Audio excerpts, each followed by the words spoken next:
Good morning, everybody. Welcome to day 5 of the hearing on the proposed district plan provisions for the centres in Wellington City. Just a reminder for anyone, just to make sure the phones are on silent. That's the biggest thing I can ask for people. It's already happened a few times today. So we've got a very busy day today. I call it revolving door of submissions. So I won't muck around, but I welcome the Moir Street Collective here. We did see your pre-circulated presentation. So basically, I'd just like to hand over to whomever is in charge. Dougal? Yep.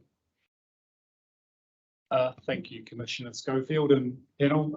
Thanks for having us along today. I know we've spoken to some of you before in relation to Stream 2. We are the Moir Street Collective representatives. We have some apologies today due to illness and not being able to make it along, but we've just got a few points that we'd like to run through. In terms of who we are, key concerns, what's unique about Moir Street, some concerns in relation to Stream 2 that we'd like to highlight. The environmental impacts and concerns that we'd like to highlight with regard to the central city zone and the changes that we would request to the district plan, and we welcome questions as we go if you have any. Moir Street, as you possibly are aware, is quite an unusual, small, tight street located on South Victoria, very close to or adjoining the boundary of the central city zone. Early establishment from around the 1880s. There's about 32 properties, predominantly 1 and 2 story, or predominantly 1 story and some 2 story. It's about 50-50 owned and rented. Quite a wide diversity of people who live there. Low lying, the street is oriented north-south predominantly, so the properties are oriented east-west, which is really important in terms of sunlight issues that we want to highlight today. Because of the small type properties, for example, my property is 213 square metres section of the house. Sunlight and light is really at a premium. So we really value every drop of sunlight that we get in our street because of the tight nature of our place in the street. So just to highlight, we really do support density done well. We are acutely aware we live on the border of the central city area. We do not oppose good quality development. There were over 20 submissions from residents living in Moir Street, which really does highlight the level of concerns that people on the street have with the district plan. As you'll be aware, most people haven't been able to follow through with this process. We're working as a collective in order to support each other through it. It's been a bit of a challenge, but there are a number of signatories to our submission. So a number of people to be here today as well.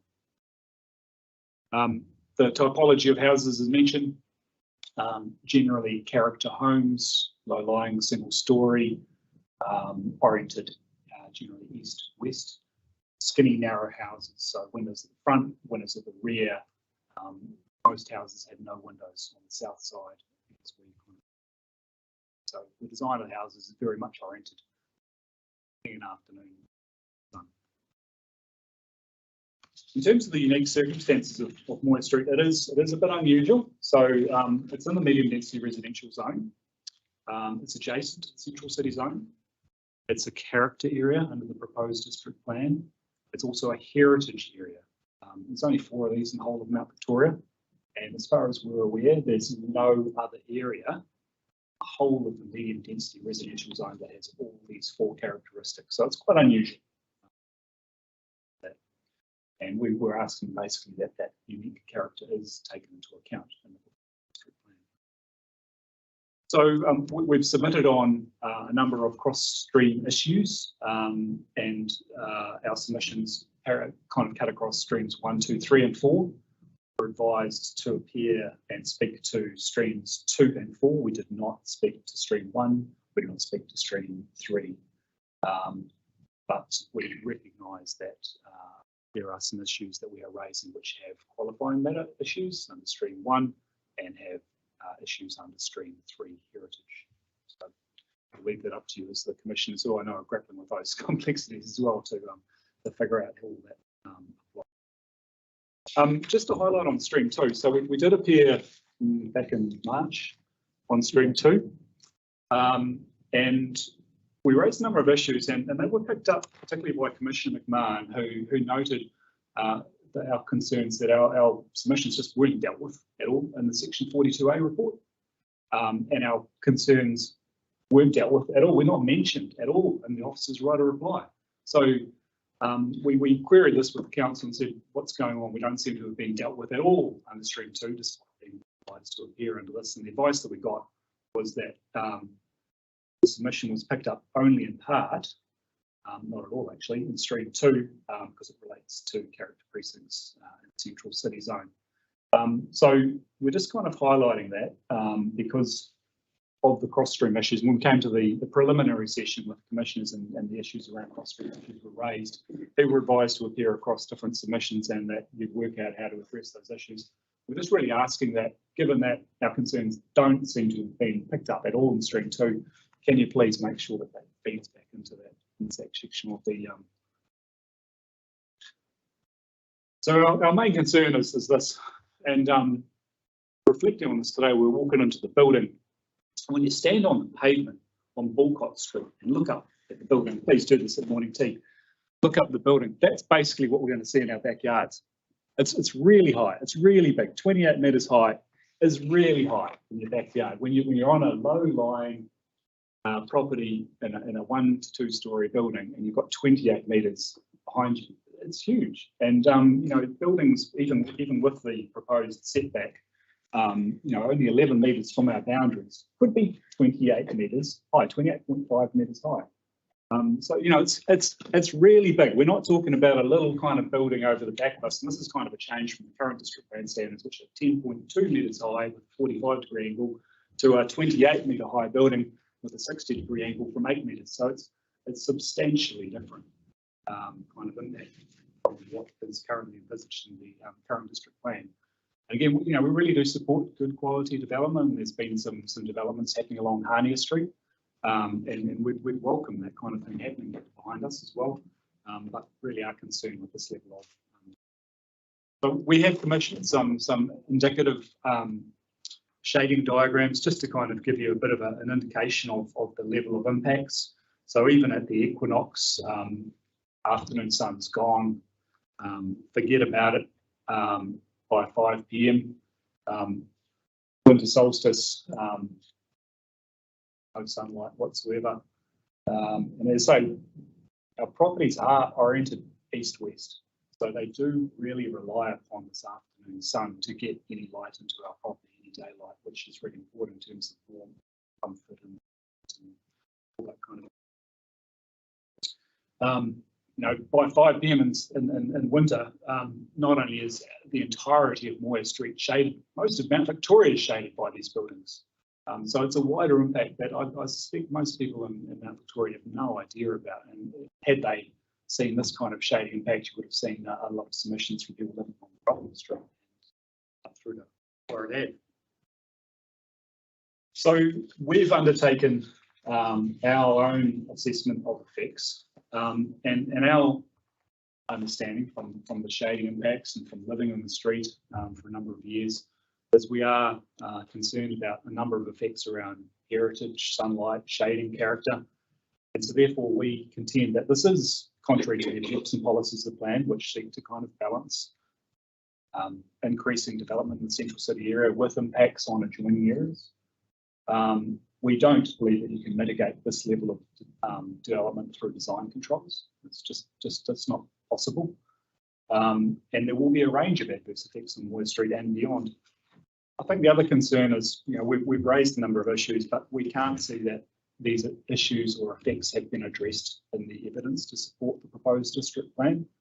So there are some assertions made by the planners, which I'll come to, but basically there's no assessment of daylight impacts, there's no assessment of wind impacts, there's no assessment of heritage impacts to support the position of the proposed plan. So without that assessment on Moir Street, I just kind of wonder how can you support what's proposed and really ask.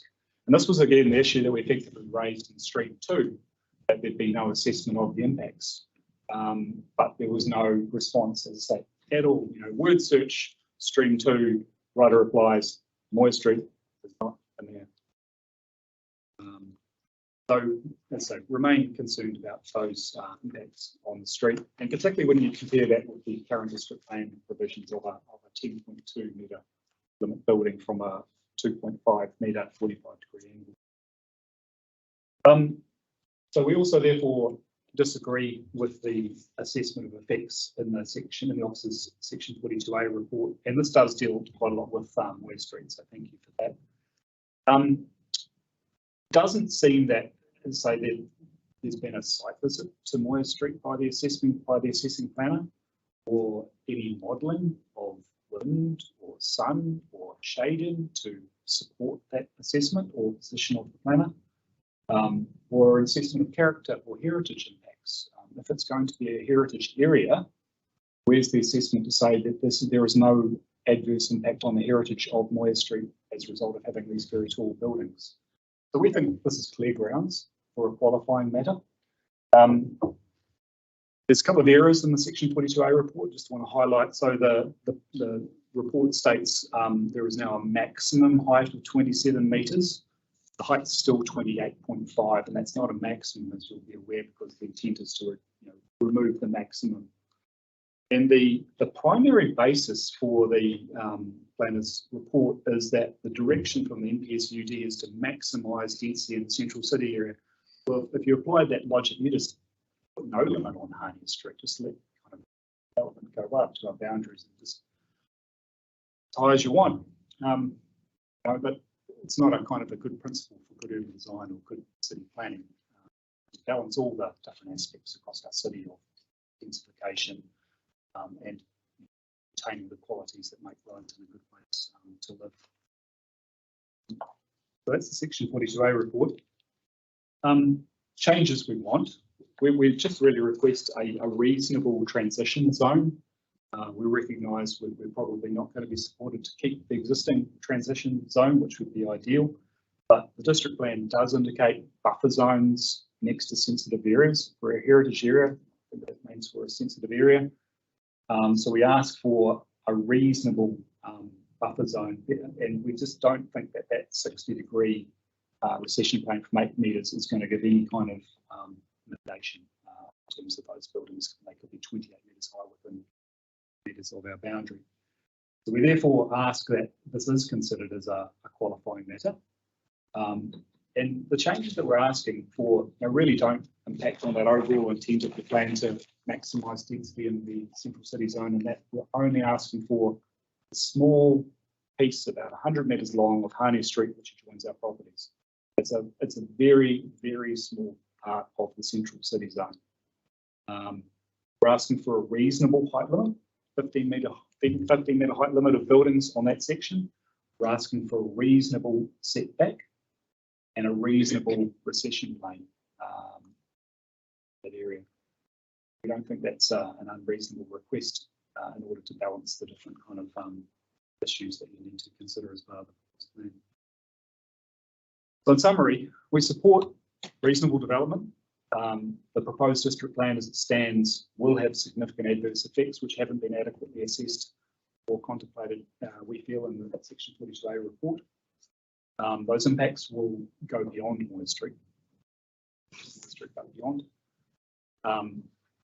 Lipstick on a pig is what we say, that we just don't think you can mitigate the impacts of an 8 to 10 story building with design controls. It's just shading impacts with dominance there. Clear grounds now aligned to a qualifying matter.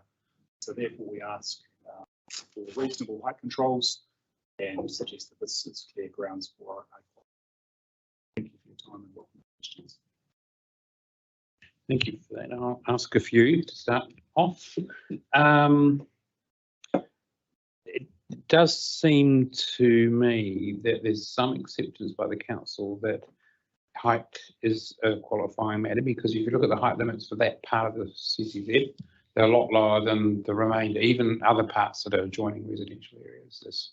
They're down from 42, whatever it is, to 28.5. So there seems to be some acceptance that there is a qualifying matter there of some sort. So I'll just make that point. The other thing I will note, ask a question. So the 15 metre height limit that you're seeking, has that been like I hate to use the word model, but have you done some sort of thinking of rationale why 15 metres as opposed to 20 or 10 or what have you? The 15-metre limit has been hotly contended over several cups of tea. We recognise that there is a need to make sure that development on Hania Street is viable and works.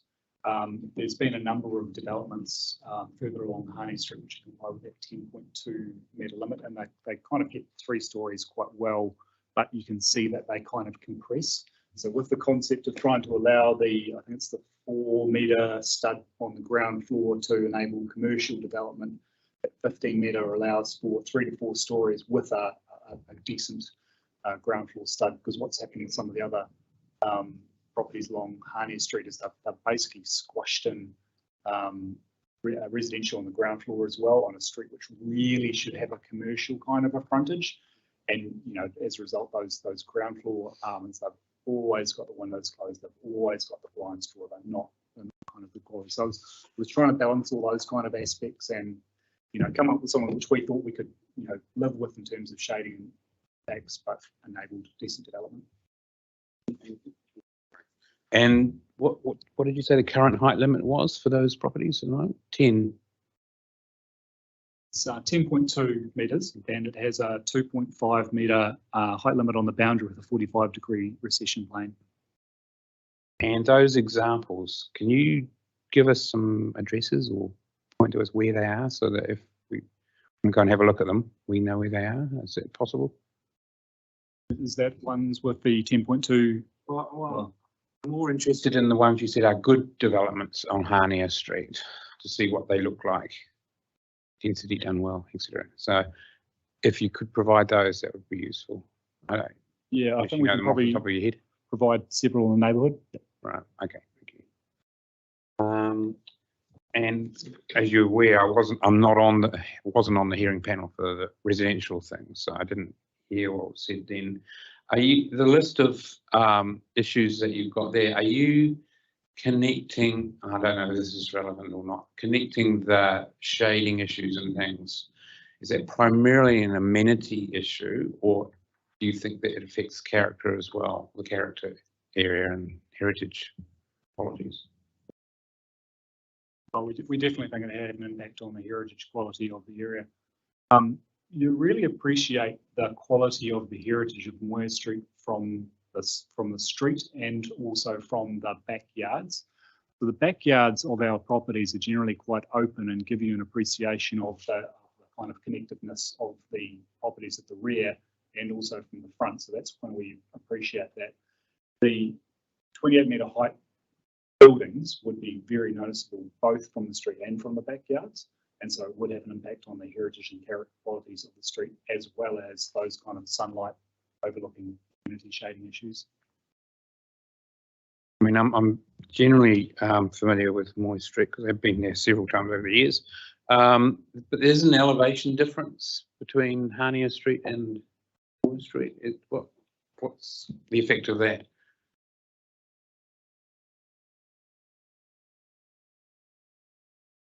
So this is, I think we used Google Earth for this one in terms of the contours, so they're not accurate. At the south end of Moir Street, there's about a 1.5 to 2 metre difference between the rear of properties and Hania Street. At the north end of Moir Street and Hania Street, it's basically the same level. At most, it'd be 0.5 metre difference, but it's basically the same level. So you can kind of see those contour lines change towards the north. Okay, thank you. Questions? Thank you for your presentation. I too wasn't on residential, but I'm just trying to have a complete understanding of your relief and in which properties in Hania Street you're seeking a lower height limit. So your slide 17, I think it is, still right towards the end, has dotted lines around it. So on there, so you're looking at a lower height limit on the properties to the east of Hania Street in between Moir Street and Alice Street? Is that entire block? Or is you just seeking a lower height limit for those that immediately abut Moir Street? Just those immediately abutting Moir Street. So it's So, about 100-metre section. so you'd potentially have a split zoning on a split height limit if your relief was to be accepted along there. So obviously we need to be very precise if we're looking at these sorts of things, and I wasn't completely clear about which properties you said. So the one immediately to the north, the two blocks immediately to the north, you're seeking a lower height limit on those, and all of those properties which have an immediate abutment on Harniel Street with Moir Street. Yes, that's correct. So I think the numbering is 21 Harnier Street to the south end of Harnier Street, which I couldn't tell you the number of. Okay, thank you.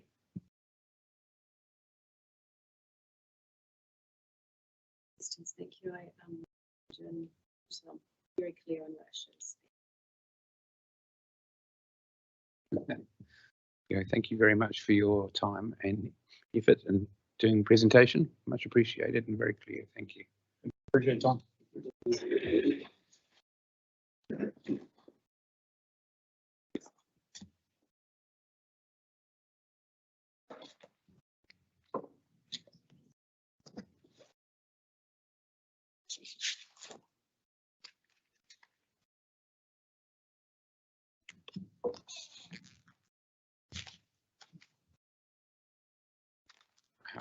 Would you like to come to the table? I've got your 10 copies if you want them. I think I've managed to avoid most of them. Yes, Reese. That'd be great.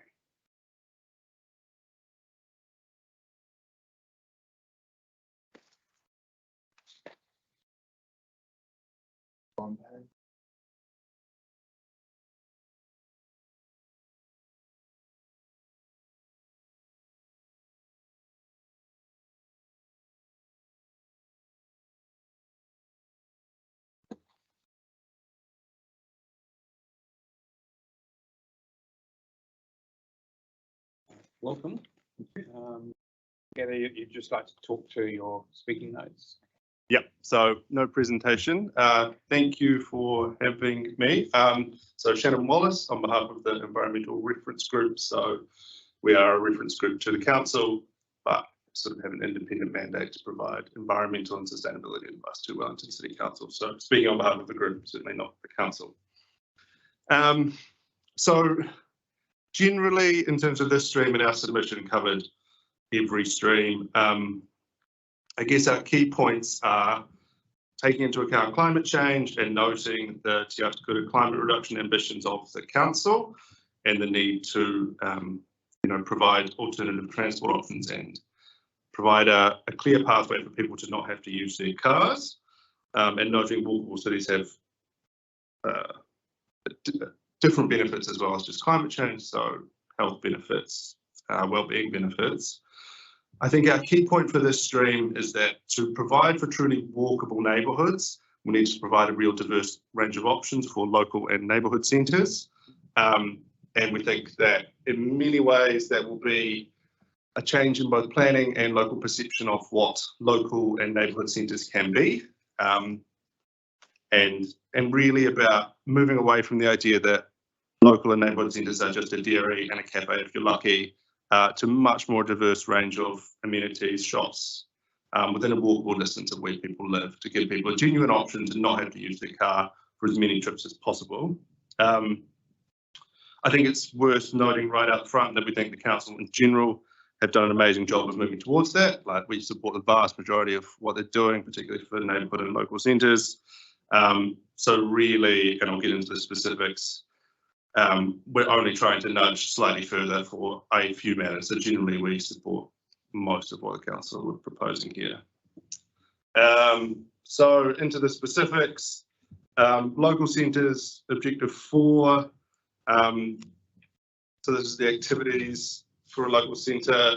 We submitted that walkability be included into that objective. We note the section 42A agrees with that. We're happy with what they've drafted.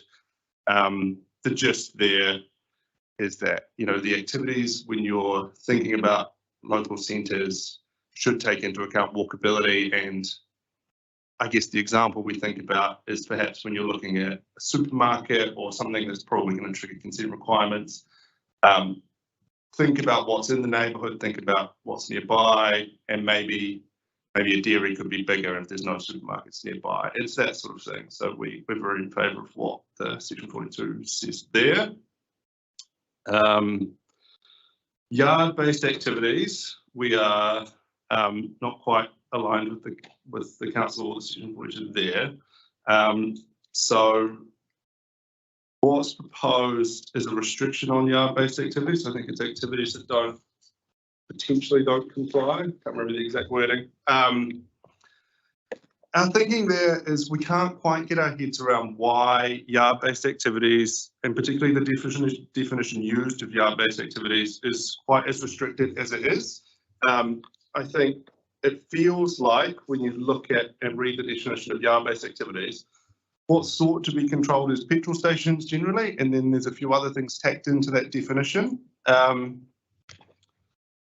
Whereas it's really hard to understand what the environmental or resource management purpose is to controlling yard-based activities, which are 50% of the total area used for the activity. And a number of things are listed in that definition, including, so service stations, and I understand that, but then garden centres and plant sales, along with heavy machinery and agricultural supplies. We can't understand why you would be so specific about controlling things like garden centres and plant sales, specifically in terms of the area used for the retail, like how much is in a building compared to how much is outside.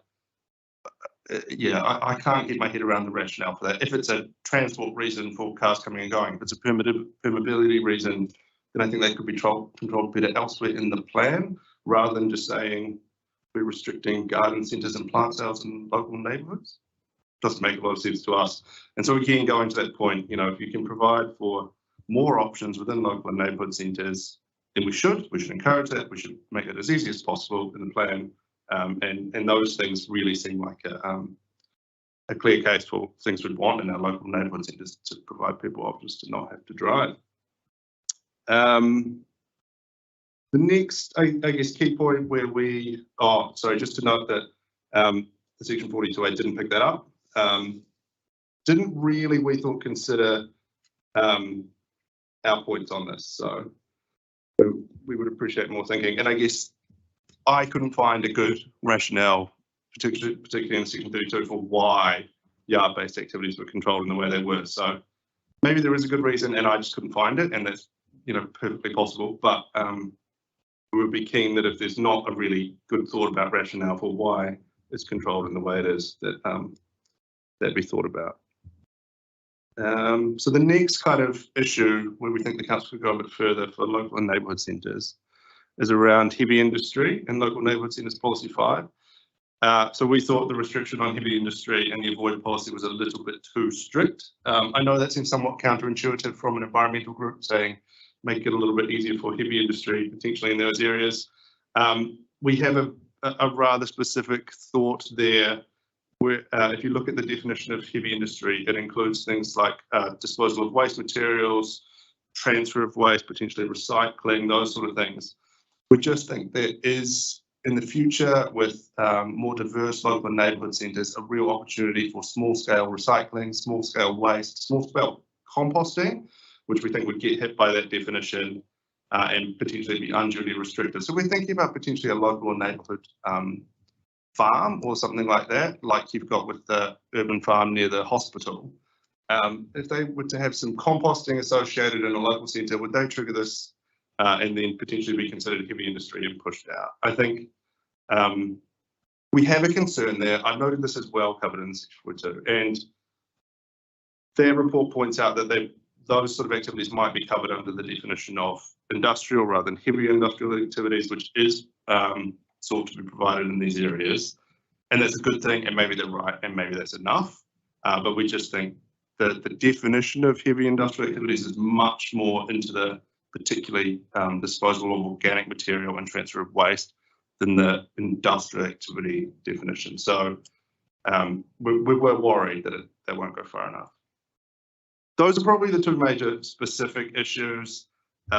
We made some other general submissions around increasing green space in the Civic Centre precinct, which the Section 42A has picked up, and we're happy with the recommendation on that, as well as more provision for reliance and accessibility in the city centre zone generally, and that's also been picked up in 42A, so we're happy with that.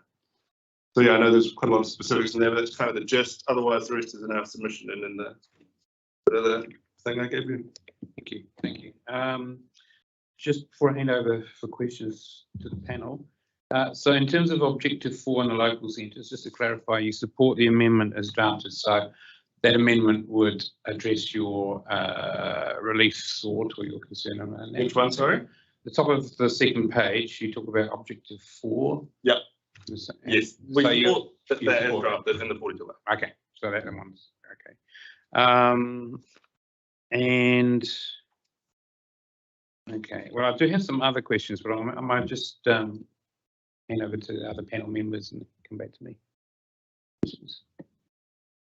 Just in terms of your heavy industry versus industry, I see your point there. I guess what you're asking essentially is for small composting to be able to be enabled in the local neighbourhood centres. What do you call small? Could you just explain that again, just so that? Yeah, I can't offer you a great definition to just slot in there, but the example I would use is the urban farm next to the hospital in Newtown. So they have that urban farm which grows vegetables. They have probably, I'd say, 6 compost bins, all that are about 1 metre by 1 metre. And you know, that's not a compost bin out the back of someone's house. It is a thing. But in saying that, you know, that's exactly the type of thing that could be rolled out to a whole lot of local and neighbourhood centres that prevents, you know, we've got green waste issues that maybe the council will roll out green waste disposal, but otherwise people are moving green waste around, doing all sorts of things. You know, if we can stop the transport that has to happen with that and encourage the composting, I think that would be great. And we are worried that this plan would discourage that. Are there any other particular activities under that industry type label that you would like to see the rules, if you like, relaxed to enable those? The only other examples we think are around waste. So if you look at that heavy industry definition, you know, it's very specific in terms of waste processing and disposal, whereas the industry one is much less specific. And so this is much more thinking in the future, and we do a lot of thinking about circular economy and stuff, but maybe small scale recycling or small scale waste disposal, things like that, which I don't think we can give good examples of existing on a local or neighbourhood scale at the moment, but hopefully that is where we're moving in the future, and we are a little bit worried that that would be discouraged, but I don't have great examples. Thank you. Just in terms of your points on yard based, and your point in relation to garden centres and petrol stations. So you have a activity, what we call a safe building, and then you have an open area which is available for other things. Do you think there's some sort of nuance potentially provided for a policy level between things which might be not appropriate in a centre zone and other things which are? Yes, very much so. And unfortunately I couldn't find a good reason of why things like petrol stations and garden centres are lumped together in that definition, which would help me explain that point. But that's exactly what I think we'd be looking for. Because I don't know why it's controlled in that way, it's hard to argue how to split it out. But on the face of it, it seems very strange to be controlling petrol stations and garden centres in the same way. And I can't, in my mind, get around what the environmental effect sought to be controlled is of those two together. Petrol stations make sense to me, garden centres doesn't. So yes, split them out. Okay, thank you. Okay, just to follow up on that. So you're looking for a what we call a carve out for garden centre and plant centres from your other yard based, because I'm guessing you're not really supporting necessarily service stations and car sales lots and all those other yard-based activities? Again, it's hard to say because I don't understand the reason for it, but our position is we want to support the widest range of activities, but understanding that some things need to be controlled. So why are we controlling yard-based activities? If we want to control petrol stations for amenity or for various other reasons, can we just limit that specific control to a very specific amount of matters so it won't capture, at the moment it specifically captures garden centres, but we don't want to capture anything for just because it has a building that's 50% of the area selling things and the other 50% selling outside. I guess the fundamental thing is, why is selling something outside something we want to control? I don't understand why. No, I picked up on the point that Commissioner Bird says around the scale of recycling waste and composting, because as you're aware, some large-scale composting is a significant issue. So where that magic line is the trick, that one. And just finally, in your sort of introductory comment, you talk about there are things that could go further, particularly around reimagining local and neighbourhood centres. So your comment there, is there a broader thinking or concept behind it? It's just garden centres and... To be honest, the specifics we've got are where we think the plan could go further, and the gist of those is try and take out as much of the controls as you can, while obviously keeping in the definitions of the things you need to control. In terms of reimagining what local and neighbourhood centres are, I do think in general the council have done that a lot. So we're just generally supporting that, and we just think they could go a little bit further. Thank you very much. Thank you for taking the time to come and talk to us. Thank you. Cheers. That's fine. No rush. At the table.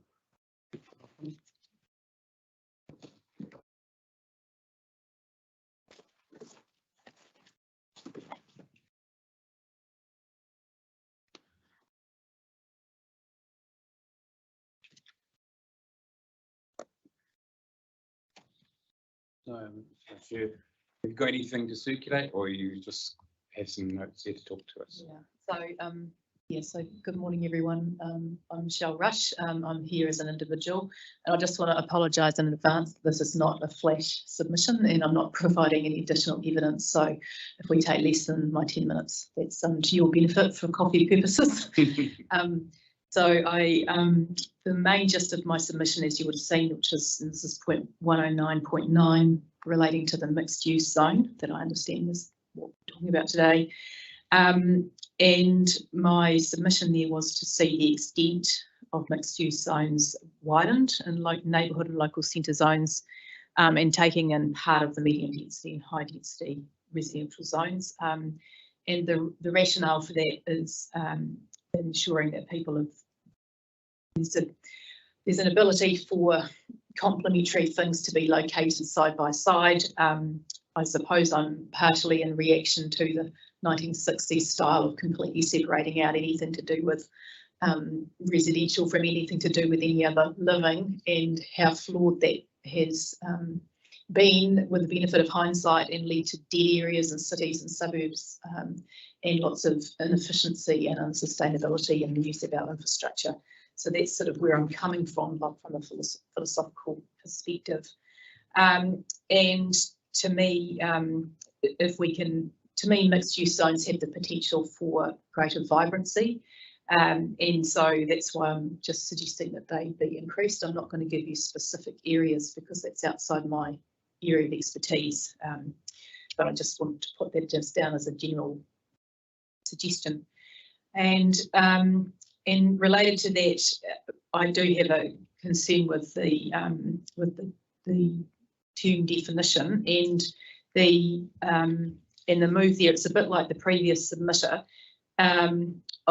For example, I make great use at the moment of the United Progressive Association's Saturday morning recycling setup, which is all very informal, and run entirely by volunteers, but allows us to recycle items directly that are tricky, like batteries and bottle tops and various other things.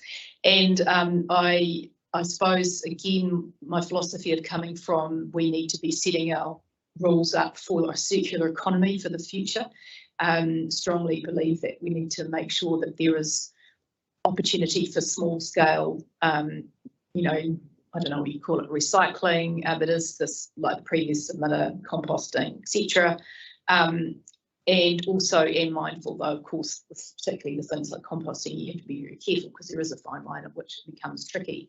But again, in Niall, we have a composting, and I'm not quite sure what the consenting arrangements is, but it occurs right in the middle of the village, and it's much, I think it's bigger than the operation the previous that I was talking about with the hospital farm, but that's operating quite successfully and has been for a while. I stand to be corrected if there has been complaints about it, but I've never heard of them in my connections in my local community. And I do feel that, again, it's part of supporting a circular economy and supporting us trying to do more things at place to avoid expensive needs for large scale things and trucking things all over town with the associated energy cost that we need to sort of make sure we allow for more of that. And I also agree with you that some of those things will need to be controlled, obviously, or certain things controlled for. However, I just think as a general rule, it would be good to be on the permissive side rather than the restricted side. And then just making sure we control things like odour, which is the legitimate thing to take care of, and which I also understand good design can mitigate.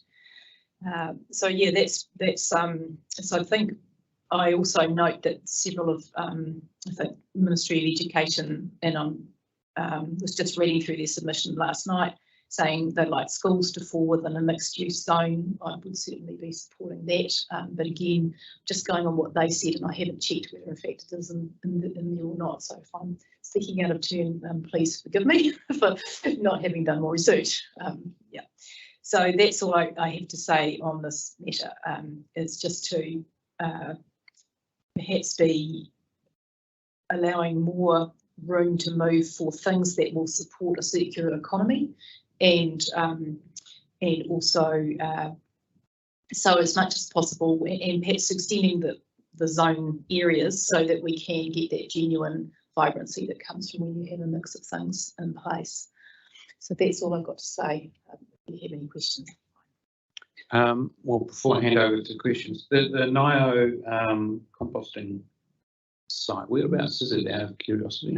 So if you Niall Village, you've got the stream, you've got Cummings Park, and it's between it's off Awaroa Street, just up from Cummings Park, and just below the Awaroa train station. So yeah, it's just on that way up. Just yeah, and I'm not sure. I'm just trying to think. Probably at least an acre. Just, you know, going on what my memory of acres, or it might be half acre site. Yeah, just trying to remember my Auckland acreage, you know, what constitutes an acre or not. And admittedly, it is on the edge of a public park, so that may be a mitigating factor. Down in the valley there. Yes, yeah. Any questions from this? In terms of your comment on mixed use and so forth,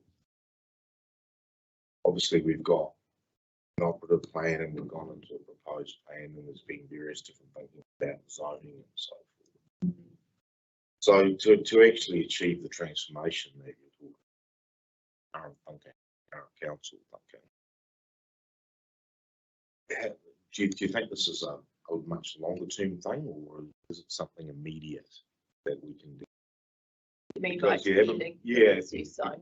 obviously it's affected by the fact you haven't said, well, in NIO there should be a mixed use zone around the local centre zone, for example. Right. Yeah. So I'm just wondering how, in terms of the range of matters that we've got to consider, that we could actually give effect to that submission.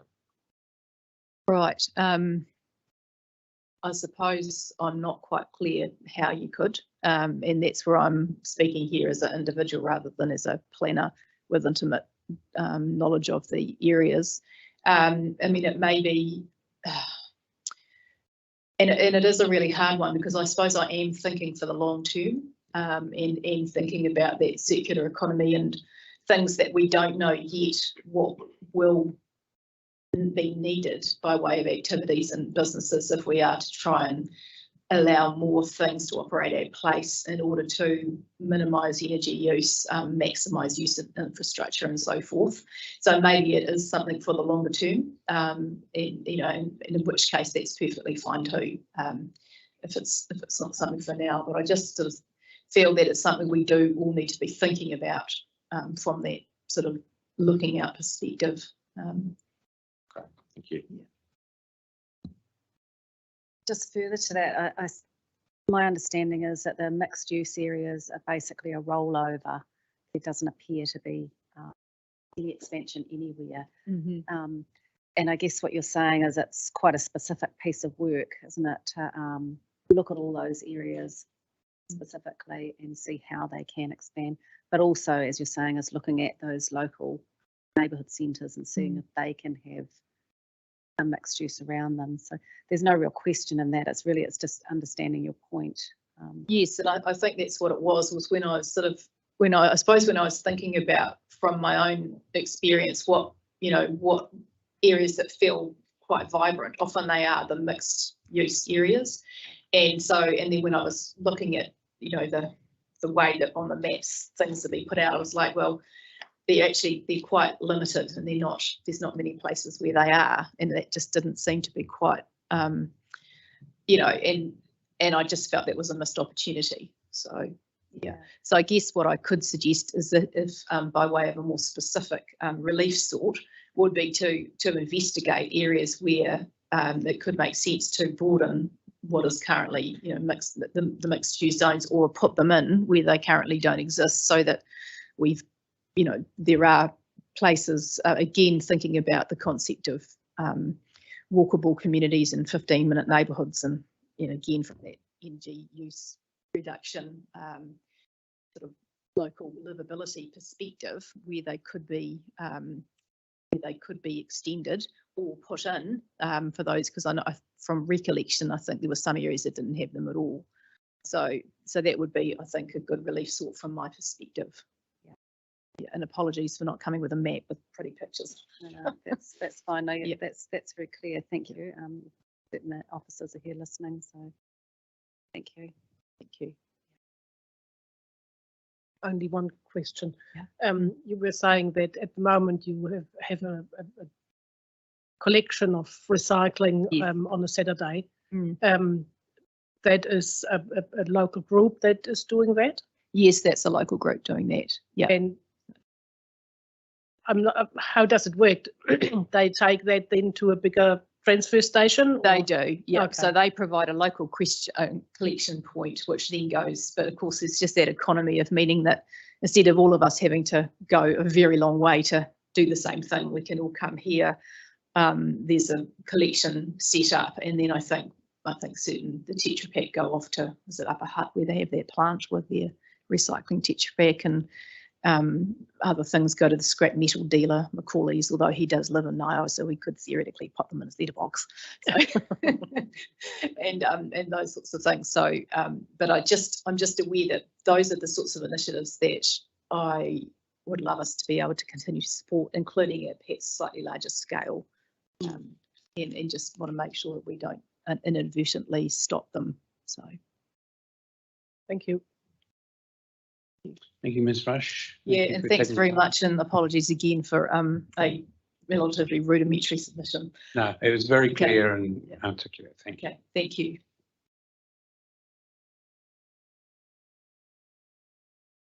Yes.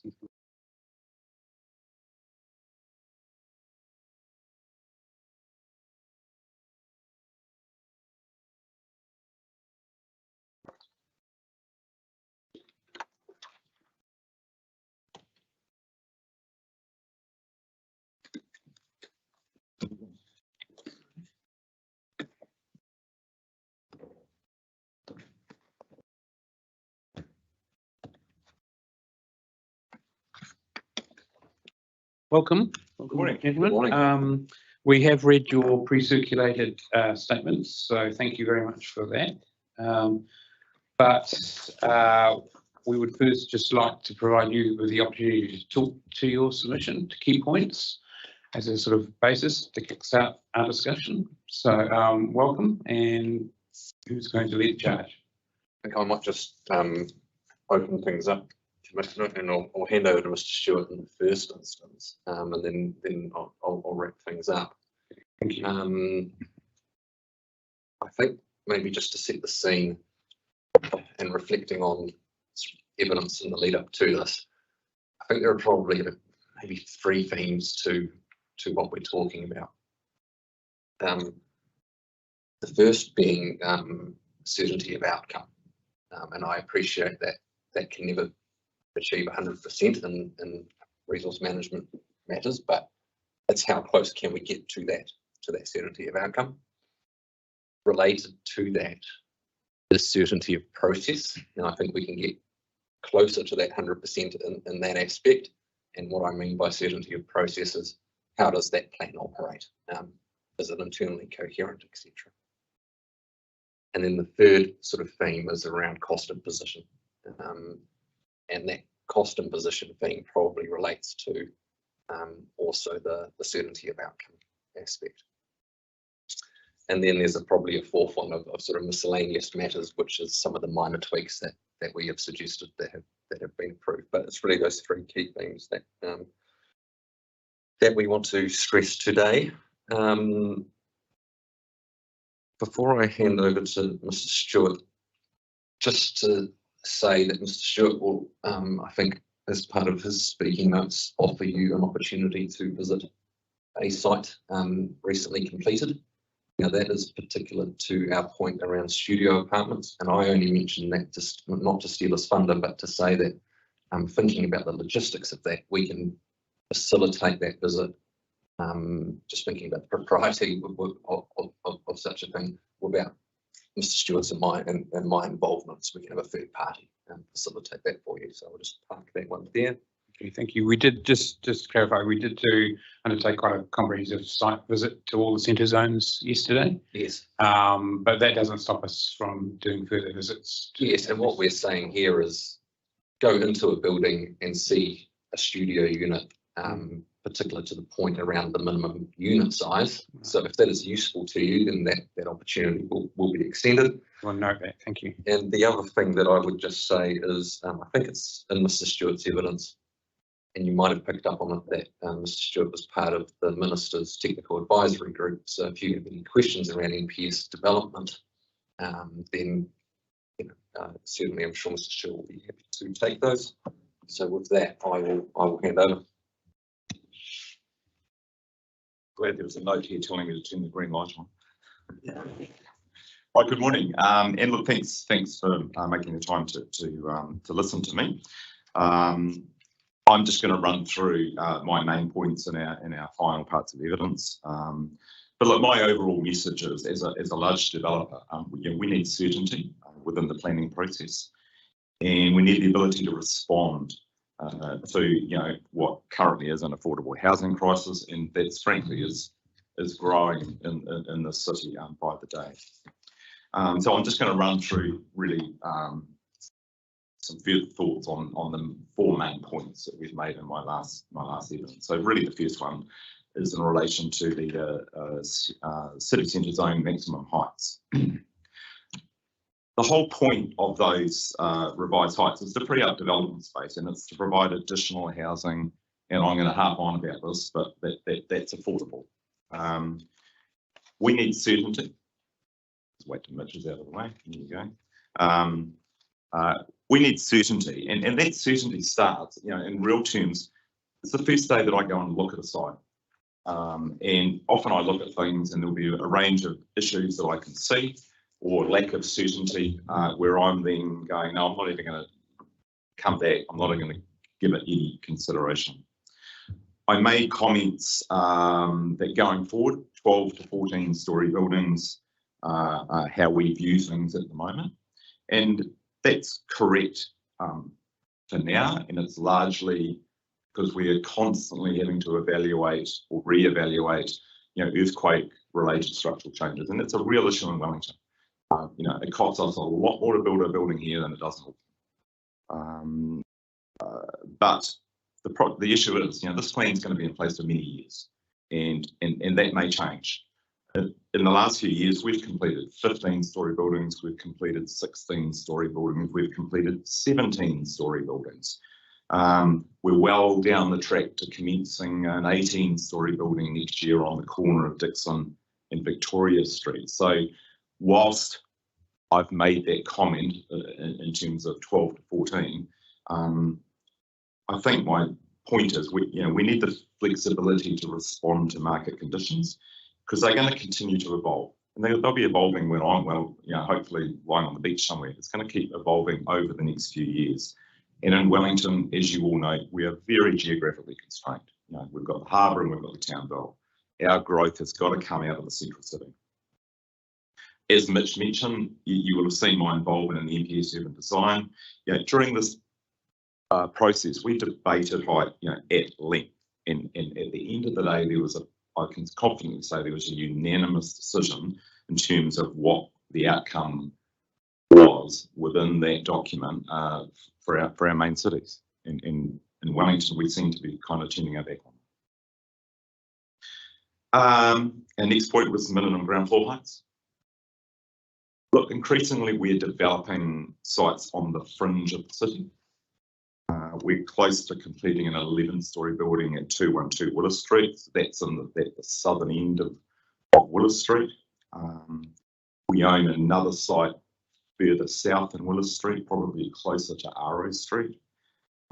We own another site on the corner of Tory and Vivian Street. So those are, if you've been around for a while, that's the old Cricketer's Arm site, an old pub. And look, I recognise there's been a bit of movement that's been positive in the PDP about ground floor residential, but I think my point is future commercial doesn't really apply on the city fringe. Currently, there's dozens of vacant ground floor retail in these areas, and to the point where over the years in various applications, I've even provided surveys of the vacant space. And yet there's always been this belief in Wellington that we've got to have ground floor commercial and we've got to have interactive frontages and so on. And yet all that happens is we end up with second-rate spaces. If you drive around Lower Willis and up around the top of Cuba, you will see virtually every new building that's been built in the last 10 or 12 or 15 years. If it's got a ground floor use that's commercial, where there's even someone in there, it's a second-hand shop, or it's an office now, and it's got white stuff up on the windows, and that was never the point of these things. And that's not the intended use that's intended, compared to designing in these more fringe parts of the city, ground floor residential, and doing it properly from day one. Over the years, we have reached really some quite ridiculous compromises with planners in regard to this area. I recall we did a building at 150 Oriental Parade where we ended up having to increase the height of the ground floor because it was where the Parade Cafe used to be. I'm sure some of you may recall that. And the whole the reason was because there might be a future commercial use on that spot. So it ignored the fact that the ground floor, in fact, was the entry to the building. There was 15 odd car parks sitting in behind it, it also ignores the point that once a building's finished, we always have a unit title structure in place. So there's no legal way ever that space is going to get converted. Another one was we did a building called Nouveau, which is on the adjoins Government House, and it's opposite the Basin Reserve. Similar issue there. The ground floor was increased to 5 metres, maybe closer to 5.5, in case there was a future requirement or need for commercial in that area. That was notwithstanding the fact that there's now currently 4 individual apartments on the ground floor with, as it happens, very nice private outdoor areas included within it. Again, a body corporate structure in place. So the ability to ever enforce change is, in my view, zero. And I actually recall, and it's topical if you've listened to the news this morning, I recall at the time saying to the planner, well, if commercial was enforced here, well, you guaranteed a vape shop and a liquor store right next to Wellington College. And there's a discussion happening right now in Wellington about a similar issue out in Stratum with vape shops. The other part of that is, you know, for every metre of height, there's a cost implication. You know, every metre costs us money, and particularly we're always fighting height, which comes back to height issues. And sometimes it might be the difference in whether we can get an extra floor in a building. And so, you know, the outcome, probably unintended, could be potentially it's less residential for a future mythical commercial use in the future that, in my time of being a developer, I've never seen actually happen in Wellington. Okay, minimum residential size. I think we've mentioned in previous parts of evidence that, you know, prior to us getting to this point with the hearings, I've had quite a strong involvement with Wellington City on minimum sizes in regard to 1 bedrooms and 2 bedroom units. And that culminated in a site visit to a building we'd recently finished at the time, where we showed, you know, actual examples, and there was to the point where for 1 and 2 bedrooms, as we've said in our evidence, we're pretty comfortable with the limits that are being sought there. As I imagine most of you will be aware from your past experience that if you're designing the floor plate of a building, every square metre counts. And significant compromises often have to be made when trying to accommodate even 15 to 20 square metres of additional space that's brought about, strong word, by a rule. That in my view doesn't make a lot of sense. A real big issue we have in Wellington that I think is pretty specific to Wellington is that we're often building buildings on sites that are only 500 or 600 square metres. We don't get the larger sites that you'll see in Christchurch or Auckland, or you'll see in Australia. We're a city that's made up of lots of little lots that often we're having to, you know, combine into a workable size. I've viewed studios in New York, and they were great places to live, yet they were probably only 27, 28 square metres. And, you know, as costs continue to increase, as a developer, we've got to continue to evolve our designs and meet our clients' needs. And our primary need from most of our clients is affordability. I do recognise there has been some recent comments on this back from council, which were from FARS specifically, that it wouldn't always be an issue if there was a good design outcome. But unfortunately, experience has proven to me that the outcomes will vary depending on the opinions of different experts. And as Mitch mentioned, we need certainty. Mitch alluded to a potential site visit. We just completed a building in Thorndon Quay. It's a 10-storey building. 2/3 of it have a hotel lease in place. But the top 3 floors have got 36 units, of which about 80% of them are studios, and they range between 30 to 32 square metres. We own the building still, and that's sort of our version of build to rent, which is sort of becoming topical around the country, particularly in Auckland. What's interesting is we leased all 36 units within 7 weeks, and that was in the period of sort of May to June. We only started at the beginning of April. Sorry, the end of April.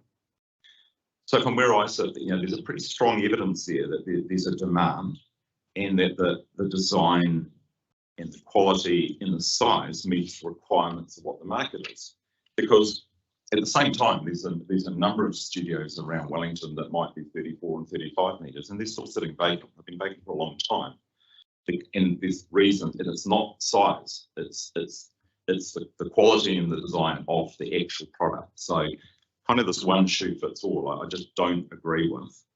And as Mitch said, you know, we would welcome the opportunity to actually show you the two types that we have there.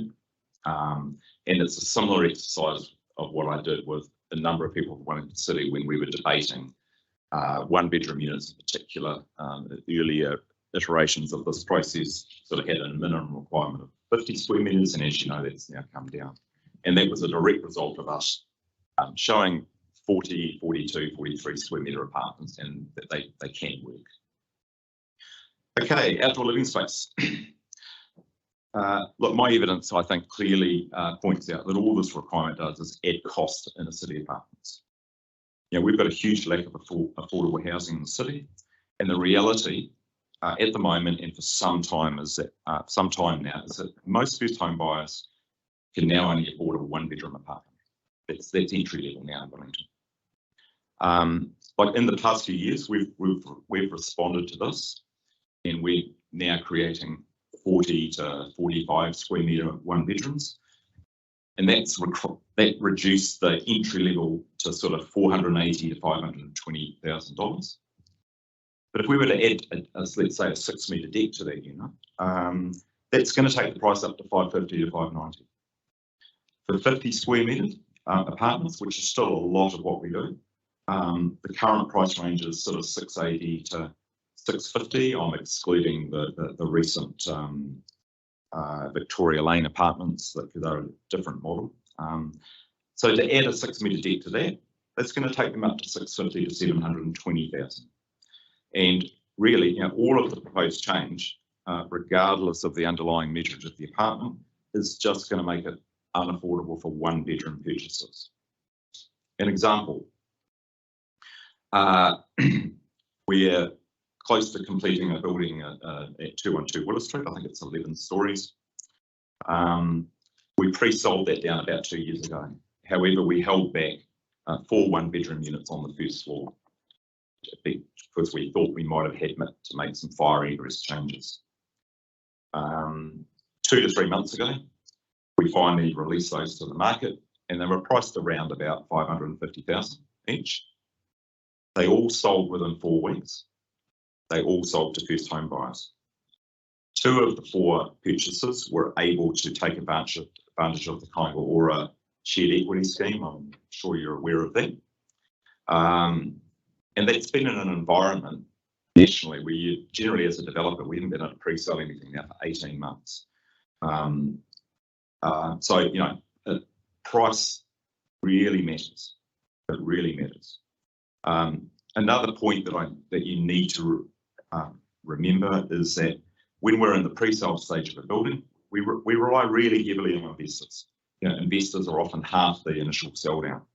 Of course, investors need to get a return, and again, you'll be aware rents are going up all around the place, and they certainly are here in Wellington. But you know, they're a key ingredient to this, because there's an awful lot of people that can't afford to buy it yet, but they're generally the younger people that we need to keep in the city. They're the future of the city, and many of them are looking for better quality accommodation. I just threw out there, and we don't need to dwell on this. This is just a draft of a scheme that we've been working on for a little while. This is the corner of Tory and Gusney, the old Cricketers' Arms. And so this, in this scheme, we've gone through pre-app with council, which has been supported by Urban Design. Don't take too much notice of the visuals that are attached there at the front. There's still work happening on there. But if you wouldn't mind just flicking over to the floor plans. The floor plan is well developed. And basically what you'll see here is that there's 10 units per floor, of which 6 have got decks. Generally the smaller one bedrooms, which are 405, 406, 409, 408, they don't have decks, because of course, as I've just said, we're trying to keep pricing down. But if we were to follow the minimum deck requirements proposed, the whole building will need to be totally redesigned. And we tend to use decks as much as a design feature as anything. So there's some buildings we do where decks are very appropriate, or balconies, and other buildings they're not appropriate. And as a rule, the smaller units we just we're avoiding it in totality. So to comply with what's proposed, we either redesign the building and we won't get as good an outcome, I don't believe, as what we have now, or alternatively, we reduce indoor living area. And I'm sure if I was to go to all of our clients, so we can have an outdoor deck, or we're going to reduce the size of your lounge, they'll all say, oh, we'd rather have a bigger lounge. And you know, a question that I often pose to people is that drive around Wellington on any day. Drive around today, it's a nice day. You will very rarely see anyone on an outdoor balcony or a deck, no matter what the weather's like. When it's a nice day here, we tend to go outside.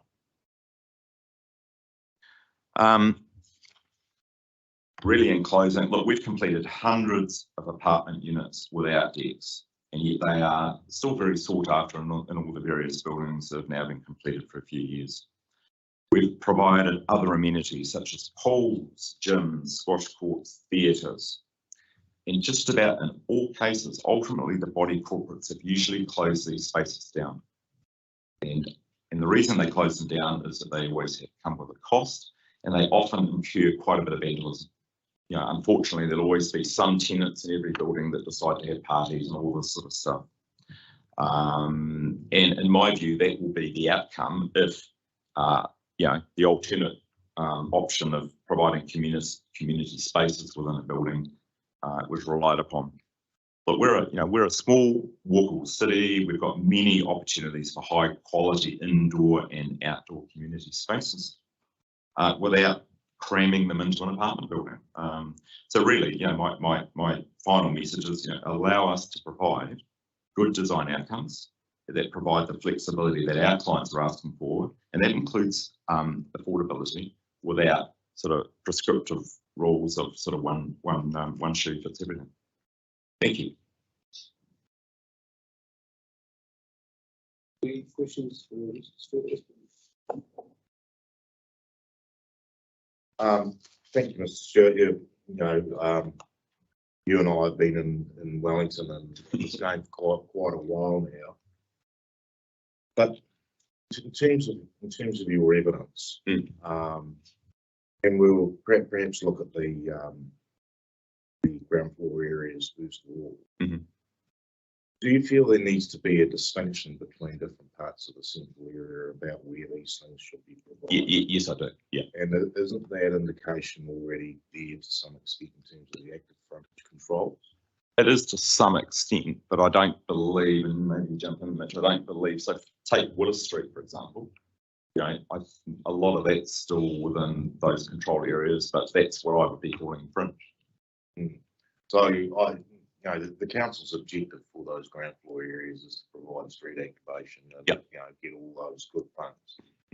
But with particularly apartment developments, you're going to get to a situation, I think you alluded to it in your evidence, that there's actually an oversupply of these ground floor units which are dedicated to that, which could be better provided to residential use or associated car parking in behind. What's the you look at your sites, Tiara Flat, basically Willis through to Tory. You'd be looking at, you know, you're not really looking as a developer to seek any profit out of that ground floor, or you're seeking to get profit out of that ground floor, but not for a commercial use. I think it's sort of all of the above. So the ground floor, we recognise that it's got to be attractive. So if we can design, and Nouveau is a place like where we did get outdoor areas in there, whereas there's good examples on the fringe of the city here in Mount Victoria where there's ground floor residential. It's terrible. You know, you've got windows on the footpath. So that's why I always come back to the right design outcome. So of course, every metre we build, we have to get a return on. Car parking is becoming less and less of a requirement. You know, our car park ratios have dropped in 10 years from 1 car park per unit now to probably 1 per 4. And the type of product on 1 bedrooms now, we don't even offer people the opportunity for a car park. So generally car parks are less of a requirement, and I'm fully supportive that the last thing we want to see is ground floors with car parks or just grills and car parks. But at the end of the day, the design guides can sort that out. So from a development perspective, how do you get to that sweet spot with the ground floor usage, where you don't want,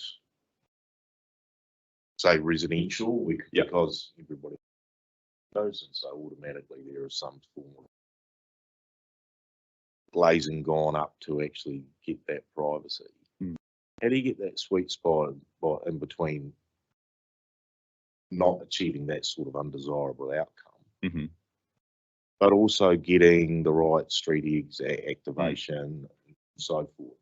You look at the old Cricketers Arms site here in terms of that. So what's your intention for the ground floor? Put it this way.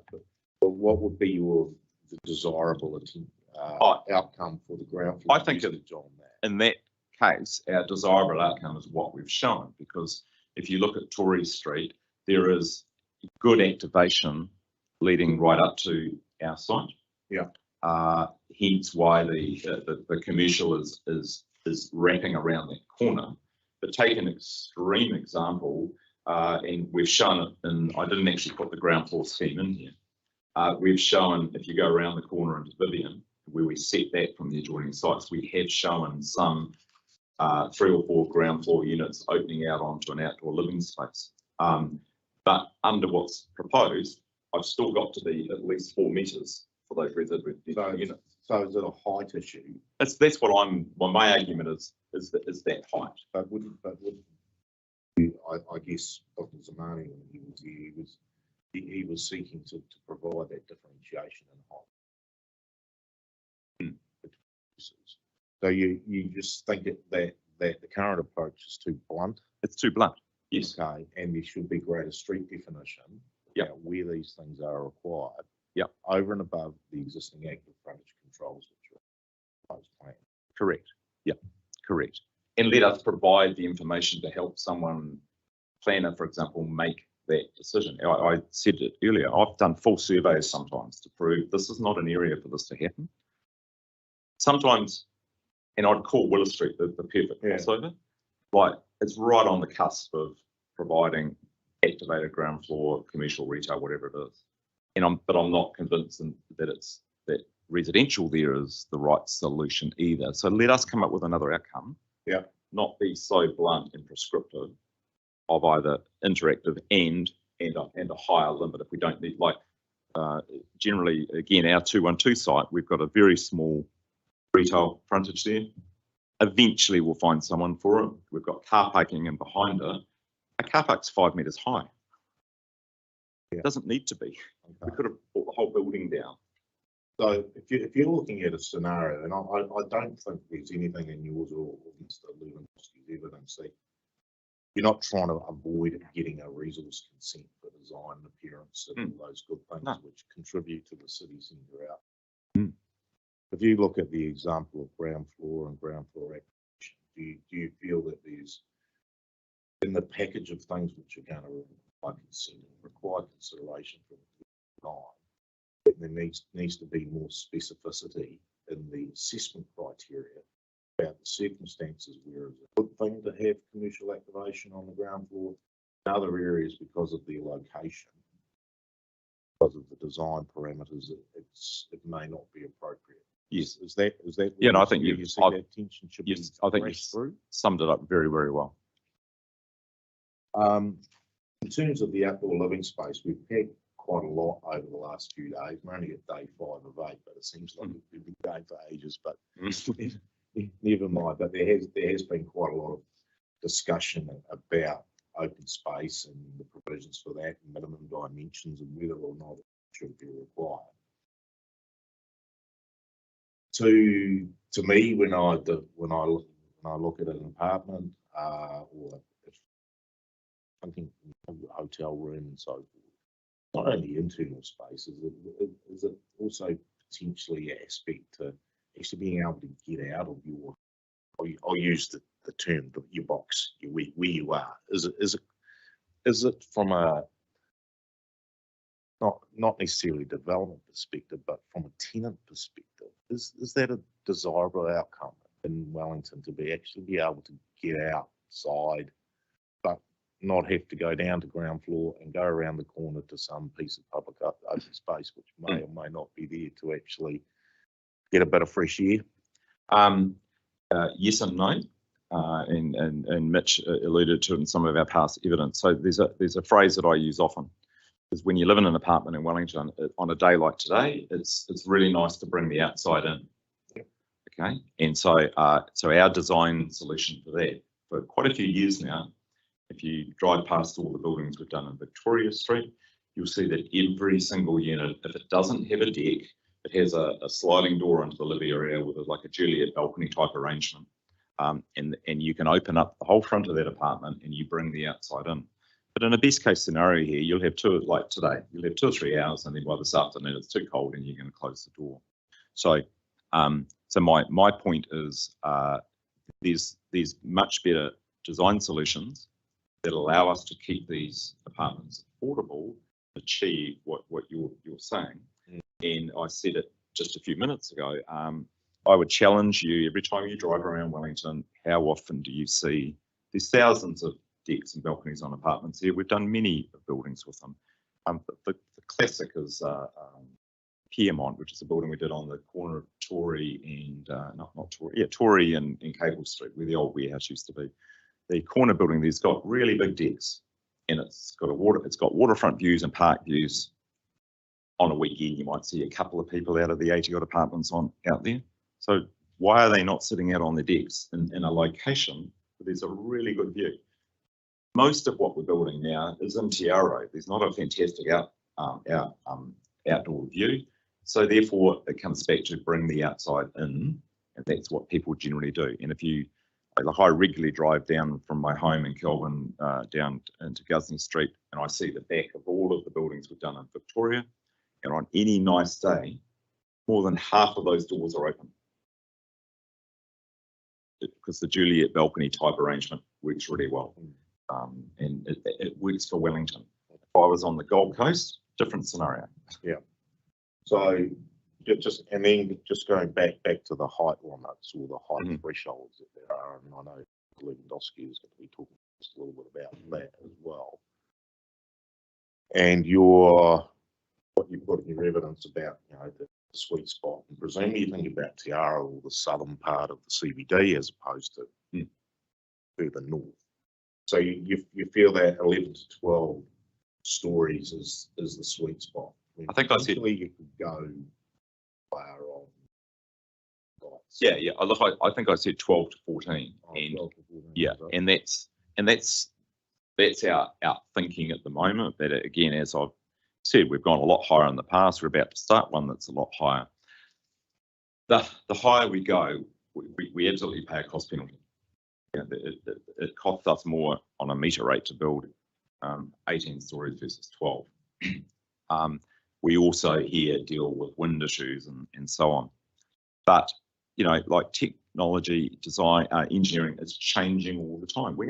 How long were we going to have this district plan for, Mitch? How many years? At least 10. Yeah, exactly. So more than 10, and it's we've got new stuff coming over our desk all the time. We're a hands-on developer. We have lots of internal expertise about building buildings. So in 3 or 4 years' time, we may have overcome that issue, and I could be sitting here with you and saying, you know what, we can now build 16-story buildings. I don't see the rationale of just setting this hard and fast limit. Well, we're certainly being told that it's not hard and fast, but you have to make a case if you want to go. So then we lose certainty. We need certainty. The day I look at a site, I walk away and I go, everything we build starts with an idea that I have, which starts with me going and looking at something. And so from day one, I'm running out initial budgets and going, I know I'm going to build 10 stories, 12 stories, 14, 15, whatever from day one. I don't have to wait for some architect to play around with it for 3 years. So if I haven't got certainty, I walk away. And if you have, on the basis that you have to apply for a consent to go. Take that as read. yeah, we Okay, understand. so it's all about being able to make your case depending on the site, depending on the height, yes, depending on the context, and also with a good, if you like, perhaps I'm summarising, paraphrasing your word, that you know, trust us, we know what we're doing. Yeah. And for us, generally when we're dealing with council, that's what we get back from council officers. That, you know, they know we know what we're doing. I know you have to strike a balance somewhere in between, because we always have good examples of people that don't know what they're doing. But most of what gets built in the city is from people that know what they're doing. Yeah. No, And we get penalised for the idiots. okay. I should think of a better way to put that. I certainly didn't mean it in a derogatory. No, So totally that was the case. yeah. Last one from me. Mhm. You mentioned the big difference in development cost between 12 and 18 per square metre basis. I presume that's all in the ground. What you've got to go in the ground before you go up. I couldn't hear the beginning of the question when you were talking the numbers. You see, on a per square metre basis, it costs a lot more to do an 18 than it would be to do a 12-storey building. Yep. And just for my understanding, most of those additional costs are in terms of the ground conditions. Not now, no.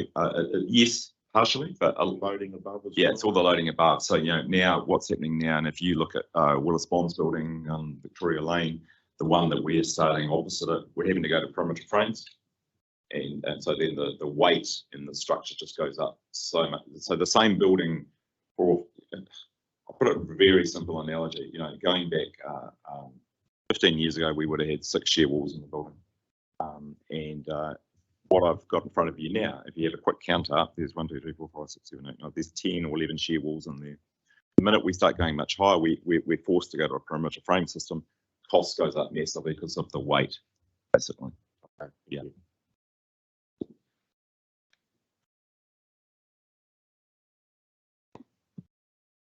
Coming back to the balconies. Mm. I have had a look at the balconies when we were going on our site visits. Yeah. And what I can see is, as you say, not a lot of people out there, but I guess maybe that's partially too because it's during the week and it's during the day and they might be working.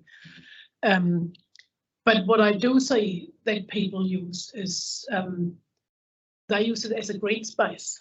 I see a lot of balconies where there's lots of pot plants and tomatoes and whatever else that people grow out there. And I think particularly in areas where you have seen, you know, there is not a great outlook. You know, if you can actually look from your balcony into the green belt, great. If you look out there and the only thing you see is the next building across the road, then you might have a greater propensity to actually have your plants out there and create your green space. I would assume that that greenery that's out there will not fit in the 42, 45 square metre interior, so you can't provide for it in there.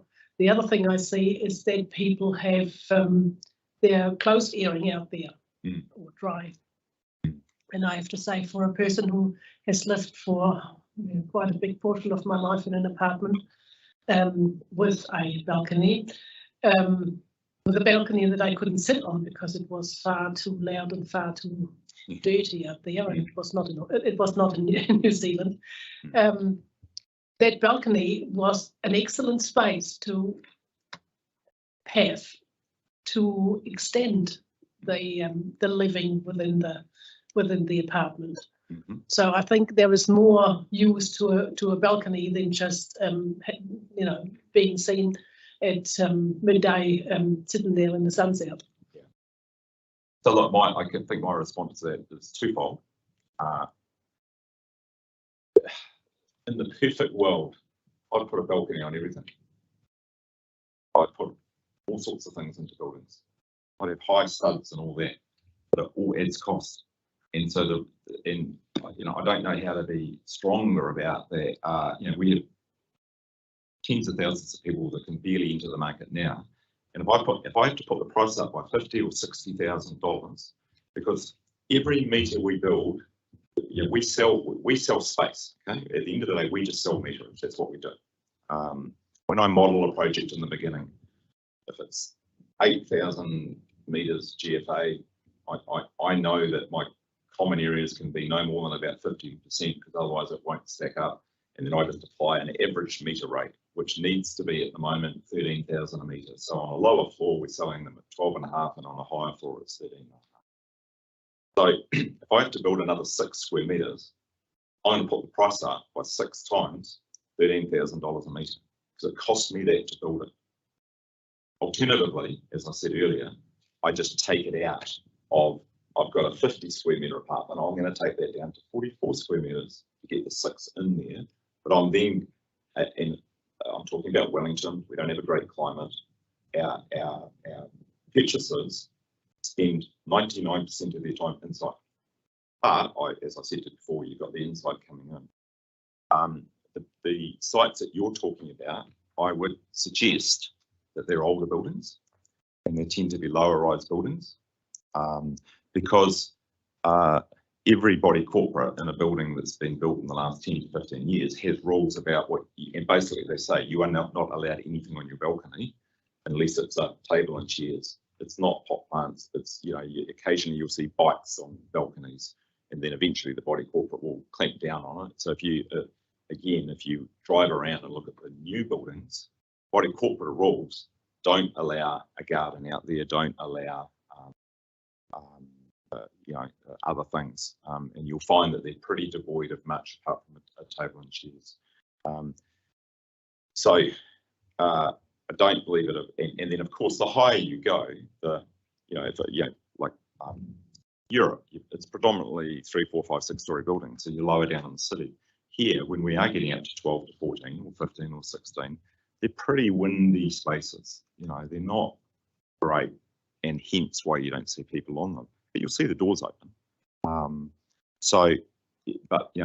overriding thing is cost. Right? If I'm adding, we've done really well now at getting 40, 41 square metre 1-bedroom apartments, and the banks will actually loan money on them. They never used to loan money on them up until a couple of years ago. I'm going to put that up by 6 square metres. I have to put the price up, and as a consequence, they won't sell, and then the building will not get built. The reason I threw this scheme up is, yes, we have types of units that we will put a balcony onto for design reasons. The balconies on here, they're probably only 4 square metres, and that provides what you talked about, and it provides that amenity value for the person living in the unit. The guy that's round the corner here and who's at 41 square meters and is just so pleased to be able to buy something, get on the housing ladder, they don't care less. They buy on price. My example at Willow Street is a classic example. Those units right now were 610,000. They'd all be for sale. Still be for sale. They don't have balconies. They have nice sliding. They're west facing. They have sliding doors that open up, but they don't have balconies. On the same building, the upper 4 floors, where we've got larger 2-bedroom units that are closer to 80 square metres, they've all got balconies. But again, they're not, I don't know what was the size for 2, 9 or 10 square metres, I don't recall. 8, okay. They're probably 5 or 6 square metres, but it's a very good design solution, the way they fit into the building, and that's why I stress is it's cost, and allow us to come up with a design solution rather than saying every single unit's got to have a balcony. Because I'll come up with the balance driven by the market, and as a consequence, we get more houses built. Thanks for that. Okay, thank you. I'm just aware of the time, Yep. and we do need to hear from Mr. Lewandowski. And I think most of my questions have been put to you already. Just quickly, clarification, where exactly is the Nouveau? Get to the base, get to Wellington College by the Basin Reserve. Yeah. And then you've got the entry to Government House. Yeah. It's right there. Okay. It's got it's about a 5-story brick building. And you can clearly see the height in the ground floor there. what I thought it was. It's a So thank you. good example. And then the Orange Bay one is right opposite the Frobic Pool. It's where the Parade Cafe used to be. I was the most hated man in Wellington for a little while when we knocked over the Parade Cafe. Just Mr. Lewandowski, just aware of the time. Maybe just focus on a couple of key points and then. Yes, absolutely. Perhaps just to pick up on the outdoor amenity, but briefly, the change sought is to delete standard S10, and there's a consequential change to policy P10 around ensuring that access. It's been well covered. It's the mandatory requirement and the cost. Mr. Stewart mentioned that the two sort of options therefore are provide and shrink the decks, shrink the internal space. The third option, of course, is to have this argument on a repeated basis through a resource consent for every central area building, and that goes to the cost and certainty of process point I made earlier. I do want to take you. I went back and had a look at this from a sort of Section 32 perspective, and acknowledge that there is an accompanying cost-benefit report prepared by the property group that's set with that evaluation. I won't take you through that in depth, but just to read a little bit from that, it says the analysis of open space provisions across the scenarios, and modelled a number of scenarios, indicated generally mixed results with an increase in development costs associated with private open space, balconies and public open space. Increased development costs and a reduction in profitability for balconies was linked to dwelling yield and the application of amenity provisions. It then goes on to say, in a paper prepared for Auckland Council, MRK found that rules on minimum floor area and balcony areas would likely cause a material increase in price for small apartments. And my comment there is very consistent with what you've just heard. And then it goes on to say, which they quantified at approximately $50,000 to $100,000 per apartment, or 25 to 50%. You've got that resource there. But to loop back to my point around the Section 32, what I then probably didn't find was how that was taken and grappled with, and where or why the decision was made to fall on the side of the requirement, and where that sort of balancing of costs occurred. I'm sorry.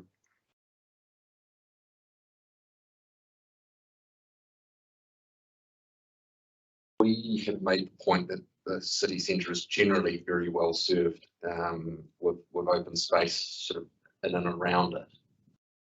There has been some work done by the council, I think, around trying to identify where there are gaps, because the distribution is not necessarily equal.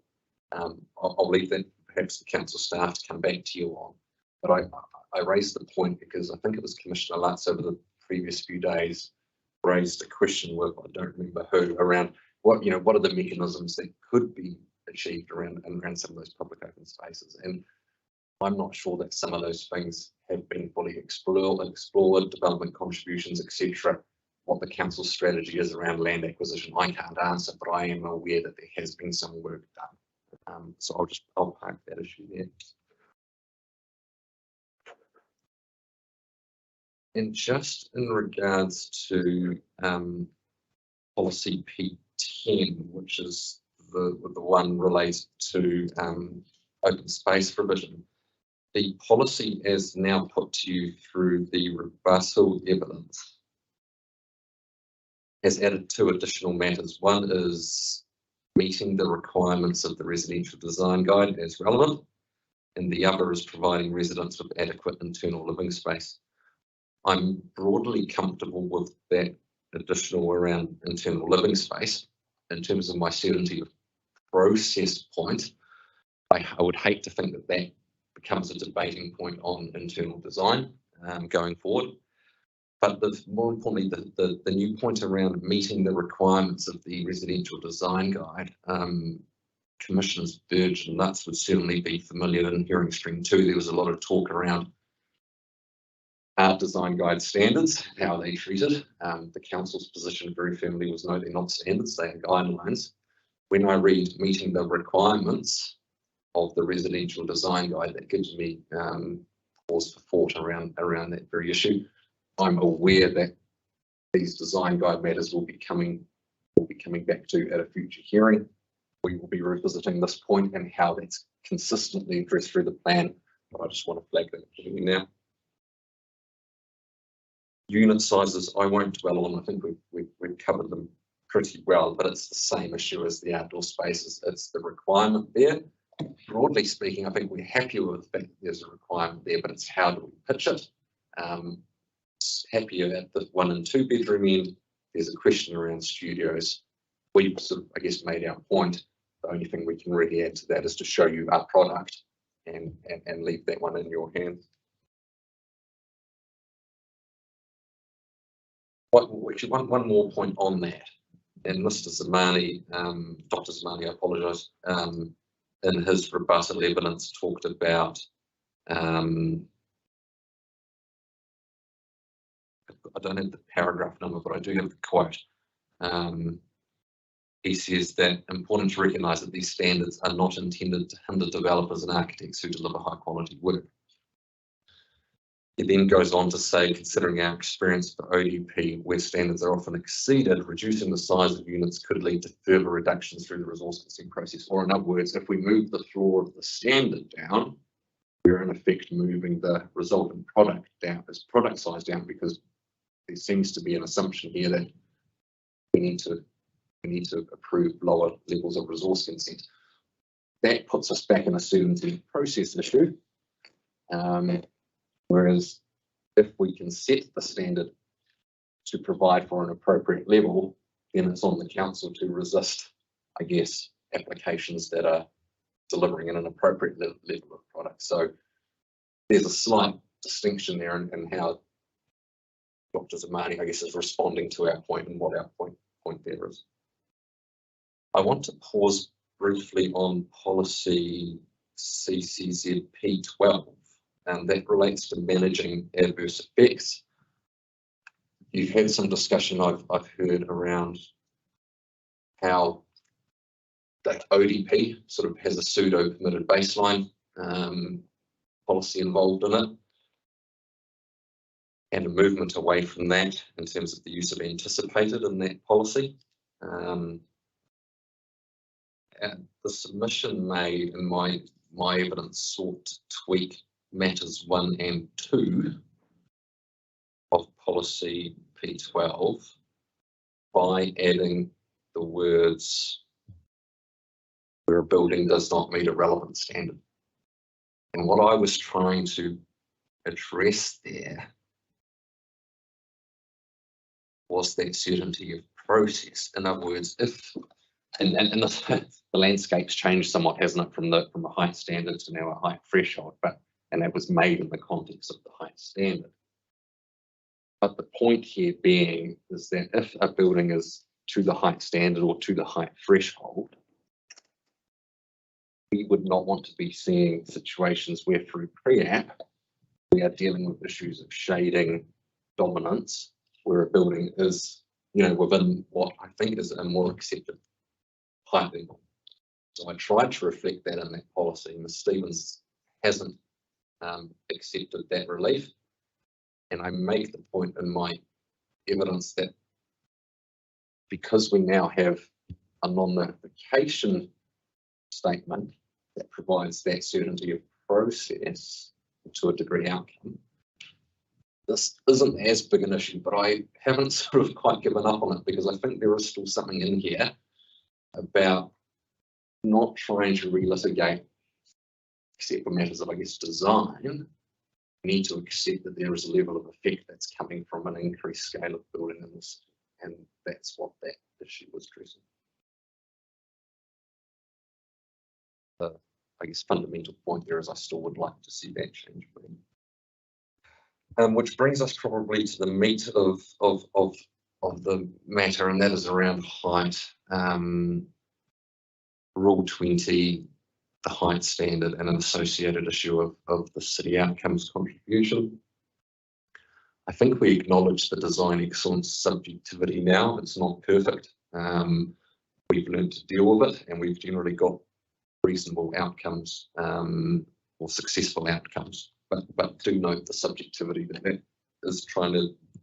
So we're happy for that to disappear, I think, is the point. we had a general level of comfort with the height standards as they were notified. And that's sort of referring to the sort of Goldilocks zone, if you like, that Mr. Stewart described of 12 to 14. So the shift that happened in Tiaro specifically was a good shift. Nevertheless, our submissions to proceed well in policy 3A terms, and you've heard a lot about it, should there be limits. And so the movement to height thresholds was a welcome one. I described this issue as unresolved in my evidence, and I still think it is. There's sort of various levers here, and the question, I guess, becomes how do we resolve those kind of multiple parts to get an appropriate outcome? But the biggest problem now is we've got what was absent, in the 42A version was a situation of you must go to city outcomes contribution, which I sort of said was tantamount to an avoidance approach.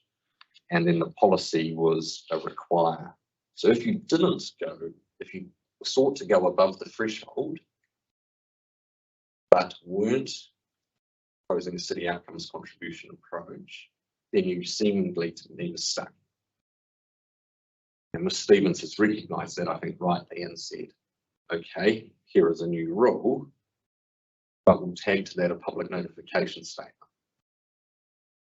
I'm not sure if I could think of a single bigger disincentive than a public notification statement. I would prefer a non-complying activity status, frankly, because I can argue a proposal, well, hopefully I can argue a proposal on the basis of effects or objectives of policies. But Mr. Stewart didn't cover it, but I think my advice to him would be, in a hypothetical scenario, if we cross this boundary without a city outcomes contribution, you will be notified. Then I suspect I know what the answer back to me would be of, well, no, we're not crossing that threshold.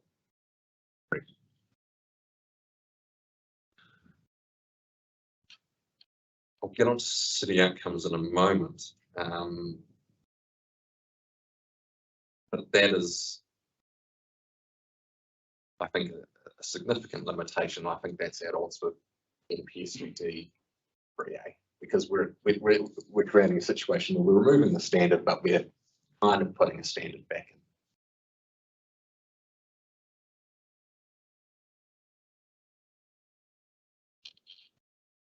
To turn to the COC, city outcomes contribution, again, my sort of bottom line here is I think this issue is unresolved. I saw Dr. Zamani in his vital evidence noted that made a comment around applying in situations where the height was significantly greater than the limits. I think that's been clarified now in the city centre zone. It is for anything above that threshold. To give you a real life example, Mr. Stewart's consented a building at Dixon Street that he mentioned. We are in the process now of looking at some very minor changes to that building, but we're back, for a 127 application, but we're back dealing with design excellence. One of the there are different ways to achieve that. But one of the options floated by the council was to do some amendments at the building top. Now, at the moment, we are already kissing up against the 35% buffer as it currently stands. So if we were to translate that example into this new framework, and we were to be encouraged to go above what would be a threshold at that point, we would be effectively getting tipped into a non-complying situation, a public notification situation, where the driver is a design outcome. So I'm not sure this is as fully resolved as it should be. You've heard a lot about from others around how does the city outcome contribution address what effect is it addressing, what's the resource management issue, and I think the situation is a little bit confused as well. It's very firmly tagged to a height standard.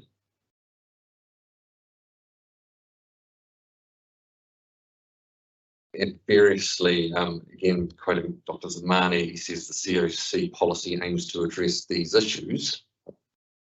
The issues that the COC addresses do not, to my reading, have a direct bearing to the height trigger that it is associated with, but it is being framed as a height matter. And he says, by providing certainty and a clear framework for developing significantly taller buildings. It is not a mandatory requirement, but a trade-off to improve the overall quality of developments in Wellington. So, what is the objective that is achieved? That it is achieving? It's been moved now from the design guide back into the plan. I sat there yesterday evening trying to fit it in the policy framework, and it's clearly a policy. But the best objective I could tie it to, and if I've missed something in the strategic ones, I'm sorry, but I don't think I have. The best objective I could tie it to was, I think, CCZ Objective 5, which is an amenity and design objective. And so that linkage around height is something that I struggle with.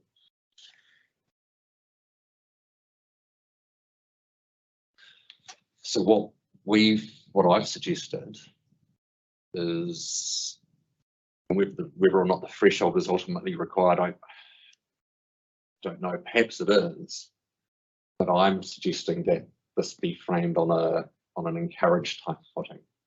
Because we've seen a switch from design excellence to Dr. Zamani suggesting, well, all design should be excellent, and I think we agree with that.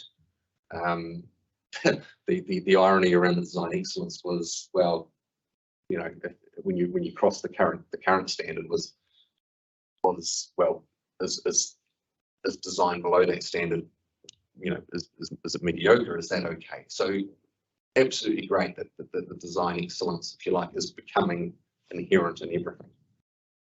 But what is happening above that threshold is a little bit less clear to me.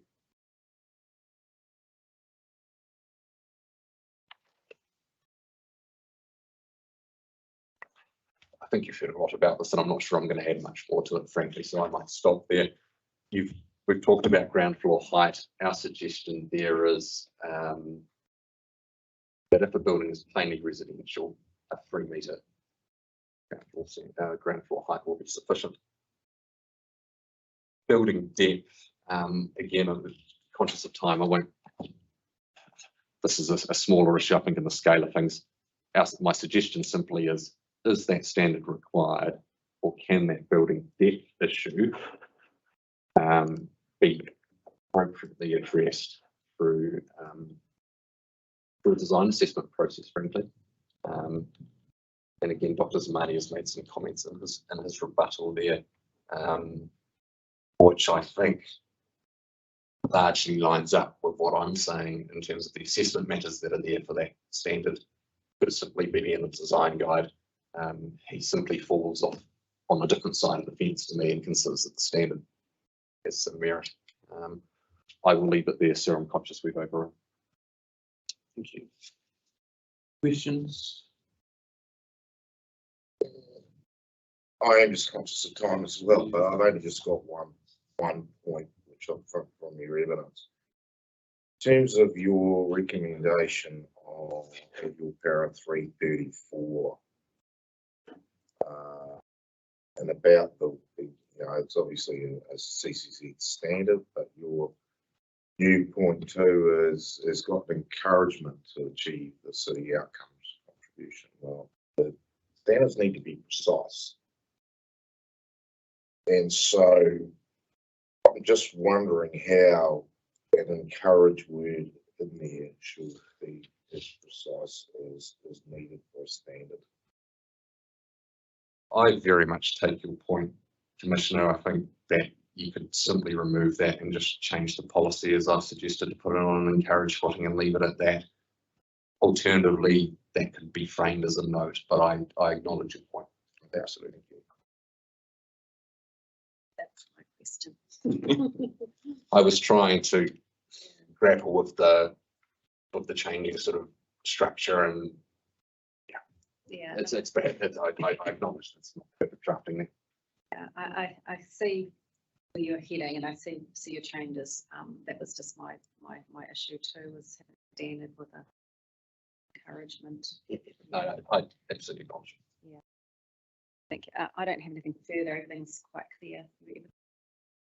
Yeah, I agree. I just would like a little bit of clarification on para 342, and this relates to comments Mr. Stewart made about the 4 metre ground floor height, and you say a more nuanced approach. Can you articulate what that might look like? So I suggest to take you back up to paragraph 3.40.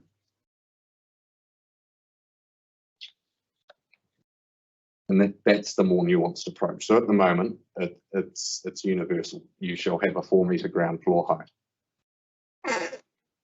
I asked that because I think there was some indication by Mr. Stewart that a higher ground floor stud might be appropriate in some places. Yes, but rather that's than more others. of a linkage to where the active frontages, I think, are applicable. And certainly they would always be, by necessity, I think, a 4 metre. So that's if you accept the active frontage Yes. requirements around the city. And yes, and to be fair, we talked some time ago now, we looked at those active frontages and it didn't ultimately appear in our submission for whatever reason. So that means we had a level of comfort with it. Perhaps in hindsight, we might have interrogated those more. We certainly looked at them at the time. Okay, so just picking up Mr. Stewart's city fringe kind of. Yes, and the scheme that I gave you today in Tory Street, we're not in a we don't have to, but we've chosen to put some retail into Tory Street because it is appropriate in there. Yes, sorry. Sorry, Commissioner, one more thing on that was, it's just escaped me. And that is my understanding, sir, that commercial to residential transitions are easier to achieve. Residential to commercial transitions are much more difficult to achieve. And so if you're dealing with a building that is from day dot going to be residential, then a 3 metre height is more appropriate. And it's effectively just a sunk cost to go to 4. So an alternative, thinking on the hoof here, I've suggested an alternative relief there of splitting that up. It could be a way of linking that more to where the active frontages are applicable. Okay, thank you. I'm aware of the time, so thank you. It's very clear, and thank you for your time and effort. I'll adjourn the hearing for a 10-minute break on the basis that our next speaker is going to be on time. Thank you very much. So we'll reconvene at 10 minutes past 11. Thanks.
Okay, thank you. The hearing stream 4 is reconvened, and apologies, Mr. Garrett, for being a bit late. We ran late previous minute. We needed 10 minutes. Well, welcome. I remember hearing from you in hearing stream number 1. But we're happy enough for you to talk to your key points to submission in relation to the centre zones. Over to you. Thank you. All right, that's working. Thanks so much. Yes, I think this is my 3rd time now coming back to speak on behalf of Generation Zero. And I'm just going to go over just the city centre zone today, but we also, sort of in summary, we say for the city centre zone that we think that the maximum height should be removed, deleted from the proposed district plan.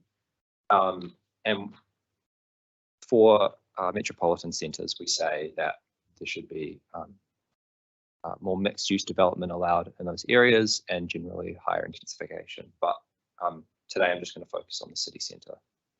So I guess the current district plan right now, the city centre came out of a 1984 study and created that low city, high city approach, which essentially is an aesthetic choice on how the city should look viewed from afar, perhaps from the Mount Vic lookout.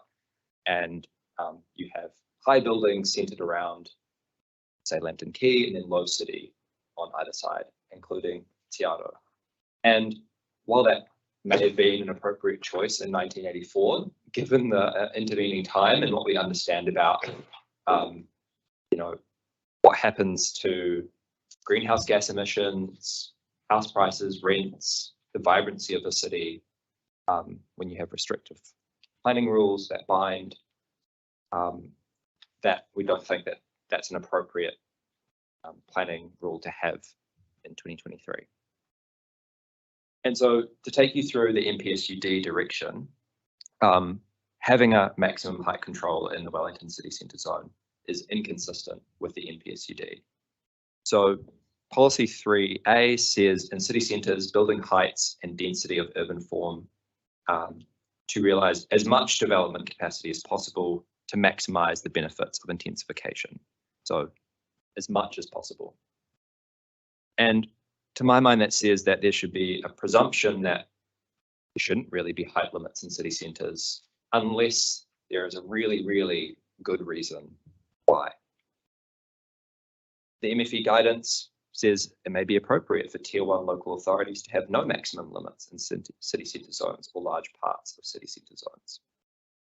And if you look at the objectives as well, it really says that, planning decisions should improve affordability, but also it really has this focus, and you see it everywhere, around 6 stories near rapid transit that takes you to the city centre, 6 stories around the edge of the city centre. And the whole presumption is that's where the most activity and vibrancy is, and the most access to transport and jobs and social infrastructure, that we should be maximising the amount of people that can live there if they want to. And when making decisions on all of these different MPSUD policies, the level of demand and accessibility are key considerations. And in the city centre, it's the most expensive land per square metre. It's the most connected to the rest of the city and to other parts of the city centre. It has the highest density of current infrastructure and planned infrastructure. So that's water investment, transport investment, social investment as well, like the library is being built right now, there's planned green spaces, all that sort of thing. And it's mixed use. It has everyone's needs, schools, childcare, shops, all within a walking distance.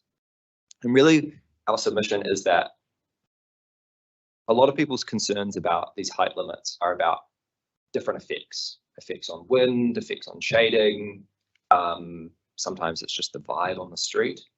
And for us, the effects can be managed by effect to the extent needed for that effect. So if there's a problem with wind, you use a tool for controlling wind. If there's a problem with view shafts, you have those, and these are already present in the plan.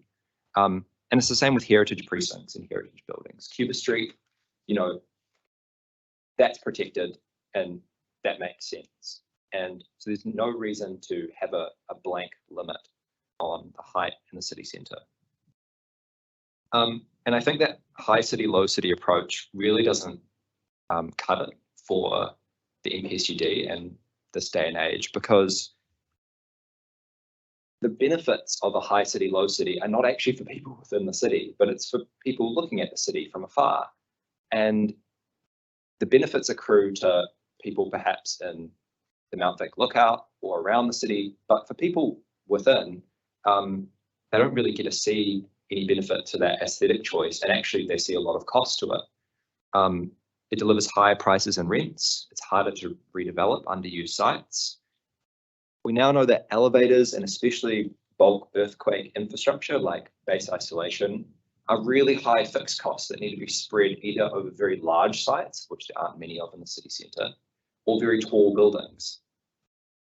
And this is during a time when this infrastructure, you know, earthquake strengthening is really badly needed.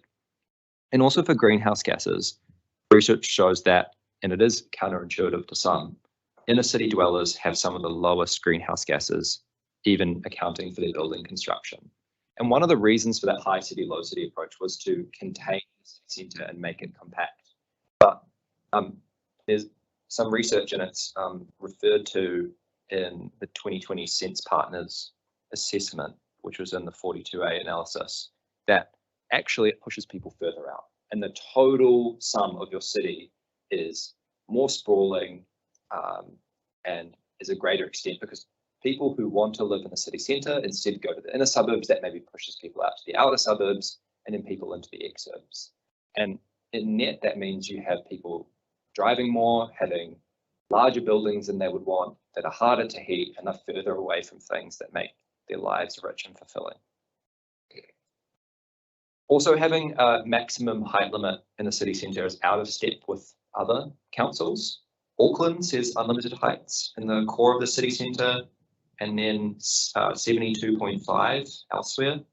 Hutt City just deletes maximum height limits and will manage everything by its effect. Porirua is from 30 to 50 metres. All of these are mostly higher than Wellington City, which, considering all these other places, Porirua, Hutt, are secondary city centres in the region. Auckland is a bigger city, but Wellington City Centre is more prominent, and a higher percentage of people in the region travel here every day. So it kind of seems weird that we would have quite a high city, low city approach in a place that has such demand and is so prominent in the region. The Section 32 analysis supports our submission. I had the suspicion that it was done before the vote, which was lost by 1, and that it was a bit of a surprise that councillors by a bare margin actually did vote for a maximum height limit to be retained, because in that Section 32 analysis, the council concludes that the no height limits option most closely aligns with the NPSUD and has the highest benefits, but then sort of says that the option that was actually chosen is balanced. So I don't know about that, but and it also says the preferred option, or the one chosen by councillors, adopts an approach that is well established in the current district plan, entrenched in case law, and supported by evidence. In other words, it's the status quo, and it's good because that's what it is, and it's supported because it's been there for so long. And I don't think that actually is the appropriate evidence base under the NPSUD, or given what we know about the need for intensification. And it was really good to see for the independent 42A analysis that it agrees with our submission for removing the city centre height limit and has recession planes around the edge where the city centre interacts with more residential areas.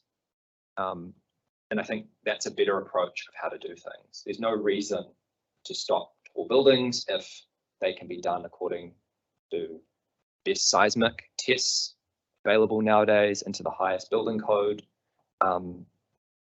And if they have effects that are to do with wind or around residential areas, you can deal with that on a case-by-case basis.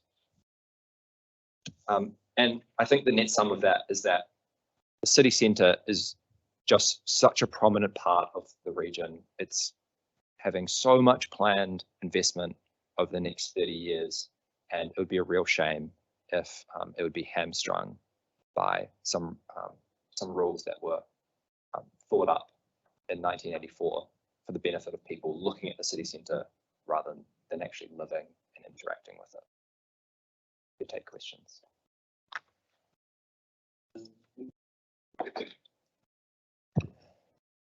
Welcome back, Mr. Garlick. We just had Mr. Stewart from Stratum Management explain to us that height is all good and fine, but from a developer point of view, the height limit that he financially has is something around 12 to 14 stories. And only that makes sense in this current climate. Providing higher heights, therefore, doesn't provide, or higher heights in the plan doesn't provide higher buildings in the city, because the developers can't make the numbers work for higher buildings. There seems to be a whole myriad of criteria that flow into that to make a higher building worthwhile. And obviously at the moment, from what Mr. Stewart told us just before, it's not working. What's your response to that? I think in some ways, you know, when you're creating a district plan, you're not a developer. You can have regard to what people say about what the economics is, but fundamentally you're looking at effects. And if the economics right now says 12 to 14, sure. I mean, what's the harm in setting them higher? Nothing, right? Because they're not binding and then they don't have a cost. But the harm in setting them close to or lower than that, and you see this frequently where there has to be breaches of the height limit that are allowed and concessions made for other reasons around the city, that is a cost to developers. So if you kind of think you got two options, one doesn't bind, has no cost, one definitely does have a cost. It's quite clear in the city centre, considering all the other policy objectives, that you should really take the least regrets approach and choose one that will definitely not bind. And then just additionally, that's just one developer's view with a snapshot in time in 2023. These, you know, the operating district plan was created in T2, and you know, if a developer there said, oh, we can only do 6 stories in the city centre feasibly, residential properties maybe, and then you say, great, we'll set it at 7. Well, things change over time, right?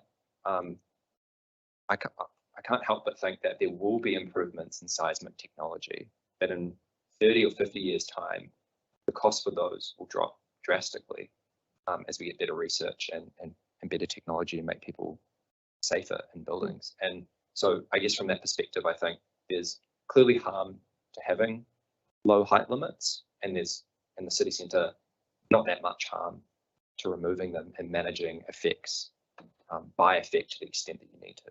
So, Thanks very much for that. It's very clear, thank you. The council have said, you know, there's a pathway, a resource consent pathway for overheight buildings. So it's not prohibited, if you like, in terms of if you want to have an overheight building, the RDA process, which they consider to be enabling.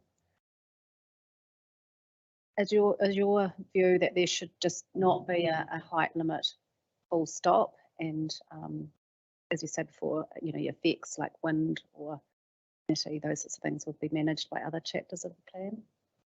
Yep, that's what we say. I think like I appreciate that that the current height limit does get breached frequently, and I think that's probably just a good indication that it doesn't accord with the demand that's out there for apartments in the city centre and commercial development, and that, you know, if there needs to be an extra step, all that does is discourage people from taking that step, because it clearly, you know, it's more costly to have a unique pathway that breaches the height limit and kind of, you know, there isn't really a height limit, but you still have to go through this whole rigmarole. Then that doesn't seem like a good way to sort of do planning law, is to kind of say there's a height limit, but then maybe give yourself some options to extract concessions during a sort of discretionary process.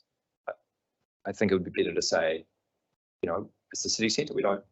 If there's a tall building and it makes sense and other effects are managed, then fine. And if we want to get contributions from that, then that can be done through the development contribution strategy.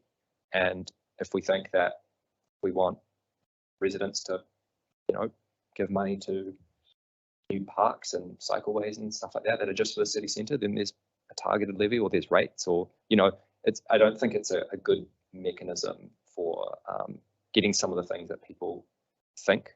I don't think planning law should be about, you know, setting something just so that you can breach it and maybe have a bit of discretion in that way. I think you need to do it in a principled way, and that's transparent.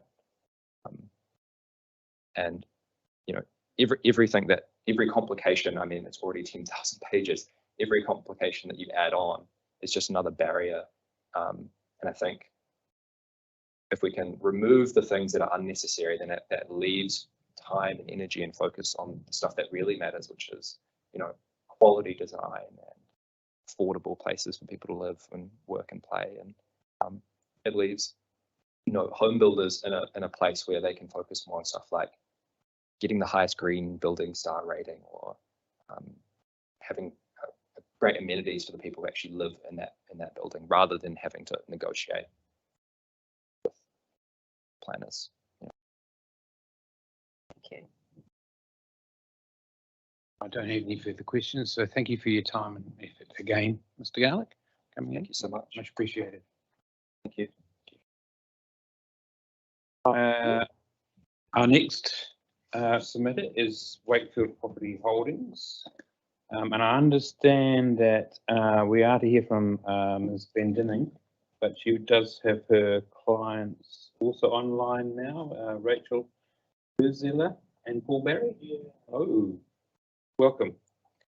So, Ms. Glendinning, are you going to talk to your submission, or? Right, there you are. Hi and welcome. You're on mute. Thank you. Is that better? Yeah, much better. Thank you. Brilliant. Thanks for that. On now. I can hear now. All Yep. right, we'll get going. Thank you. Okay, good morning, Commissioners. My name is Sophie Glendinning. I'm a senior planner with Origin, and I've been engaged by Wakefield Property Holdings Limited to make an oral presentation and present some evidence to back up our submission on the Wellington City Council's proposed district plan. The submission made on behalf of Wakefield Property Holdings Limited relates to the permitted building height provisions as they pertain to Tower Junction, being the site at 10 Surrey Street in Tower. And I'm also joined by teams by Rachel Urzilla and Paul Barry, who are the joint owners of the site to which the submission relates. So they will also be available to answer any relevant questions that you might have. Thank you. So in summary, what we are asking the panel to agree to is to increase the permitted building height for the site to 22 metres. The Section 42A report for the mixed use zone recommends that Tower Junction is moved to height control area 4, which would allow for a permitted building height of 18 metres. Our preference and our request to the panel, however, remains for the permitted building height to be increased to 22 metres.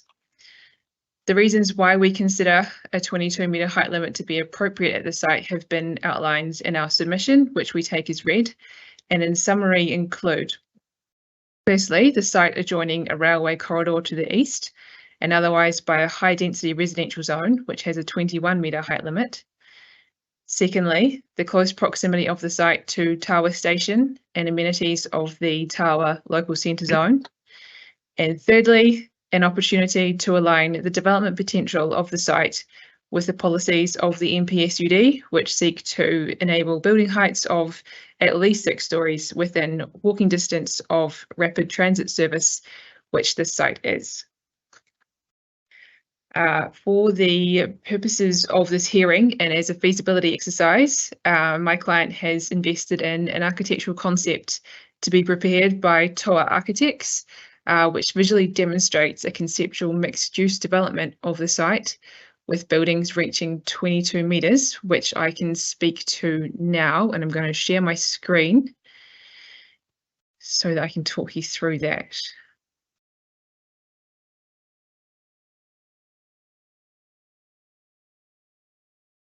So hopefully you can see this plan here.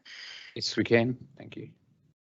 Okay, so starting with this first plan, the layout of the conceptual development takes into account the flood hazard overlay in the PDP maps. So as you can see, it avoids these areas, thereby minimising exposure to any natural hazards.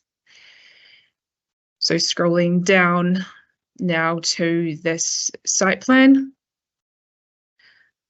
So this shows the placement of buildings within the site and how a development of the site could incorporate business uses at ground floor with residential activity above ground floor in accordance with the objectives of the mixed use zone chapter. So a height of 22 metres would facilitate the potential for between 3 and 5 levels of residential at upper floors. So scrolling down again, the remaining plans in this plan set include a section through 3D views and renders that show that the scale of a development at 22 metres will be compatible with the 21 metre building height limit of the surrounding high density residential zone. So I'm going to scroll down here and just show that this is particularly evident in the renders, which is these two last plans here. So this models the scale of residential development in the surrounding high density residential zone if this was built up to the maximum permitted height of 21 metres. So you can see where my cursor is here. So this block essentially models a 21 metre high building in the high density residential zone. And it's also visible in this last one here. So this obviously being our 22 metre max height development here and 21 metres in the surrounding high density residential zone.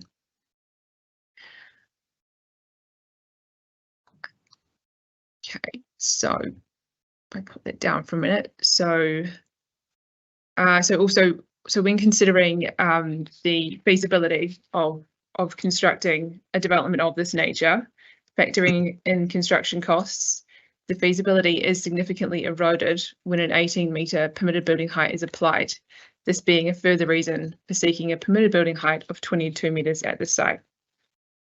From the perspective of Wakefield Property Holdings Ltd and considering the site-specific attributes, the outcomes sought by the NPSUD and the PDP for mixed-use zones, this site provides the opportunity to substantially contribute to residential and business accommodation for the city if the height limit is increased to 22 metres. So to conclude, we consider the request to increase the permitted building height for the site to 22 metres to be justified.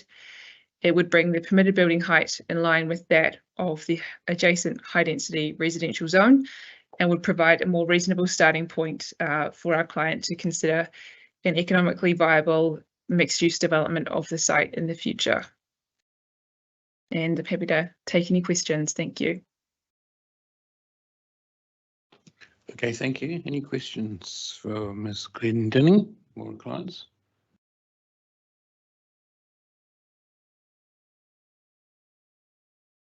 I don't have any particular questions. It's your submission's very clear about what your outcomes are. You're really just wanting the mixed use height limits to equate broadly with what is potentially permitted or anticipated across the road. So I don't have particular questions. Thank you. Yeah, same for me too. Okay. Yes, it's very clear, your submission, so thank you for that. Thank you. Thank you for your clients to attend the hearing as well. Thank you, and thanks for the opportunity to run this virtually. It saves a lot of time and cost for travel, so appreciate that. Indeed, you're welcome. Okay, thank you very much. Me to make a point of clarification here that site does have 22 metres if it includes residential. So that's under the next standard. Under the which standards? So under MUZ S2, maximum height for the purposes of Rule 16.2, they do have the 22 metre height limit already. Okay, I'm looking at the district planning maps that show 15 metres. Yep, so it's kind of set out in my 42A, but that's the maximum height, permitted height, but if they are including residential, then they do get the 22 metres. And is that via a resource consent process that they have to apply if they've got a residential? It's the same with any centres building, you need resource consent for the building, but you get the additional height if you're incorporating residential. Yeah. So you'd need a consent anyway if it was hypothetically if you were building to 15 metres. Yep, that's correct. Okay. Did you catch that conversation there? Yes. Yep.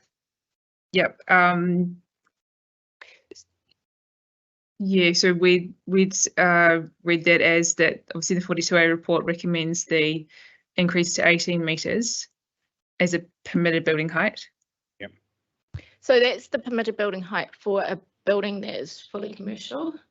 And once you incorporate the residential, you go to MUZ standard S2 for the purposes of Rule 16.2, and that would be the relevant rule, and you would have a 22 metre height.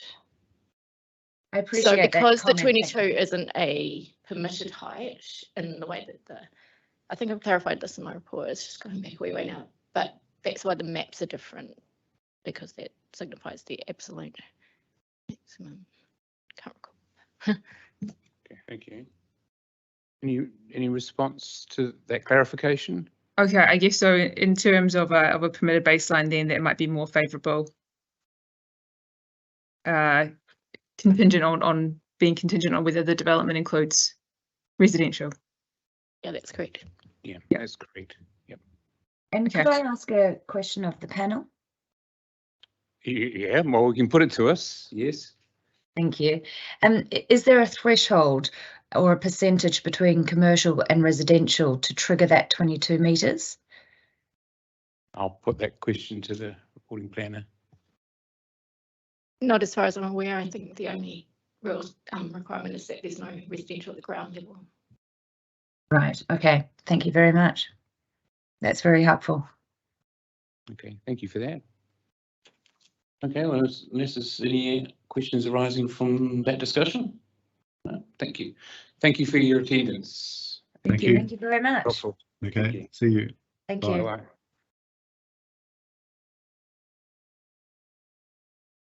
Okay.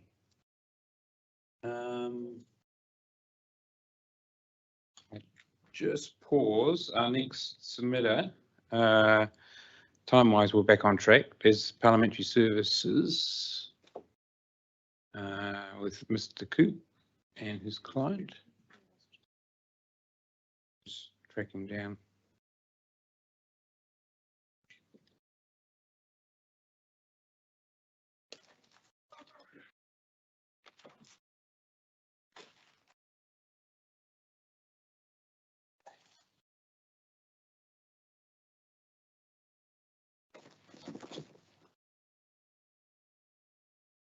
Welcome back, Mr. Coop. Thank you. And your client is David Willis, is it? Wills. Wills, thank you. Wills. Parliamentary Services. Okay, so sorry, I'm just getting your recirculated evidence, Mr. Coop. Okay. Right, wonderful. I'll just briefly say something and then Mr. Coop's going to do the really technical side of things. I just really wanted to summarise why I suppose Parliamentary Service on behalf of Parliament actually considers Parliament to be a little bit of a special zone. And not well covered under the city zone in that.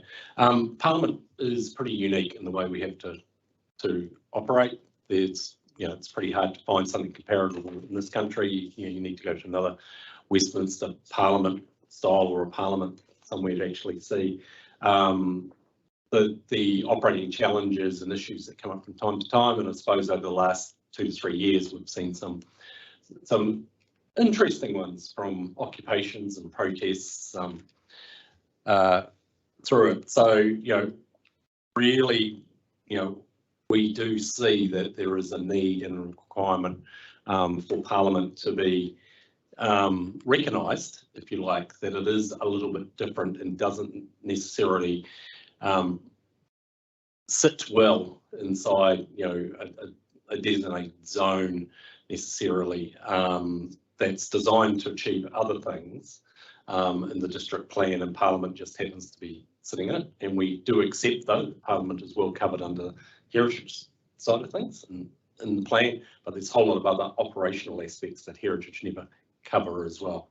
And I suppose some of the main thrust of what we've got is, we do have protests, we do run Parliament, we do have lots of functions, big events down there on that Parliament precinct, but more so is evolving the security. I think it's changed a lot in my 8 years at Parliament.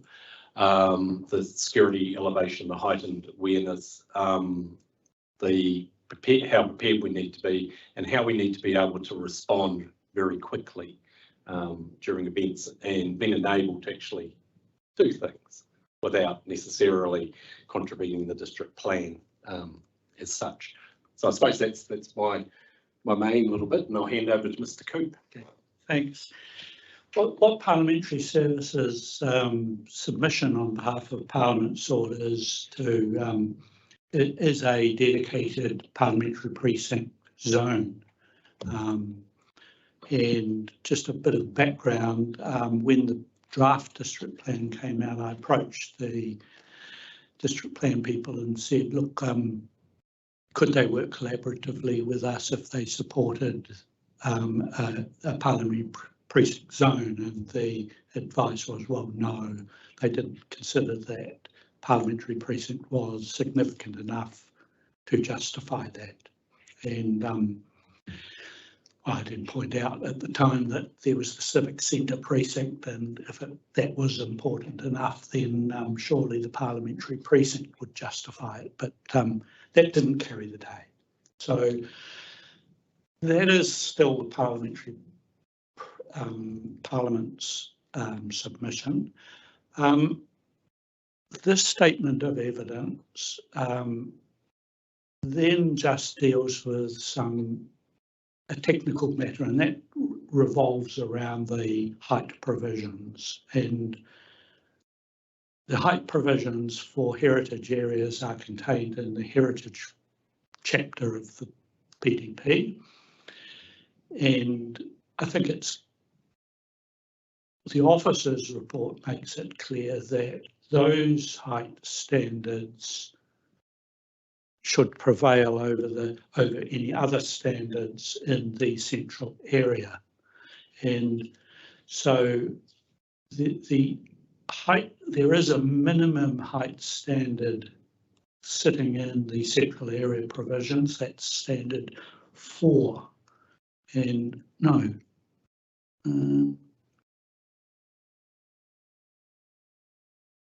yes, standard 4. And that requires building heights of 21 metres, and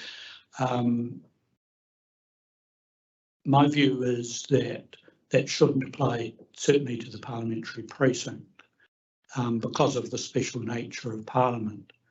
And in my evidence you'll see that some of the reasons why parliamentary precinct is different from the central area is that, for example, it's not available or appropriate for Parliament to accommodate non-parliamentary activities.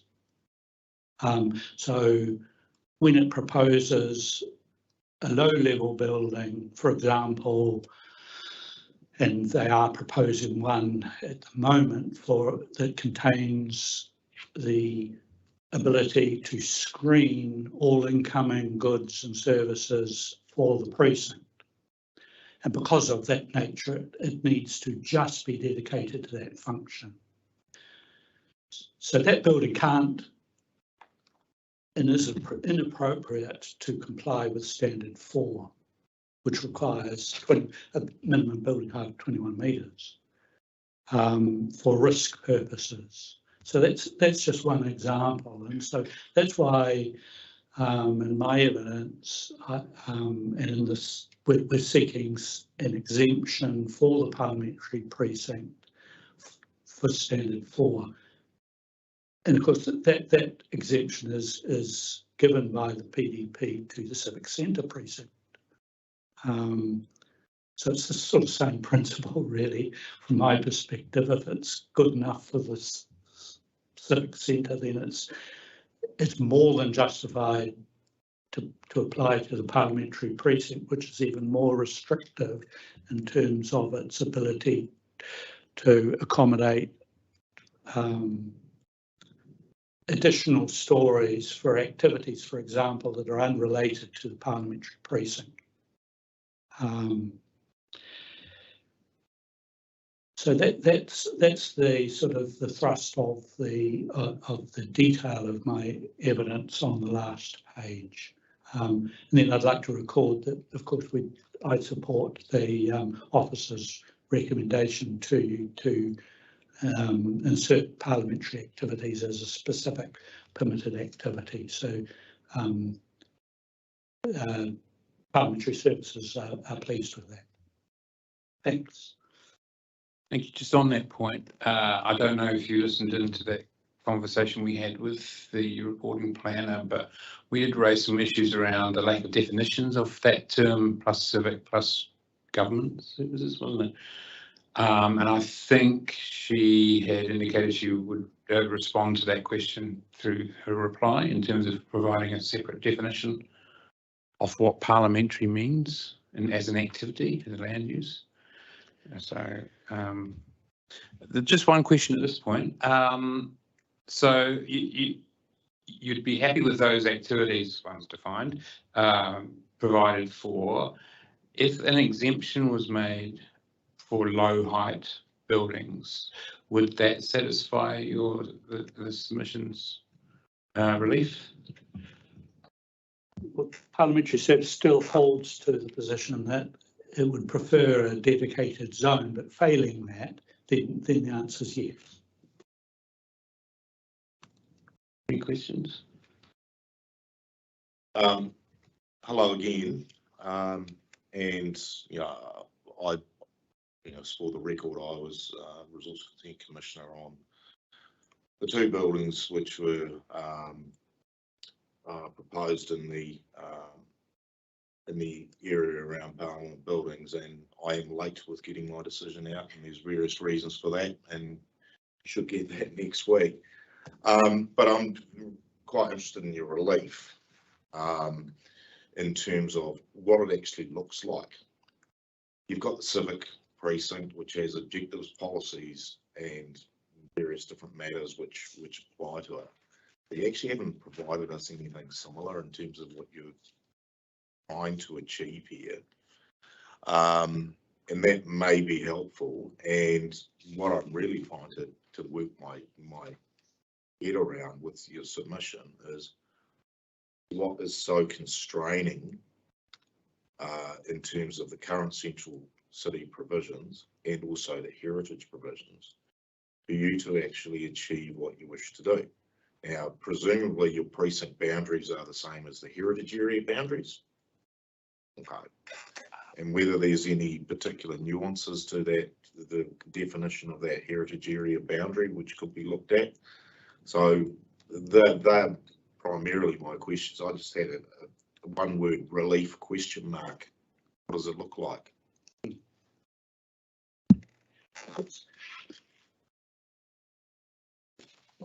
Yeah, you can. I can post one little example, which most people in the room might be aware of. So when we had the occupation February 22, I think towards the end of that, the speaker of the time came out on building a fence. The speaker of the time couldn't build a fence because that fence, you know, not a quick fence anyway, that would have to go and wouldn't comply to the current district plan. So probably, you know, we didn't test it at the time. We provided advice back to them around it, but that's a classic case of example. We cannot respond with speed in the way that we need to when restricted by parts of the district plan that we currently sit under. And that's, I accept the point that there's a whole lot that should be teased out around this. And myself and Mr. Cooper were having a wee discussion just before we came in, that it would be useful if there was an appetite to consider this, that we came back with setting what this would look like, the goals that it would be setting to achieve, and if that moves through at that point, then it can be open up to public consultation and everything along the way. So maybe that is a starting point, that, you know, it's developing what we're really trying to achieve here, the whys, the wherefores, and how that would actually look when it's put in place. We'd certainly be open to that.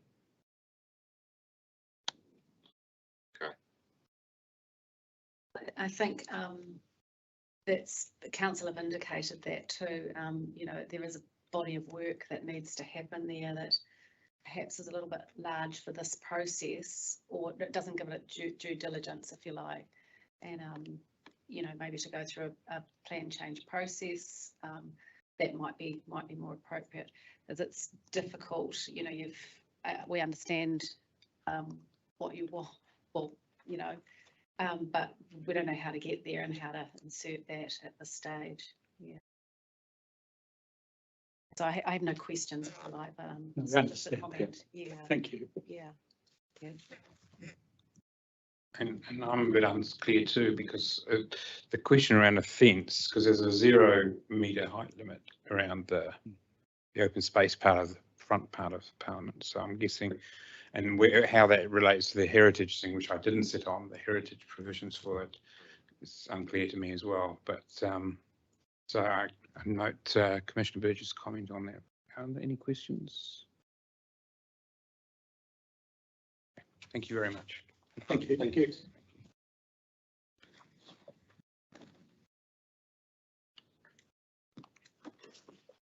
We're still waiting for them to come online for this. Example.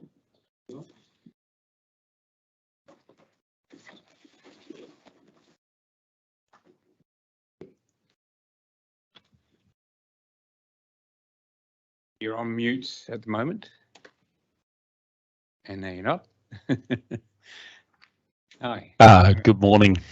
Hello and welcome. And I'd first like to apologise for running over time the other day so that we didn't get to hear you. And we're grateful that you can fit some time in today to attend the hearing. So thank you. Oh, look, it's my pleasure, and I apologise for it's been a slightly messy time for me. I'm actually on day 3 of COVID, so I'll try not to cough too much while I'm talking. And I've been dealing with some family issues as well. So look, I'm just grateful that we've got the opportunity to have the conversation now. Thank you. Thank you. So just very briefly, I'm hoping you've got the speaking notes submission for a handout that I gave to you. I will just talk very briefly to that. Otherwise, I can pop it up on screen if it's easier. If you could pop it up on screen, that would be helpful. Okay. Screen 2 speaking notes. There we go.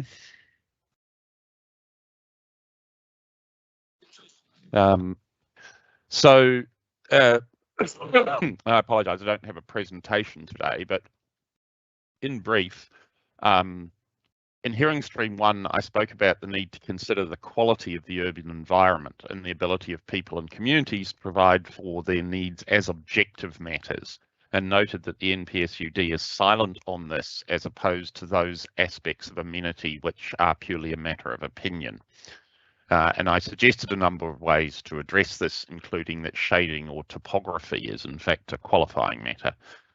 In hearing stream 2, I applied that particularly to the Aro Valley in order to use height limits to maintain and enhance the quality of the urban environment while providing development capacity, and particularly gave examples of how the proposed changes in the PDP could seriously undermine the quality of the environment. This is to continue that because on a technical basis, some of the most critical sites are actually zoned as centres. And in this is a note. This is a picture very kindly provided in the Section 42A report. And what I want to talk about today is these sections, these two sections that are in the centre, the one with the dotted line, which could loosely be called the garage project site, and the one next to it to your right, I think, of that blue line, which is the area of 68 to 72 Aro Street. Excuse me. At present, they are in an unusual situation because they're part of the Aro Valley Centre, but not part of the centre in a physical or obvious sense on the ground. And they were rezoned, as I've noted elsewhere, that due to a process which was done on the basis of further submissions without the landowners having any input, and that would not be allowed. Now, the practical issue is, however they are zoned, that they would be covered by the walkable catchment, and in centre zones would be about 22, have an allowable height of about 22 metres, as opposed to the 12 metres which would prevail in the rest of the centre. When I talked to you last time, directly opposite them is an orange strip going up, and you can see in there I was actually talking about the issues with 95 Aro Street, which are on the left of that orange strip, which again would be zoned 21 metres directly in front of a long-term residential care facility. On these sites that I'm referring to in the centre zone, again at 22 metres high, you would effectively have the potential, if they were fully developed to their allowable heights, that the sites on the other side of Aro Street would receive no sun at all during the winter. I showed this is because to this area north here, you have, that is essentially around where the Devon Valley comes on, which is where the sun comes through, and I provided some pictures in hearing stream 2 illustrating how the sun barely rises above the horizon there. Now, the pictures in the Section 42A report don't quite clearly illustrate that these are obviously long-term residential sites. This is that area 68 to 72 Aro Street. They all have dwellings ranging from the most modern here next to the heritage area at about, which was built in the late 1980s, 1930s, 1920s or 30s dwelling, and there are some pre-1930s dwellings at the back which are in the residential zone. My reason particularly is that I felt the Section 42A report analysis of my submission seemed to conflate general policy and site-specific considerations. The fact that the council hasn't looked at rezoning any centre sites is not a resource management not to consider the issue here. Council is proposing very different height limits than exist at present, and the impacts of those need to be considered. This is a particular anomaly. There may be others in other centres, but I'm not as well informed about them. And in my view, the plan can and should provide different height limits in different centres to address effects arising from topography in their surrounds. The Section 42A report directly acknowledges the potential for adverse effects. That is, the increased heights will generate effects such as shading in RO Park and both on public and private amenity. My point is that the classification of shading and other impacts purely as amenity does not actually recognise the significance of these effects. Permanent shading is an adverse effect on the quality of the environment and the ability of people and communities to meet their needs. And as such, it goes directly to Part 2 matters on which the NPSUD is silent. As I've said before, the winter sun barely raises above the hill line in Aro Valley, and a loss of almost all winter sun would be a significant objective adverse effect. I guess the consistent line I've been trying to make is that the NPS UD is a national instrument, and the decision to upzone particular sites must be considered in terms of the circumstances of those sites. The Section 42A report instead sets the specific effects against the general requirement, and my understanding is it's not in dispute that based on the latest housing capacity assessment, the PDP enables much more capacity than is needed. And so there's no general policy reason not to consider these adverse effects on these particular sites. Whether it is through rezoning or through applying lower height limits to align with the rest of the centre zone would be a matter for your consideration.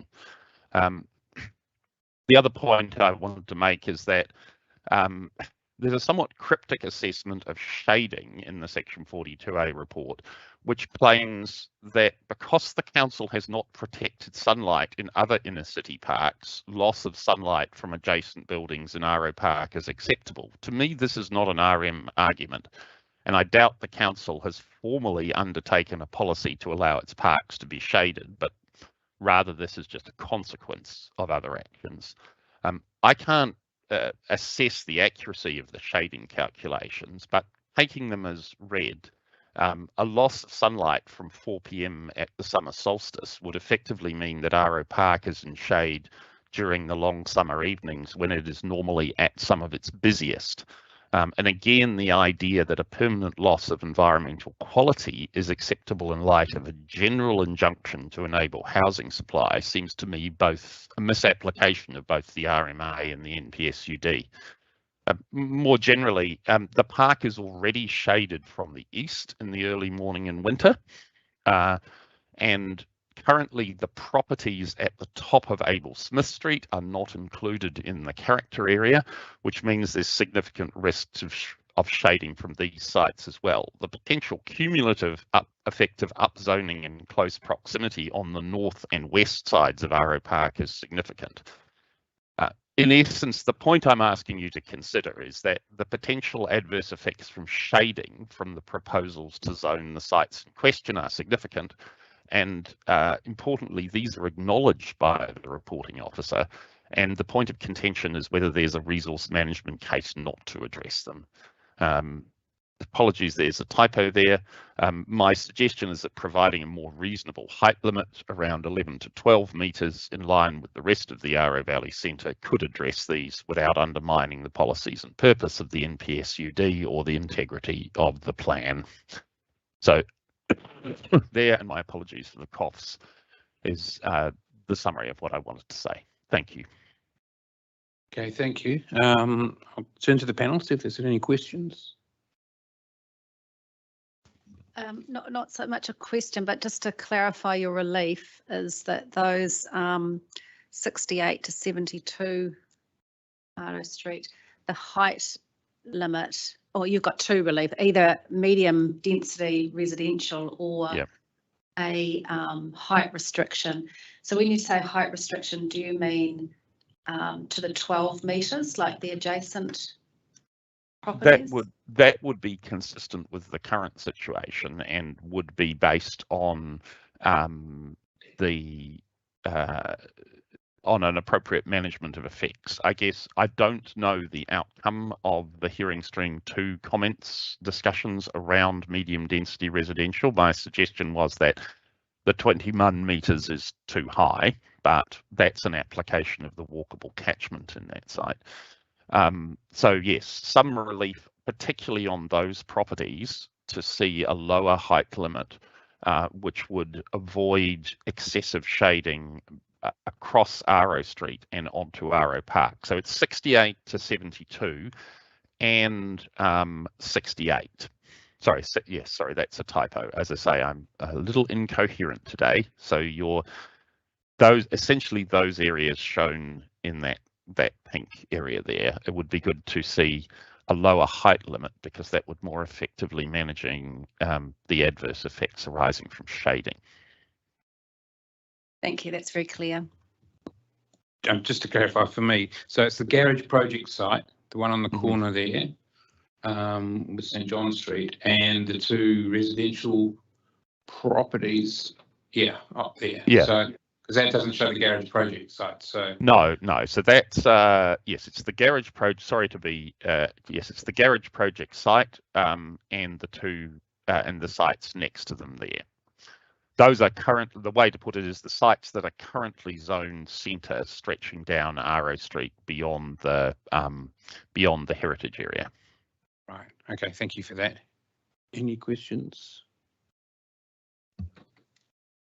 No, I think your relief, Mr. Sapsford, is very clear to me, and I think you were being very coherent despite the fact you were slightly affected by COVID. But thank you for your submission. All right. Thank you very much, and best wishes with what's a challenging and time-constrained juggling act. So I wish you all most well. Thank you. Yeah. Same to you. Thanks. Yes, go well.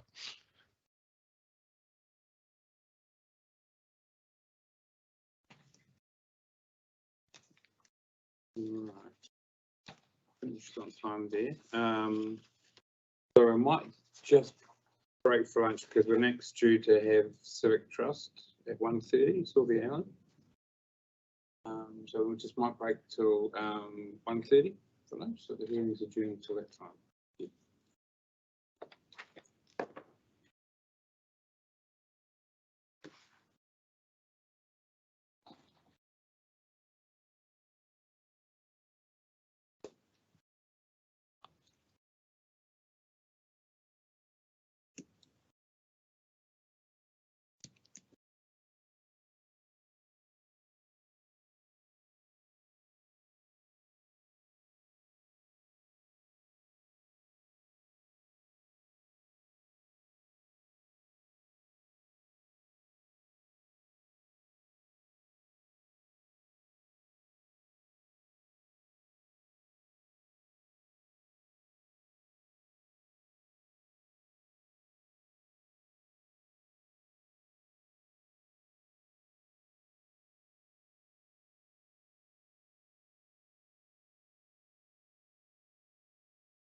driving in this morning, I saw all the black smoke coming out of that old container ship back on the harbour.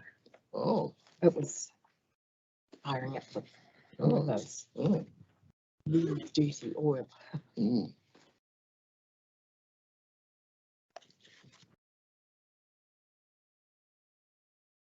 Good afternoon, everybody. Hearing stream number 4 is reconvened. And this afternoon we will kick off with the Wellington Civic Trust, if they'd like to come up to the table. Thank you. Now, we've had no pre-circulated material, is that right? That's right. Okay. No Is there problem. anything to table now in terms of material? No, No, but okay. we can probably provide notes later if you would like. Yes, Just- please.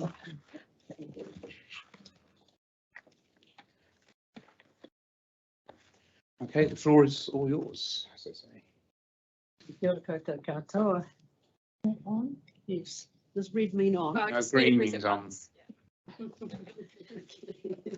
We will wing through that. Kia ora koutou katoa, and thank you for giving us the privilege of being able to present today.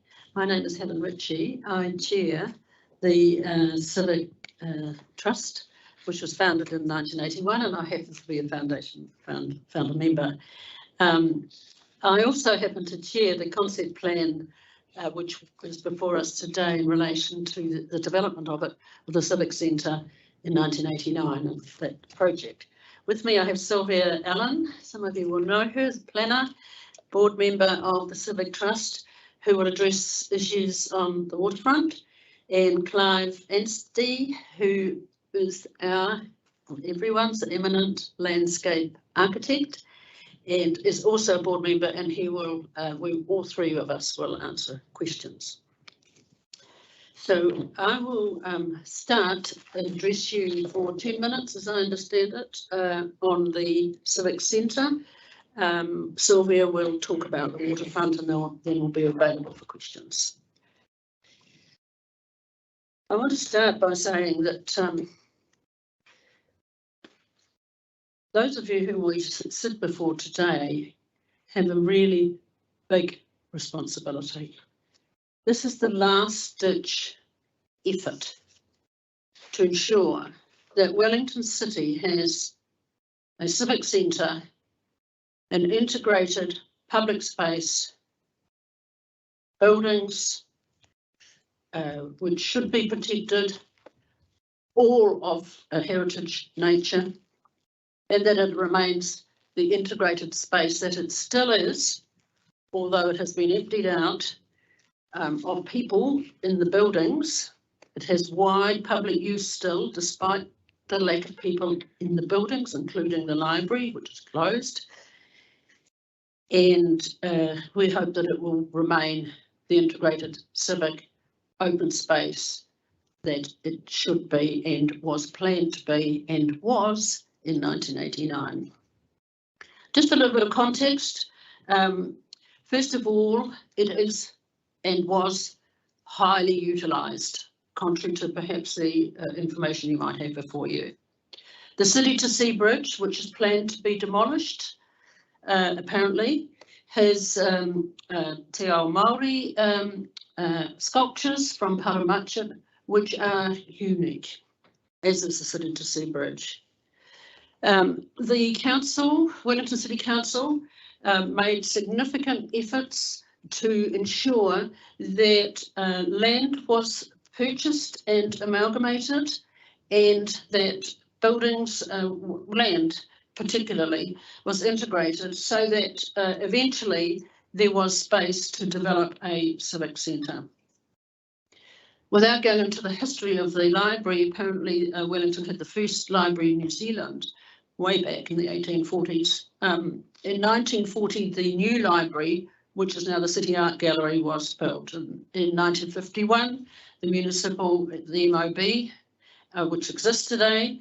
In 1951, there was then a collection of buildings existing, but no civic centre for the people of Wellington, or as the capital for the people of Aotearoa, New Zealand. Land was zoned in 1964 Harris and Victoria and Mercer Street in order that a civic centre would be developed, 1964. In 1970s, Michael Fowler Centre was eventually built. And then there followed a number of civic centre concepts in the early 1980s. I chaired in 1986 the review of the civic centre, and the council agreed unanimously to a single concept plan. A new library, the 1940 City Art Gallery, the MOB, Municipal Office Building, being refurbished. Mercer Street closed partially to become the public square, the open square, which is used a lot for a whole range of open events, both sporting events, but also political events, which are really important to us, and a new CAB building, a council building, the Central Square and the City to Sea building, City to Sea Bridge. For some reason, for some inexplicable reason, periodically there have been attempts to demolish the buildings, and that's very much at the core of what you have before you today. The desire to demolish and without public notification and so on. I'll get to that later. I was instrumental twice in ensuring that the town hall was not demolished, despite the efforts of Michael Fowler, who was the mayor at the time. And then the City Art Gallery was also going to be demolished, or at least one of the officers wanted it demolished, as it were, as part of the discussions in relation to the concept plan. So, what I want to emphasise today is that this is an integrated civic centre. It has architectural examples of buildings from 1904, and actually even from 1904, the town hall, right through to 1990s. Each of those buildings is an important example of architecture through Wellington. There's nowhere else that this architecture, such a progression of architecture, is expressed. The civic aspect is really important in the civic centre. There is no civic aspect to the civic centre now. We're sitting, I'm not sure where we're sitting, but we're not sitting in the civic centre at the moment, and neither is the council. It's not here, some bits of it here. The public space aspect is important. The buildings, the heritage protection is important. Really, I just want to say that before you today is really open slather, you know, to redevelop, so-called, a civic centre that actually still exists. Our civic centre is really not for sale. It is not a redevelopment site. There is throughout the comments, particularly from Willis Bond, that there be no public comment allowed in relation to aspects of the buildings and also the so-called redevelopment. I just now pause, if I can, because I want to refer to some very specific aspects, if I can find, sorry.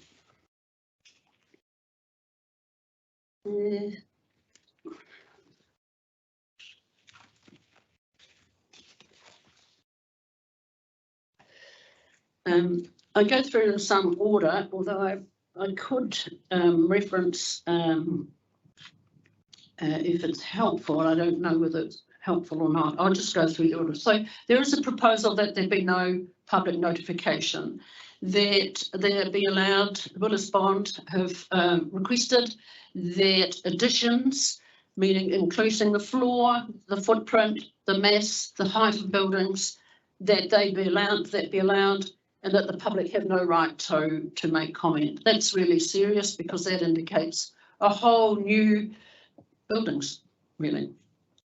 So we are asking that be deleted.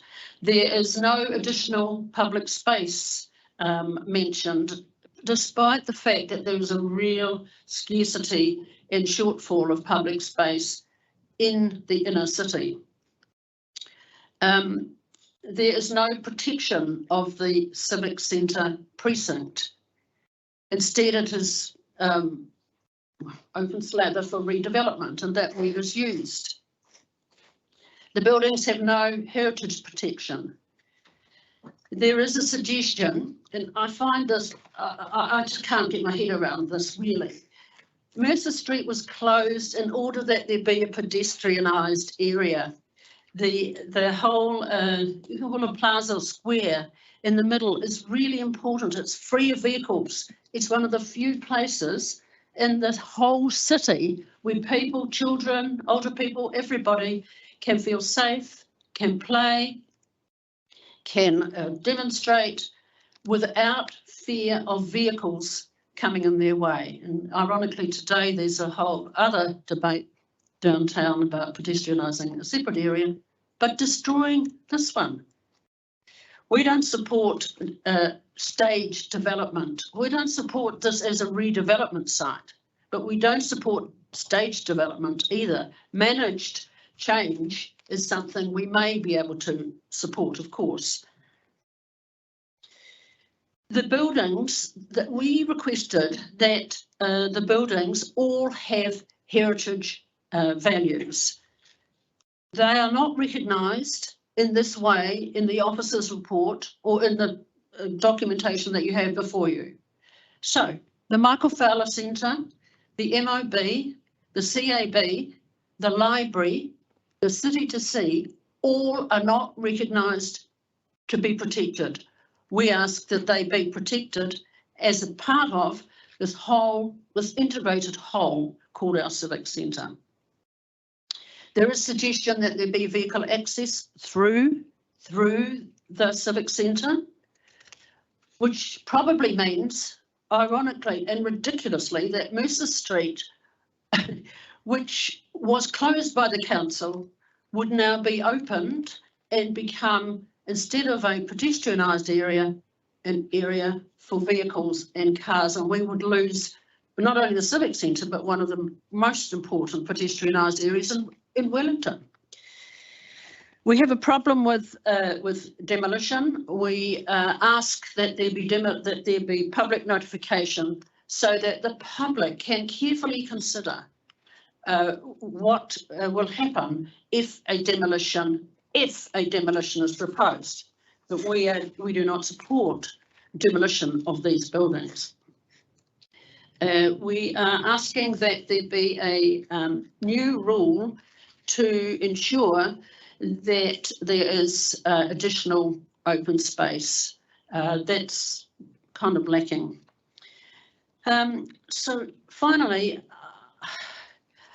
I don't think it's too strong a word to say that the council has been highly neglectful of both the maintenance of this area, but also in just letting it become a derelict area when it once was, it still is, highly utilised and a very significant part of our heritage and part of our public amenity. What has happened and what is happening in the proposals that you have before you is that instead of this space being for the public interest and public use, it has shifted dramatically into a place for private gain. That is really unacceptable. This is our civic centre. It is an integrated whole. It is a very valuable space. And I urge you, it's on your shoulders to make sure that it is retained for future generations of Wellingtonians. Thank you.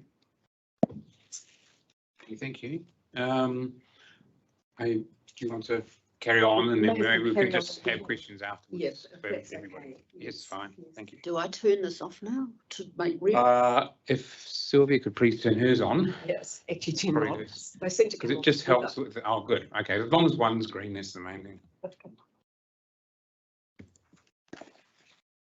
Right, so the Civic Trust made quite a number of submissions on the Wellington waterfront, and we've had some positive recommendations, but we've also had some negative recommendations. So there's really two main areas that I'd like to cover. One relates to the kind of the area that's neither open space or buildings, and the other relates to the how the future change is controlled, particularly additions to buildings or new small buildings. So at the moment, the mapping of the waterfront zone shows three types of area: public open space, Queen's Wharf buildings, and areas of change. A large part of the zone area is outside all three.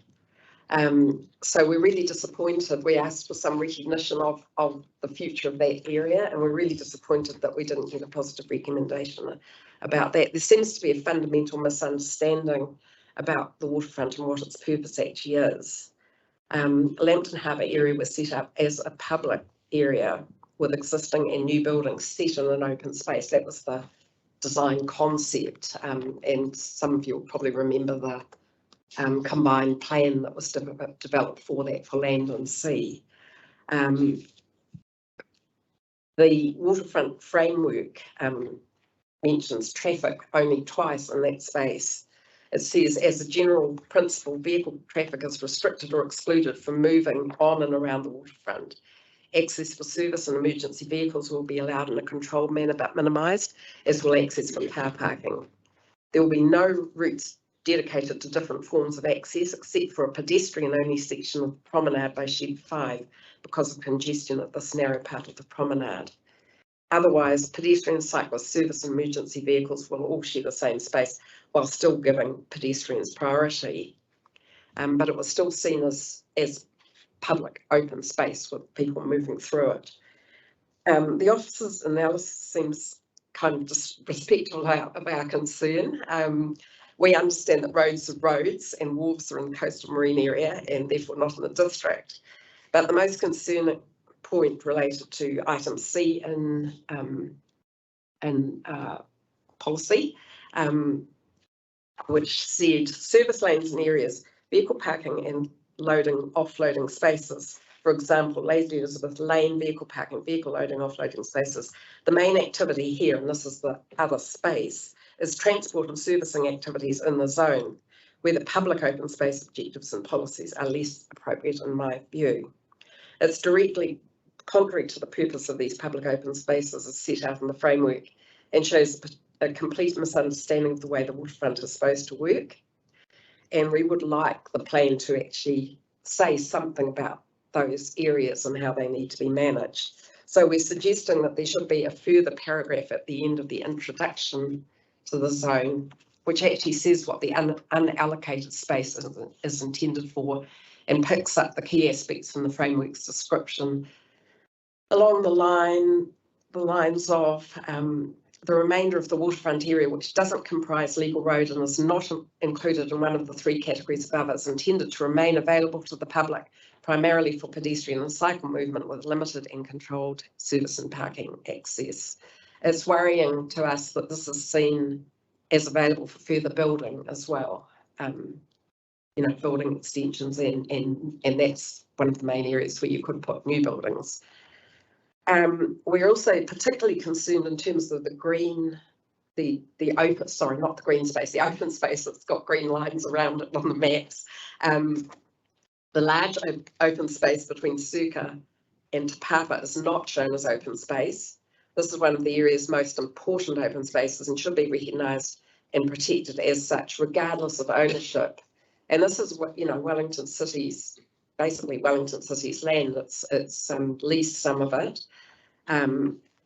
But it's not beyond the bounds of possibility that that could be recognised and permanently protected as open space in the district plan. We're grateful for the recommendation for two smaller areas of open space to be mapped, but we noticed that some open space areas shaved off near the public toilets in Queen Elizabeth Lane without explanation. We oppose this change and don't know on what basis that recommendation was made because there's no submission seeking less open space. Just moving on to, and we appreciate we got some favourable recommendations in terms of recognition of the connectivity of the area, but we're still not satisfied in terms of building control and things.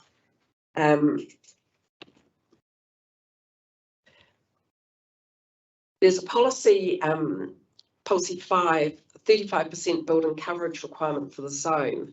We found the way it was expressed was quite confusing, and the officers made a recommendation to sort it out. But the recommendation is based on the whole of the zone.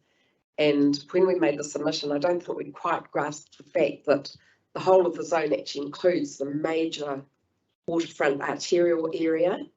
So if you base 35% on the whole of the zone, that's including a whole Jeffreys Quay, Cable Street, all those big trafficked areas.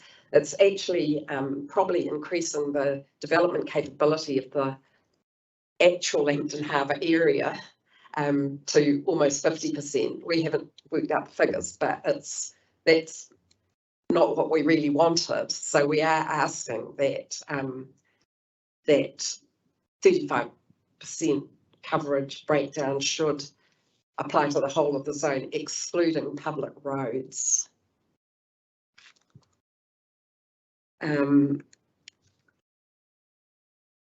We made some submission on public transport in the zone, and we appreciate the officer's recommendation that the public transport as a permitted activity is actually limited to those roads as well.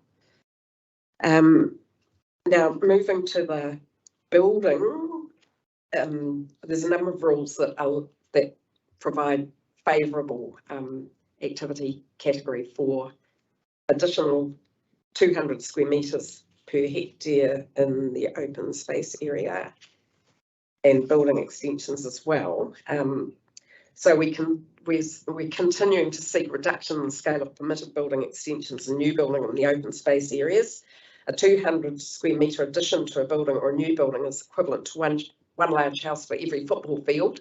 And there are very few open spaces on the waterfront of that size, but that's how it would be worked out.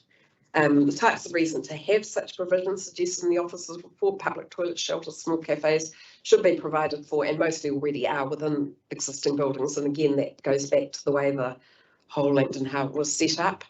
The rule sets up the opportunity for proliferation of inappropriate structures for the scarce resource of open space. We also want a limitation of no more than 2.5% footprint extension of existing buildings as restricted discretionary activities and without public notification. There are already very large buildings on the waterfront and little open space.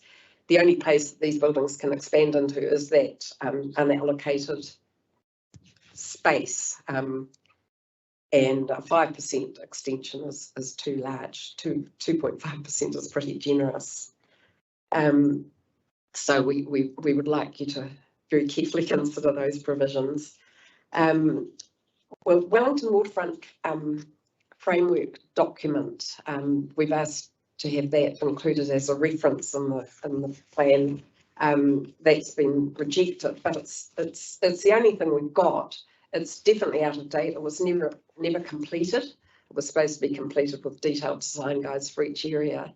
But if you feel you can't reference that, we would like you to make a play for a proper relevant design guide for the waterfront area, which is so important. Last from me probably is outdoor storage. There's a pretty generous provision for outdoor storage in the zone. We don't know why that public space should be used for outdoor storage. We've suggested that it should be limited to no more than 10 square metres at a time, and it should be thoroughly fenced. And it's, it's pretty primitive to allow that sort of activity as permitted in this day and age in that sort of area. So that's the end for me. We did have one more submission that Helen's going to refer to, which is we did ask for hotels to only be allowed above ground floor. We had a little bit of a difference of opinion here, so that's fine. We may as well be open. So I have concern about hotels being on the waterfront for the similar reason that I expressed, have expressed over time in the waterfront, but also in Civic Centre. The hotel privatises the space on the waterfront. And I participated actually in the landmark hearing related to the Hilton Hotel. And we were successful in ensuring that that hotel did not go ahead. The reason, one of my main concerns, I don't think that there should be allowed, whatever it is, what is it, public space or entertainment space or whatever it's called, on the ground floor. Because if I believe that that shouldn't be allowed, because if that isn't allowed, then the hotel won't be allowed. So there won't be a hotel if you haven't got that space below. That might be a point against what I'm saying, but I don't think so, because the reality is that the hotel does not just take the space that it's sitting on. It actually increases traffic significantly for servicing, and it, for want of a better term, it colonises a far greater space than the space on which the building sits, and privatises it essentially. So I don't support what Sylvia supports. but I was the expert witness on the Intercontinental Hotel. Here we go. So yeah, there are two quite important decisions that have been made that actually are a little bit in conflict as well. So I just. So we should stop and answer questions. I'll let you decide. Unless how that proceeds. No. Thank you for that. I'll open up for questions. Oh, yeah. I thought you were going to do the opening. No. Open up space. Thank you for your submissions. Dealing first with the Civic precinct. I'm a little bit unsure in terms of what you actually want. You're obviously wanting public participation in terms of everything potentially, or everything significant which goes on there, including demolition. But has the Civic Trust been involved in the development of? Yeah, I understand there's a project on the undergo at the moment. Has the Civic Trust been party to the discussions about what is the future thinking? Are you referring to the project behind the Michael Fowler Centre or some other project? Well, I understand. I think Dr. Zamani has now been appointed project manager for the Civic precinct itself. And you know, I'm aware that there's various different discussions about demolition of the CAB. We haven't been asked to be involved at all in that. We did run a very significant one-day seminar about 2.5 years ago, and we provided, you know, the results of that back to the council and things. But no, we haven't been engaged at all subsequently, even though we've got a real interest. The reality is we haven't been able to be engaged because it hasn't been notified. No, I'm not talking about in a statutory sense. Sorry, what's that? I'm not talking about it in a statutory sense. Well, what I understand is the council was, and I think you've outlined a number of the issues with the Civic Square precinct at the moment. The fact you've got the CAB, which is scheduled to be demolished potentially. You've got the library being refurbished. You've got problems with the town hall construction going on at the moment. So what it was when I worked at the council back in the late 90s, in terms of the look and feel of it now, is very different. So I understand the council are looking obviously at in terms of what the precinct is going to achieve in the future. I could just say or certainly I believe that, honestly, for the last decade, our energy has gone into this area in the waterfront, in the town belt. To the extent that no voluntary organisation should have been expected to have done. And yes, we've been very actively involved in trying to ensure that this remains a public space for the people of Wellington, a public civic space for the people of Wellington. You refer to the CAB. There has been no notification, so no ability for us to make statutory comment. But the CAB, the reality of the CAB is that it was not earthquake prone. It was damaged in the Kaikoura earthquake. The council received approximately, and you can look up whether it's $37 million or $38 million insurance in order to fix it. And instead it emptied out that building, it emptied out the MOB, it emptied out all the staff, so there's no people there, and has let it sit. And apparently it was news to us that a Dr. Zeman or whatever, I don't know who he is, has been appointed to do something. You know, that's our concern. That, you know, we had, I don't want to be offensive, but the reality is we had a discussion before, and you know, this is really an insult to the people of Wellington. Look, I think you've taken my questioning quite wrongly. I'm not saying you've insulted us. No, but I understand the whole reason for the precinct provisions within the plan is that there is a framework to look at the future of the precinct itself. And it has a number of different provisions in it. So what I would, you know, and I recognise what you're saying about public notification and so forth, and the people needing to be involved in that and so forth. But in terms of the outcomes for that area, the precinct provisions within the district plan or in the proposed plan are designed to look at the future of, in a statutory sense, what goes on there and when. Now, I reckon, but you know, Dr. Zamani is an advisor to this hearing on the other matters in terms of his previous role with urban design. I understand he is now project manager for the precinct, looking forward on behalf of the council. That's about the extent of my knowledge.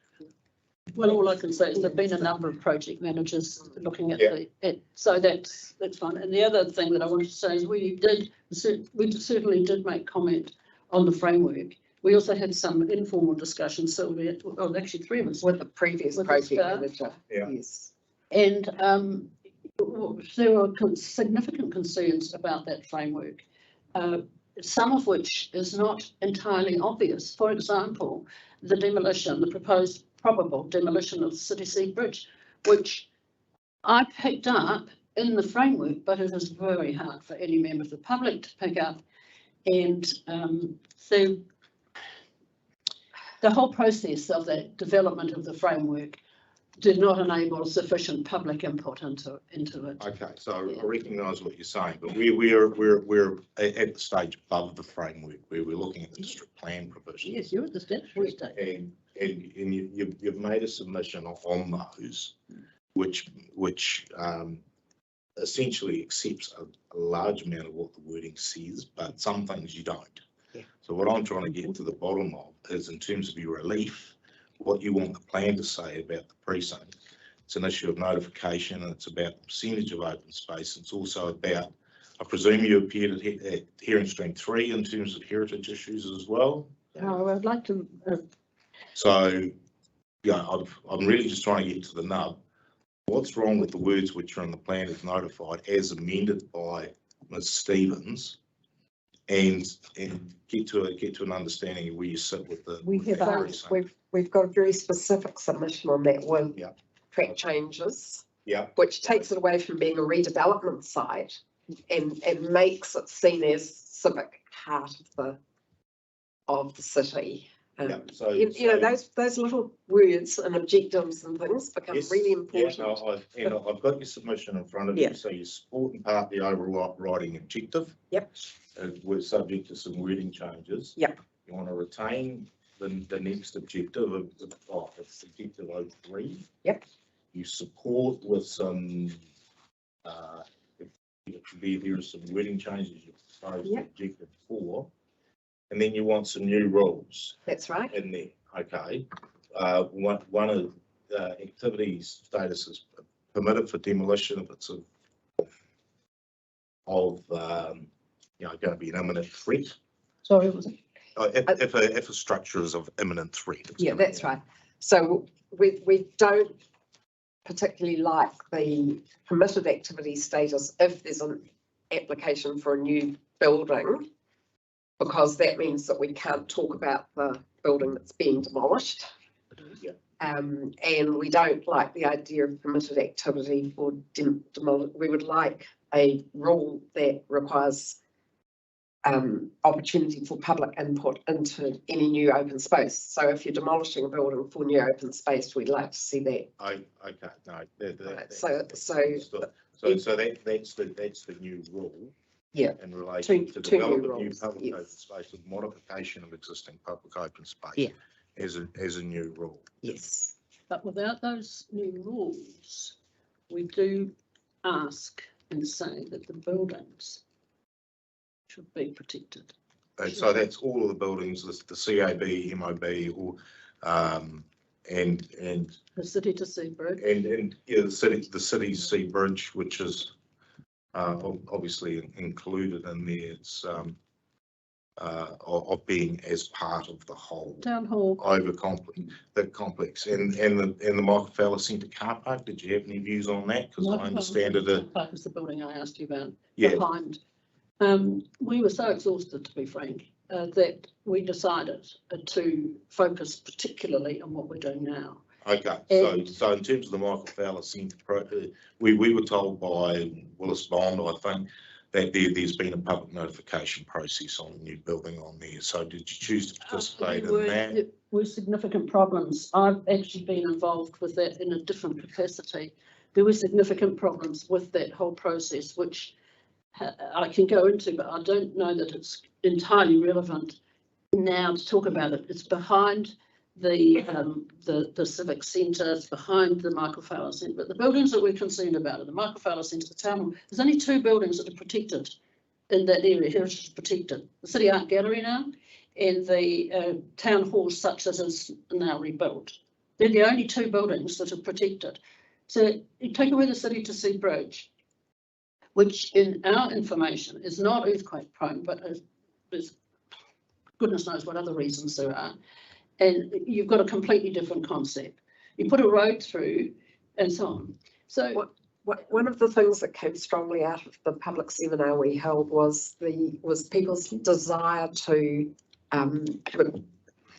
reuse and retain. You know, people didn't want to see demolition; they wanted to see reuse and maintenance, and not taking stuff to the tip just to build something new, to actually build off what's already there. Okay, no, that's understood. Yeah, so that's our consultation. Yeah. And at that stage we did have good, discussions with the project manager, but he's obviously moved on and we haven't been kept involved. We just don't have the resources to take on major buildings like the proposal for the new building behind Michael Fowler Centre. Yeah. There's only so much. Because we were told the other day that there was a public notification process through that. Yeah, they were expecting a number of submissions from other people, but the submissions were received from building owners in the immediate proximity, as opposed to being of broader public interest. So that's what we were told. Can I tell you what happened?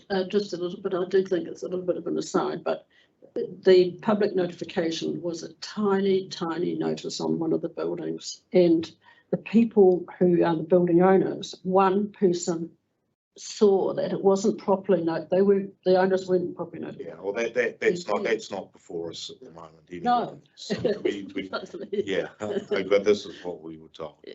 I might pass on to my colleagues for now anyway. Thank you. Thank you.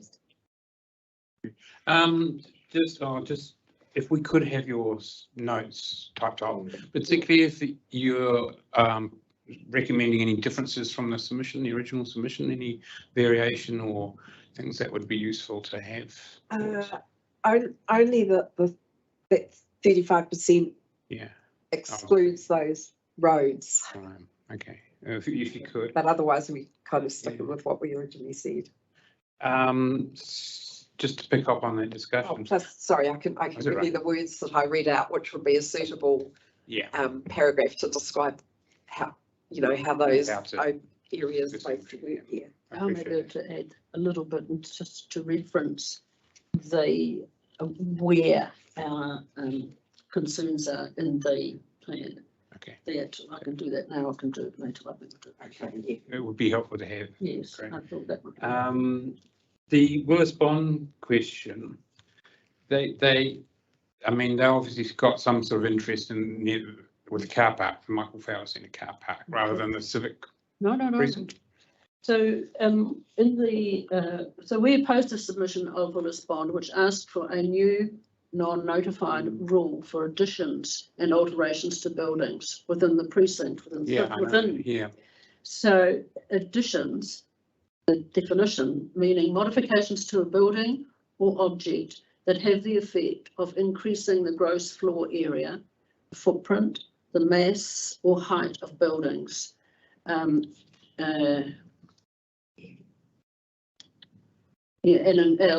includes the creation of new floor levels. We opposed that submission of Willis Bond, which is essentially a submission to say public will have no say in virtually new buildings, really. I think I didn't make myself clear. They seem to have a direct interest, property interest, outside the frame of the main precinct. Yes, well. But the changes precinct-wide changes, not just confined to a particular part, because they did make the submission that something outside in that car park area may not affect the precinct proper in terms of the use and what have you of it. That's what I said as a bit of an aside. Yeah. So that's just what I was trying to understand, that if there was a carve out to that car park area in terms of notification or non-notification, would that be a concern to the trust? Well, that's already in process. No, but as a future sort of provision going forward, just in case something else comes along. It'll be completely built up with a new building. Yeah. There's not much else there. No. Could happen. Well, it's not built yet, so who knows? Yeah, it could go to appeal. It could go. Yeah. But. Okay. All right. On one response I had around that notification, I put it to them, rather than bringing everything into the non-notified basket, what about the other way around, giving it as a civic precinct and make everything notified mandatorily? And there was a little hesitation about that. And one response was, that I remember, was that as a public investment, a significant public investment, it would go through the local government significance process of consultation and things.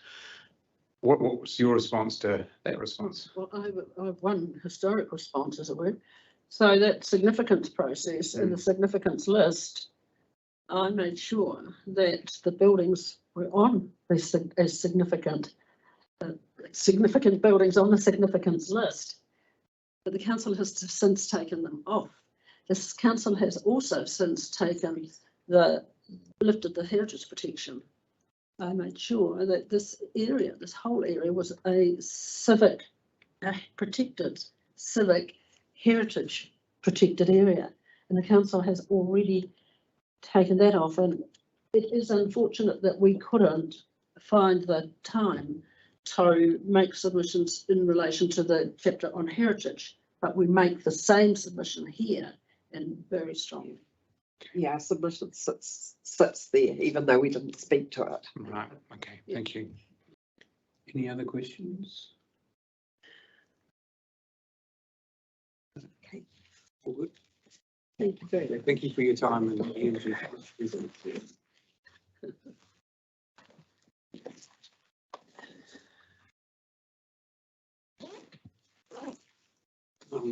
We are due to have KiwiRail.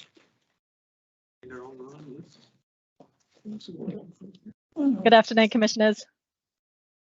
Good afternoon. Just get ourselves organised. Get us.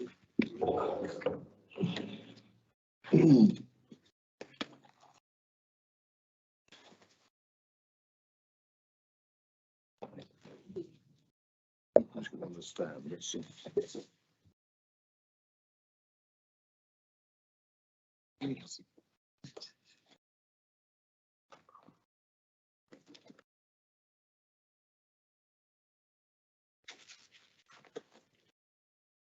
Okay.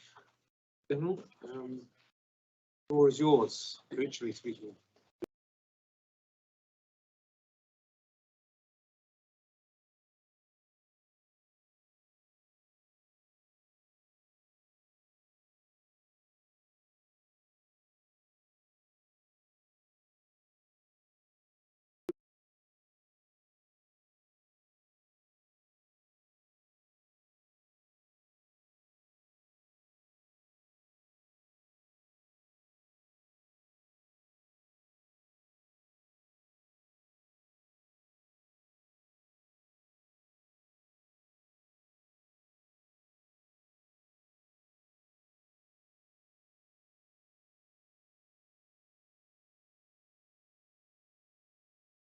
Similar to what was presented on in hearing stream 2, but obviously this is a different set of zones, and with the panel's permission, we would like to present a brief summary of the legal submissions and evidence to set the scene for what KiwiRail is asking for. Certainly. And yeah, I guess we can sum up really what KiwiRail is after in one line. KiwiRail is seeking a 5 metre setback for all new buildings and structures adjoining the rail corridor. And from my part, just briefly setting out the legislative framework for that setback control. So you'll be aware that section 77I and 77O of that have been now introduced in the RMA state that qualifying matters can include matters required for the purpose of ensuring the safe or efficient operation of nationally significant infrastructure. And the New Zealand Rail Network is nationally significant infrastructure.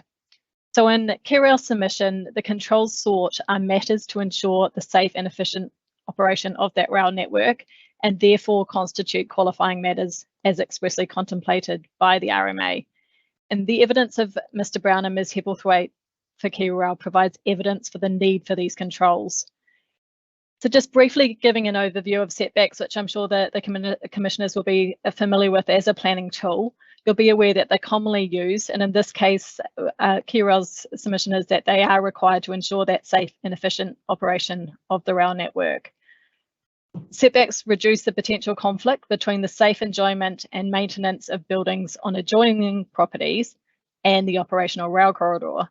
And this has two benefits. It increases safety for users of the land adjoining the rail corridor, but also users of the rail corridor itself. It also increases efficiency for rail operations by mitigating against the risk of train services being interrupted by unauthorised persons or objects entering the rail corridor. KiwiRail does not agree with the reporting planner that a 1.5 metre setback is suitable for access to and maintenance of buildings adjoining the rail corridor. Mr. Brown will provide evidence on the need for the setback to be 5 metres. A 5 metre setback is particularly important in the context of zones which allow up to 22 metre high buildings. The 5 metre setback proposed by KiwiRail protects people from the potential safety risks of developing near the railway corridor and allows for the continued safe and efficient operation of nationally significant infrastructure. It also aligns with the purpose of the RMA to enable people and communities to provide for their social, economic and cultural well-being and their health and safety. A district plan framework which enables developments as permitted activities that cannot be built or maintained safely and lawfully adjacent to the rail corridor is not in accordance with the purpose of the RMA in our submission. It therefore breaches Council's obligations under section 74(1)(b). So in my submission, the 5 metre setback proposed by KiwiRail is pragmatic and reasonable. So I'd now like to ask Mr. Brown to present. Obviously happy to answer any questions, but it may be more efficient if you hear from all three of us before we respond to questions, but equally do let me know if you've got any questions now. I agree. Mr. Brown can come on now online. That would be great. Good afternoon, Commissioners, and thank you for your time this afternoon. Look, I don't propose to read my my statement in full, but a summary from it, and please forgive me if I look as though I'm looking up on screen. It's I have a second screen that's sitting slightly above my camera, so I'm not wanting to be disrespectful. I'm just trying to keep track of my notes. I'd like to speak to you about two things this afternoon. First, briefly about the importance of rail, in particular the importance of rail within the Wellington region, and then to talk more about the setbacks. And I'd also like to just make a couple of comments on some points that the reporting planner has noted in their review of our position. So turning first to the importance of rail. Rail is a fundamental to the safe and efficient movement of goods and people throughout New Zealand, and it's been clearly recognised by the government's investment into the ongoing operation and expansion of the rail network within New Zealand. The benefits of rail are particularly well known, and in particular, rail produces at least 70% less carbon emissions per tonne of freight carried compared to heavy road. Within the Wellington context, the rail network facilitates a large range of freight movements, including import and export of traffic from Centreport, and freight services to and from the South Island via the Inter-Islander ferry service. It also provides critical passenger services within the Wellington Metro Rail area and through into the Wairarapa. KiwiRail's expectation is that freight and passenger demands on rail will continue to grow. In preparation for this future growth, we're making a range of rail upgrades and to the rail network in the Wellington vicinity, which are encompassed within a lovely phrase, WUMUP, the Wellington Metro Upgrade Program. This upgrade includes various upgrades to crossings, additional platforms, and the installation of a modern overhead power system. It is critical that the ongoing operation and future development of the rail corridor is protected and provided for by including appropriate controls within the Wellington City proposed district plan. And this obviously includes building setbacks from the rail corridor. So I'd just like to turn briefly to the setbacks and what they are. I'm sure they're reasonably obvious, but I'd just like to step through these if I may. They're obviously a physical setback control with the intention to provide a buffer from the rail corridor, which is primarily for the safety of adjoining residents, and that it mitigates against residents entering the rail corridor. It also has benefits for the safety of those who use the rail corridor and for the ongoing efficiency of the rail services, and that it reduces the likelihood of a person or an object interfering with the tracks, with the overhead lines, and ultimately within train services. It's our position that 5 metres is the width that's needed for the setback adjoining the rail corridor.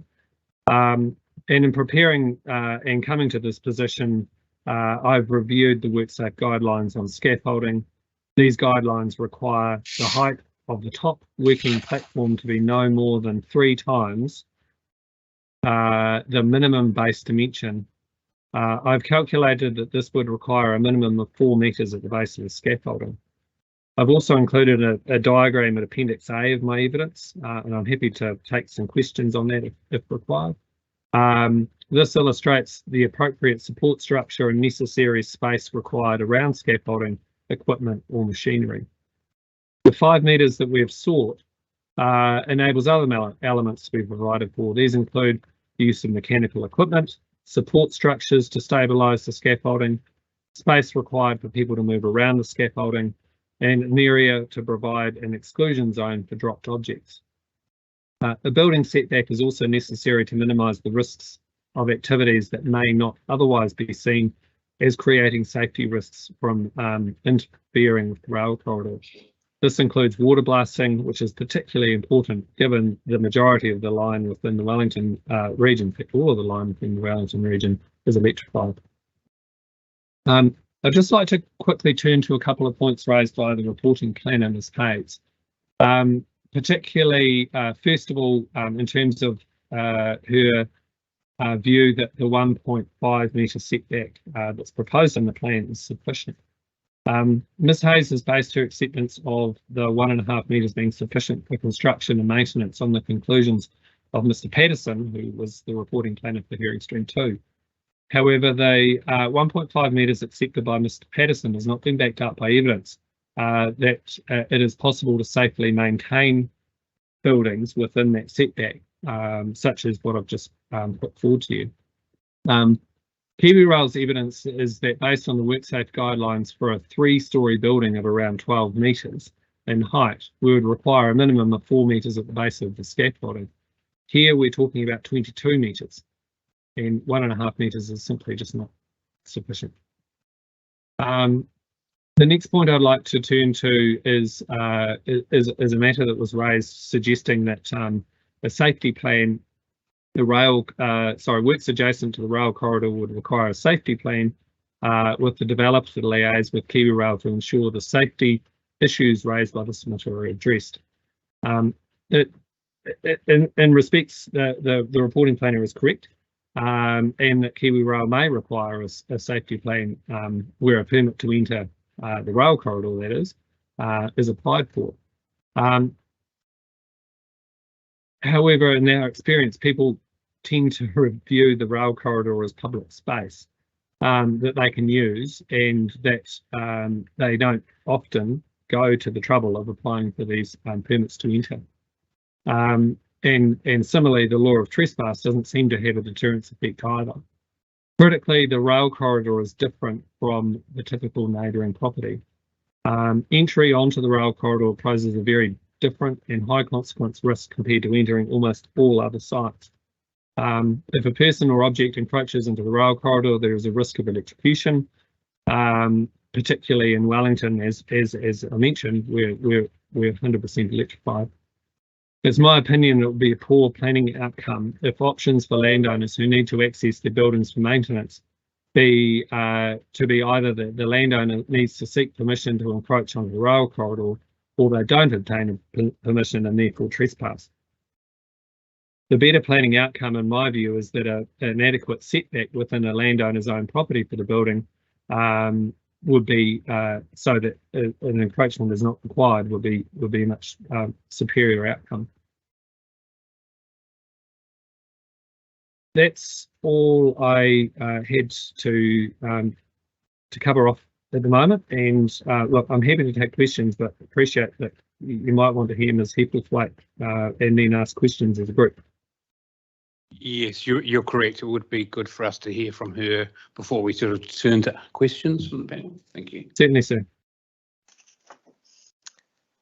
Good morning, panel. I'm Kath Heathcliff, and my apologies for appearing on the screen as Andrew Bruce for the reasons Kristen has earlier explained. What I would like to do today is just run you very briefly through my evidence and also address a number of questions or points made by Ms Hayes in addition to those already addressed by Mr Brown.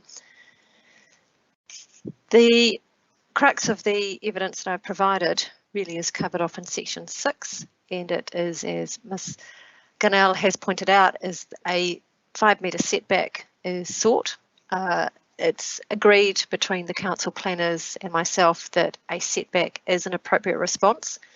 That's covered off in my section paragraph 6. The difference, however, is the amount of the setback, as you've heard from Ms Gunnell and Mr Brown.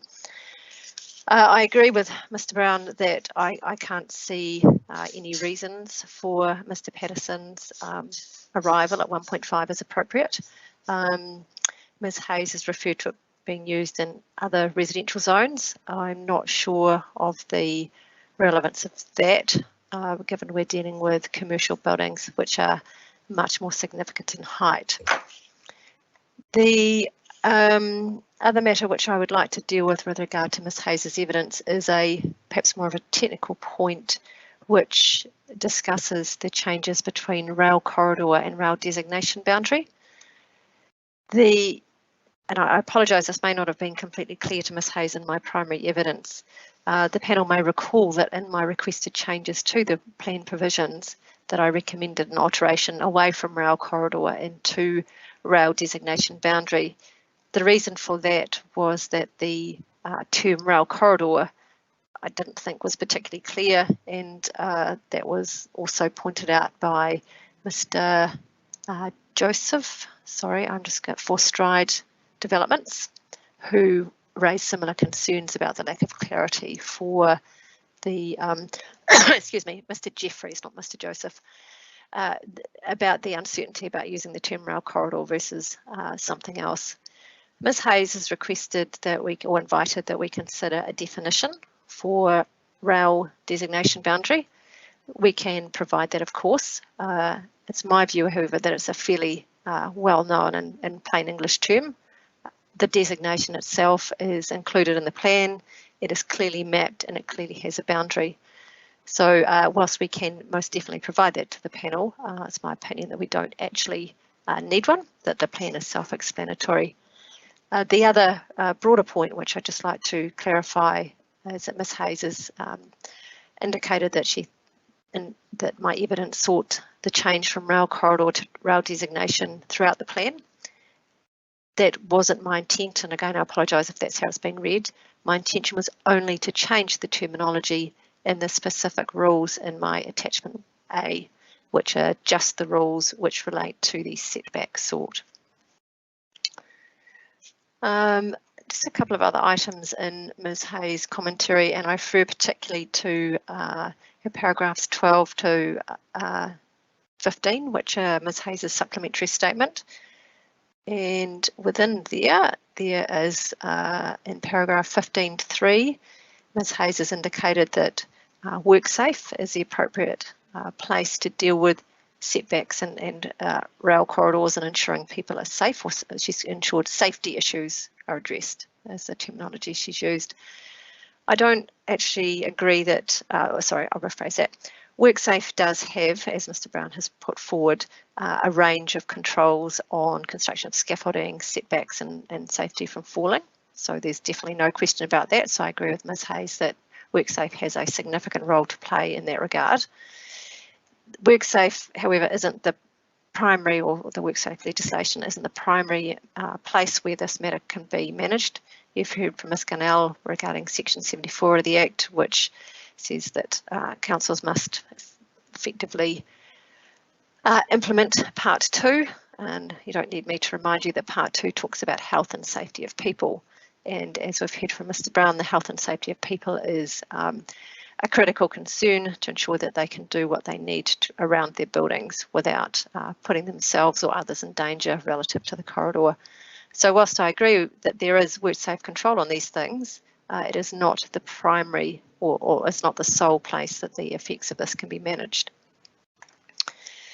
One of the other points which I'd just like to refer to is the Ms. Hayes's paragraph 15.4, which is indicating a reduction in development potential for private landowners. I agree that there will be some changes to development potential with the imposition of a 5-metre yard. That is addressed in a broad context in my attachment B, I think it is, to my primary evidence, where I've provided a section 32 AA commentary. Out of completeness, the 5-metre setback is not a no-build zone. It is a, if you wish to build here, a resource consent is required. And there may be instances where resource consent is appropriate to grant. And if I may refer the panel to my rebuttal evidence, which deals primarily with the questions of Mr. Jeffries, but in my paragraph 2.3, one of the matters which Mr. Jeffries has suggested is to achieve the same outcome as the yard setback is to apply a designation. And the primary reason I don't support that is a designation will effectively take the land, if you wish, from the landowner with no prospect really of ever building on it. The yard setback, however, leaves the prospect of building in that space open. And in my 2.3 A and B, I have outlined reasons where a resource consent could be appropriate to be granted. And for ease of reference, those situations could be if the designation was particularly wide and there was a good separation from tracks and limited plans for KiwiRail to change in that location, or it could be shown perhaps by the building owner that there is maintenance or materials or construction that means that a 5 metre setback isn't necessary, that there are alternative methods for maintaining the building in that space. That was primarily all I wish to address. One moment, please. I just have one more set of notes to check. Yes, that's all I wish to address. So I'm happy to take questions. Okay, thank you. Couple of questions. One for you, Ms. Hepplethwaite. In the section 32AA you provided, you just talk about providing certainty for homeowners and occupiers, but we're dealing with the centre zone provision, so there's going to be a lot more other interests involved with this issue, particularly commercial, but also, you know, rental buildings and the like. Do you think the certainty provided for those outweighs the cost of that loss of land to development? Sorry, so you can explain what you mean by certainty? Well, you said the certainty for homeowners and occupiers about maintenance. Because that's just focused on residential kind of things. So it's much broader than that. And we're talking about much more valuable land that could be lost to development with the 5 metre setback. What's your opinion, professional opinion, around the costs of that loss versus that certainty, that level of certainty? Yes, sorry, sir, that's a good question.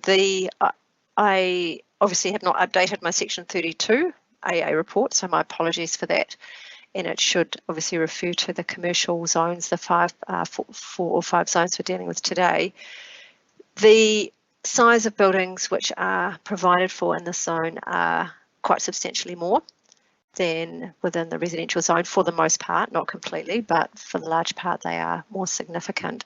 So in my opinion, it is even more important that a setback is provided because the methods for access are required to deal with taller buildings. Similarly, however, though, with a taller, I'm thinking multi-storey building, quite often they have mobile BMUs, building maintenance units, which move around the building and don't require any access to the ground to operate, particularly in high-rise buildings. So there's an example there where with appropriate maintenance that the setback could potentially be waived by consent. So I think you're likely to be dealing with a more sophisticated landowner. General assumption on my behalf there with commercial, because the stakes are a bit higher and there may be a lot more knowledge of the consenting process.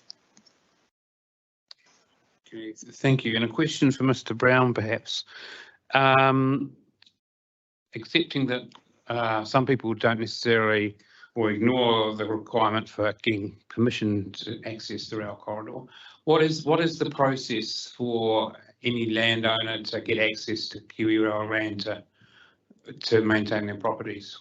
So the process is referred to as a permit to enter. It kicks off as an online form. It does take a bit of time. It does attract a fee, but it is a reasonably straightforward process where your activity is recorded and a risk assessment's undertaken. Good questions. Just a couple for me. You know, I've heard you both before, or all of you before, in the residential zone hearings.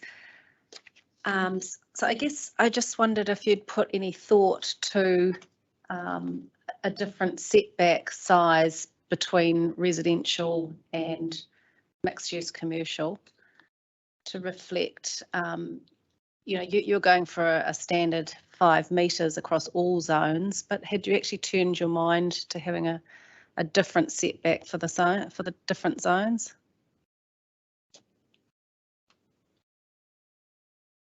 It has crossed our minds, and Ms. Gunner might quietly kick me for saying this. She might not.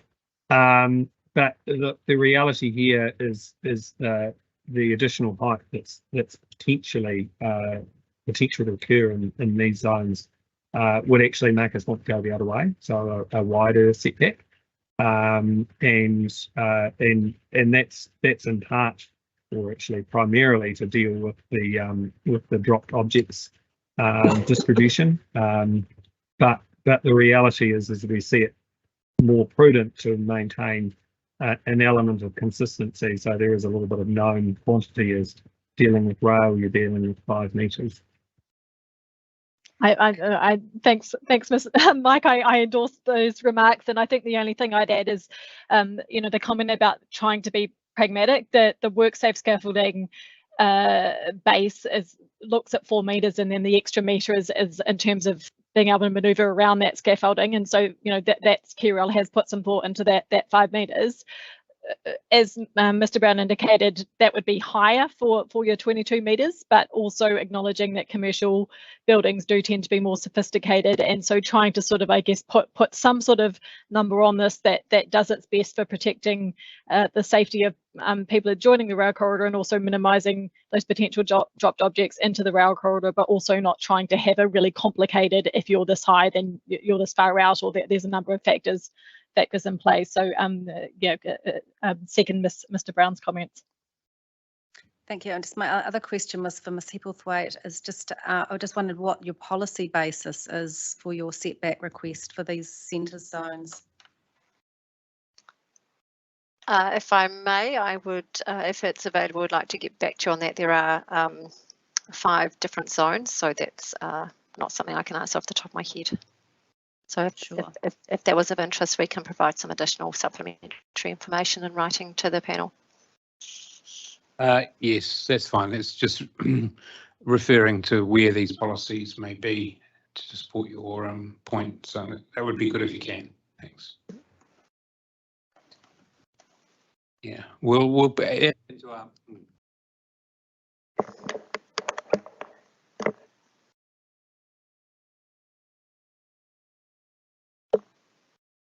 Sorry, I had trouble with the mic. We'll put that into our first minute, but the sooner that you can circulate it, the better, if that's possible. Thank you. Yes, sir. Any more questions for KiwiRail? Shaking heads all here. So thank you very much for your very clear and articulate presentation. It's been much appreciated, and we'll consider it duly. Thanks. Excuse me, sir. If I may, I just have one final comment to address something from Ms. Hay about a cost. If you don't mind, it would only take a couple of minutes. That's fine. Yeah. Thank you, sir. Just also to note, I think the implication was that KiwiRail hadn't provided a cost analysis with respect to the loss of private development rights, and we just wanted to kind of underline that, trying to, I guess, I think the implication was to sort of pluck a number out of the air, so that sort of quantification of the potential impact could be looked at, but just to flag to the panel that you'll be aware that there's obviously a wide variety of factors at play here. The type of activity on those sites, the behaviour of the developer. There may already be setbacks included in development plans because of height in relation to boundary compliance, amenity for the building occupants who the developer may have determined don't want to be right on the rail corridor, or there's a landscaping or pathways or water features that might be included as part of that particular development. The topography of the site and the geotechnical constraints could also mean that a setback is already included in the development plans. And also it's obvious that the value of a site will vary from site to site and suburb to suburb. So we do just want to underline the point that trying to sort of put a number on the specific amount would be very, very crude and potentially not helpful. And so Ms. Hepplethwaite's analysis has tried to take that sort of common sense approach to balancing the costs and benefits. So also just wanted to make that point for your consideration. Okay, thank you. Any questions on that point? No. Okay, thank you. Well, thank you for your time. Thank you.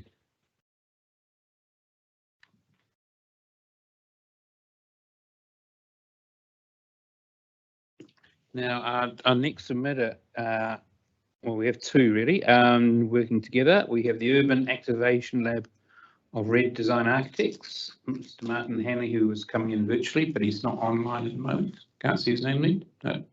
But we do have Anna Kemble Welch online. Anna, are you in a position to talk to the panel at the moment? Yes, hello. Martin's here with me. He was right. he was having explains it. technical problems, so we're just both using my computer. My Teams login wouldn't work. Sorry about that. When that happens. but Okay. We'll just do a tandem thing here. Right. Yep. That's fine. The floor is all yours. Thank you. Well, we've met most of you already. I'm Anna Kemble Welch. I'm a recently retired registered architect, fellow of the Institute of Architects. And Martin and I have for many years had Red Design Architects as our practice, and we've done quite a lot of urban design work as well as teaching at architecture school and so on.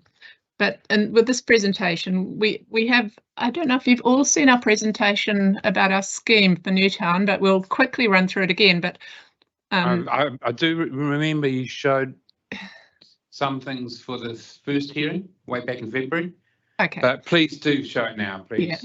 Yeah. Okay. Shall we screen share and do a quick show of that? Or yeah, should we do that? And then screen share in Teams. How do we screen share? There's a good point. Little wee arrow button into a square on the top right. Open share tray. Yep. On the top right hand side, there should be a little symbol. Yeah, that's it. No, you've got it. That's it. That's what you need to go to. Okay, yeah, I'll give that to you. So we'll do a quick intro to that, and then I've got a statement to read out that explains the intention of what we're trying to do, and then if we've got time, we just had some notes about some of the other submitters that we're completely in support of, and we won't reiterate all of their information, but expert evidence given by some of the supporters of other submitters. So this is an excerpt from our big slideshow that we showed in stream 1. And you're seeing that now? Yes, we can see that. Thank you. Great. So the purple squares are where we have mapped in the suburban centre zone. This is where we've mapped intensification as it should be, using different building typologies based on schema that locals would understand. It's the co-housing scheme in Adelaide Road and the as-built apartments from Constable Street that are framed around a courtyard. And because of all the work we do in the Newtown community on both urban design and the Newtown Festival, we know of those orange owners are ones that would like to intensify. And this is the Residents Association agreeing that this was a great idea, and if this had been adopted at the spatial plan stage, intensification could have started while the district plan caught up with the process. And during the process of the district plan, we had some funding from Historic Places Wellington that looked at actually turning that plan that I just showed you with the purple and pink coloured squares into 3D objects down Ridderford Street. And this is the hospital end of Newtown, that the Y intersection there is where Ridderford Street starts, and this is the sort of 10-year, oh, something's gone wrong, it's lost it. That's meant to be, I don't know what's happening there. We're losing our slides somehow. I'll just push escape. Maybe it's overloaded the computer. I'm not sure why it's not moving the images on. It's frozen. Yeah, well, we'll just so back. We'll. But you get the idea that over the 30 years of the proposed population growth, there's a lot of stopped sharing. Has that worked? Yes, we're back. Sorry, that was meant to be a little slideshow that carried on showing those buildings being built in 3D. But we don't imagine there's time to represent that now. Do you want to talk about it? So if I'll run through this the sort of statement really from our scheme. So the scheme that we're showing you embodies sustainable environmental practices, holistic community planning, quality urban design for an interconnected, resilient society that fosters creativity and bicultural and multicultural practices that fit the local setting. Holistic urbanism, the practice of firmly believing there's no need to break things to make social change and improve things. In a housing crisis, everyone has a right to a warm, dry, healthy home. Newtown has a clear vision that urban intensification can play a very important role in Wellington's planning for growth. Newtown is the one community where intensification does not need to come with confusion and conflict. Here, the local advocates of more medium density housing are also the defenders of urban heritage and character. We could go to the plan, maybe. We can't toggle to the okay. screen share. The carefully considered Newtown initiative by Red Design's Urban Activation Lab understands and works with the things locals know make our place great. Unlike other communities, Newtown submitted in favour of quality densification. Densification that does not need to come at the cost of what makes our place livable. So we're talking about prior to the spatial plan that began the district plan, there was the planning for growth submissions that led to the spatial plan that led to the proposed district plan. So way back 2017, Newtown was making those submissions. So the Newtown initiative avoided the usual clash of values. Lost my place. And visions created when communities are faced with the challenges of intensification. Yeah, so Newtown offered a vision that located the growth amongst the heritage Main Street and avoided the perennial problem of community stress and anxiety caused by the uncertainty of new development everywhere. And that's undeniable, but it does create stress to think that you might be getting a high rise right next to the place that you've lived for 40 years that's going to end up with really negative impact. So Red Design's suburban centre-based scheme offers the genuine delivery of more housing at the heart of what makes the place great, and it offers quality urban development. Newtowners decided decades ago that our community needed and could welcome more housing. If that more housing was located and configured to make the most of Newtown's urban and natural setting, its social milieu and the city's existing infrastructure. We know and understand what our amenity-rich suburb has that sets it apart from other parts of Wellington and what makes it a desirable place to live. Instead of breaking this with widespread upzoning that would destroy the livability of our place through randomly located growth, we seek to focus the growth in a way that works with the character. The scheme that we just ran through quickly documents the intensification of the Newtown local suburban centre over a period of time with up to 6-storey developments, providing what our scheme was drawn to provide 2,000 potential large, 100 square metre homes, but this could be up to 4,000 1- and 2-bedroom apartments. This far exceeds Newtown's share of the projected population growth of Wellington for the next 30 years. And that is without using every building going to 6 stories. It's absolutely taking account of the local and what's realistic.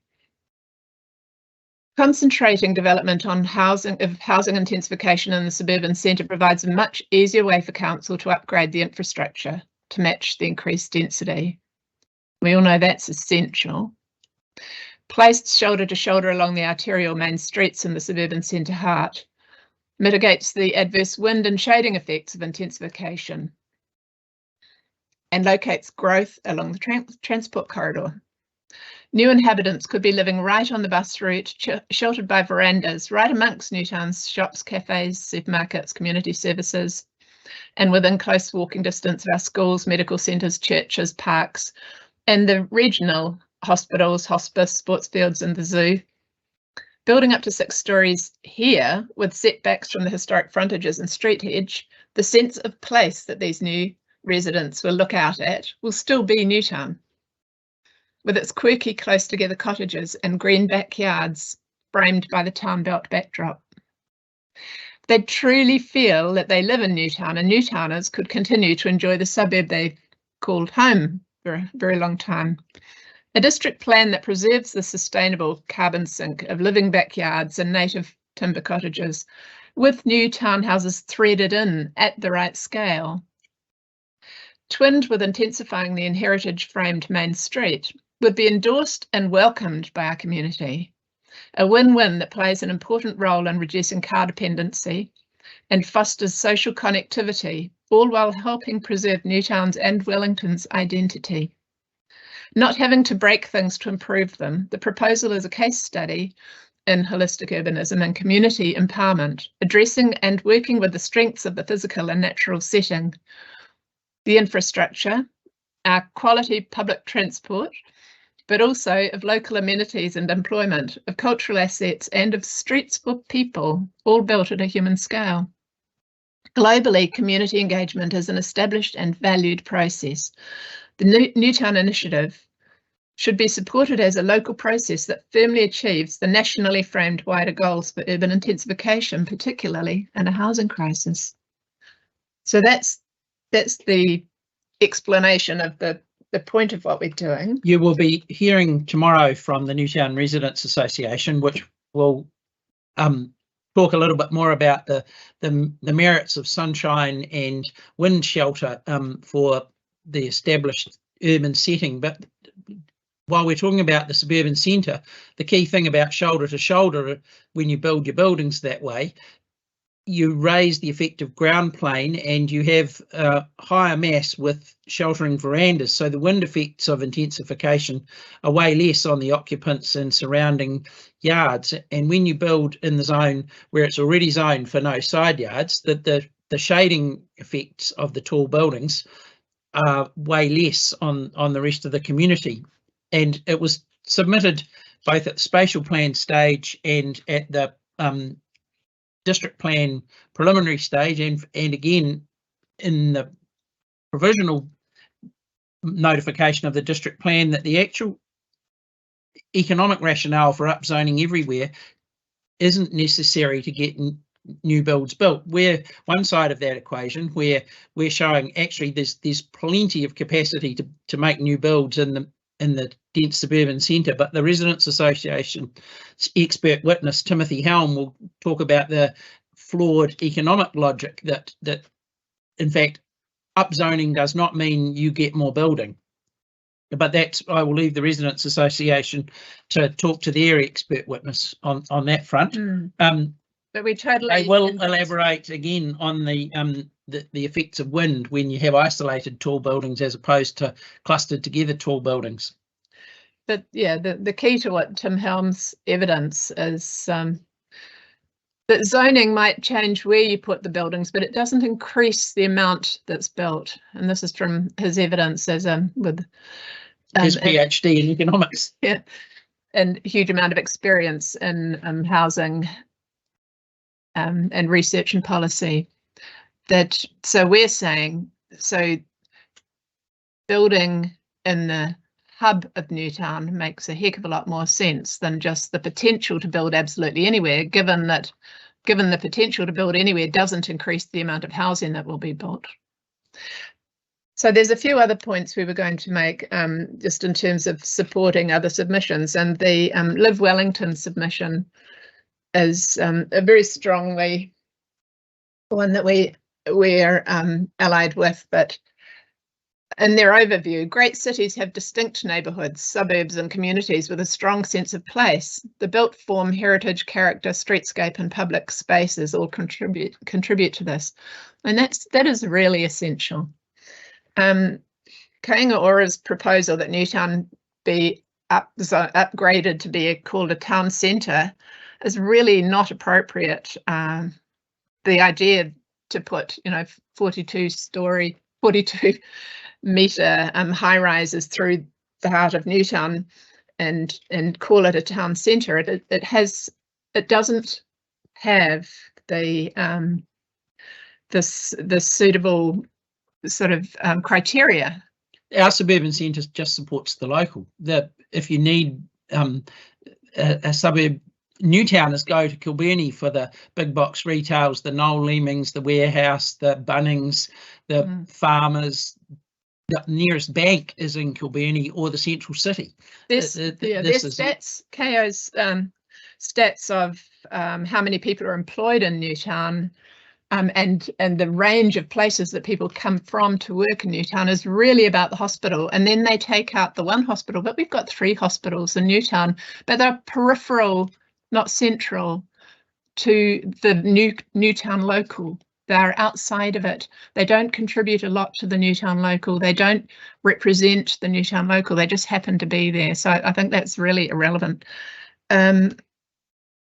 So we also support the submission by Hilary Watson about the Adelaide Road development being really important. That's the same spirit. Yeah. Our intense work on behalf of the community has been focused in the Newtown Suburban Centre, but the same argument carries down Adelaide Road. And Stuart Niven is also giving expert evidence as an urban designer for Wellington's Character Charitable Trust, and where a lot of what he says is absolutely relevant to our submission, particularly the opposing of open-ended heights and opposing of outcome contributions to do with the heights of buildings, because it would not be appropriate in Newtown. As grey-haired practitioners, we've lived long enough to see all of those buildings that were consented in the 80s have long since lost their artworks and open space courtyards and pieces of sculpture that were all the bonuses that got them their extra floors. Those things were not continued. But we also strongly support using an urban design panel that Stuart's evidence is outlined, which is the value of using an urban design panel. Which is essentially what we're promulgating from a grassroots position, that the Newtown community has its own design experts that could be part of its own design panel for this intensification. I think that covers most of what we were going to say. Would you like to ask us any questions? Okay, thank you. Just for the panel's sake, because I wasn't on the residential hearing and I wasn't, and Mr. Dash wasn't either. Okay. So we've tracked down, well, I have tracked down your presentation that you gave to that hearing. Is it the same presentation? Can we rely on this to be your presentation? The slideshow you're talking about? Yeah, yes, that one. Yep. Okay, yep. Cool. And Okay, well, I don't know why it jammed partway through that screen share. Maybe we overloaded the internet. Too much memory. So I'll make sure the panel is aware of that. Any questions? No, I don't have any questions. I think you're very impassioned about Newtown and Wellington generally, and that certainly comes through your submission, which I thank you very much for. Thank you. I was here in the residential hearing, so I have heard your presentation previously, so I'm well aware of your intention and what you're trying to achieve there. I don't have any specific questions, but I thank you for your time today. Did I? Same here. I've heard you before as well, and well understand where you are coming from. We had intended to be there live and in person. We just had another Teams meeting that was a total clash that only just finished before this one. We'll email in the speaking notes, because we thought we'd be giving out that one page. I think it's laid out that it spreads over 2 sides, but I'll send that to Jazz. Okay, thank you. I was going to ask for that.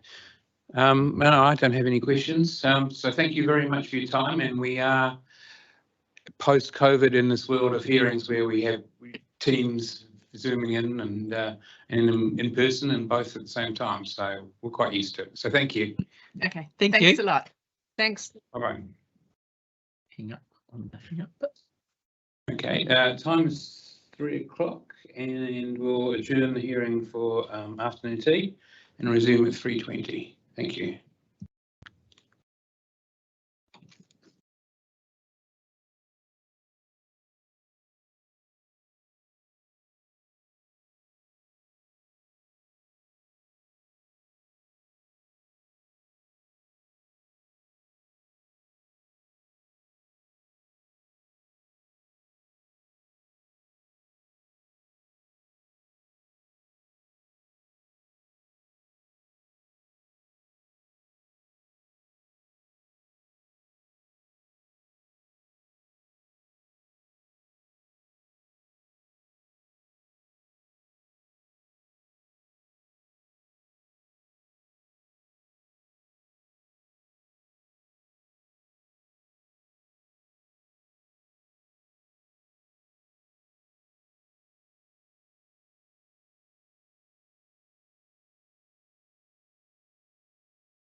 Okay, good afternoon, everybody. Hearing stream 4 is reconvened.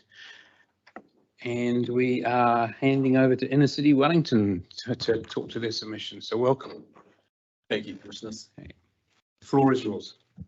My name is Stephen King. I'm the chair of Inner City Wellington. Inner City Wellington is the Residents Association for the CBD in Te Aro.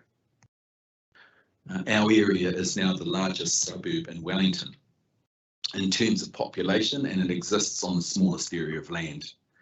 And with this density comes many problems associated with the critical lack of green space and community amenities. ICW works hard advocating for this community, whose specific needs as residents are often subsumed in planning and resource allocation discussions by the needs of those who work in the city during the day and those who use the city as a destination for entertainment, shopping and socialising. ICW attempts to advocate for our rapidly growing residential population. Intensification in our patch is a current reality that will only accelerate. We already have some of the highest density residential populations in our nation. And within the Dixon Street mesh block, which is 5 minutes walk from these hearing rooms, the 2018 census had population densities already similar to Islington and London. So the Dixon Street mesh block has a population density in the 2018 census of 138.14 people per hectare. Now, since 2018, there's been at least 7 large apartment buildings built in that mesh block.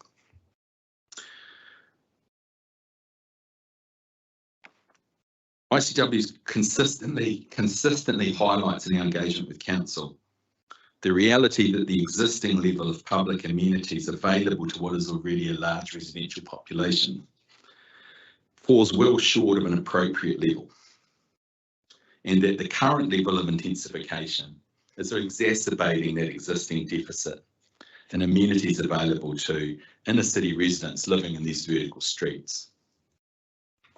WHO guidelines state that urban residents should be able to access public green spaces of at least a half to 1 hectare within 300 metres linear distance, which is 5 minutes walk or so, of their homes.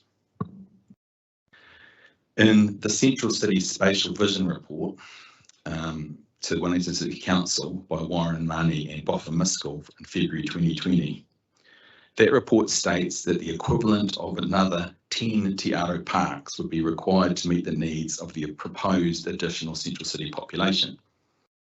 So on a rough calculation, 10 Te Aro parks is about 56 tennis courts.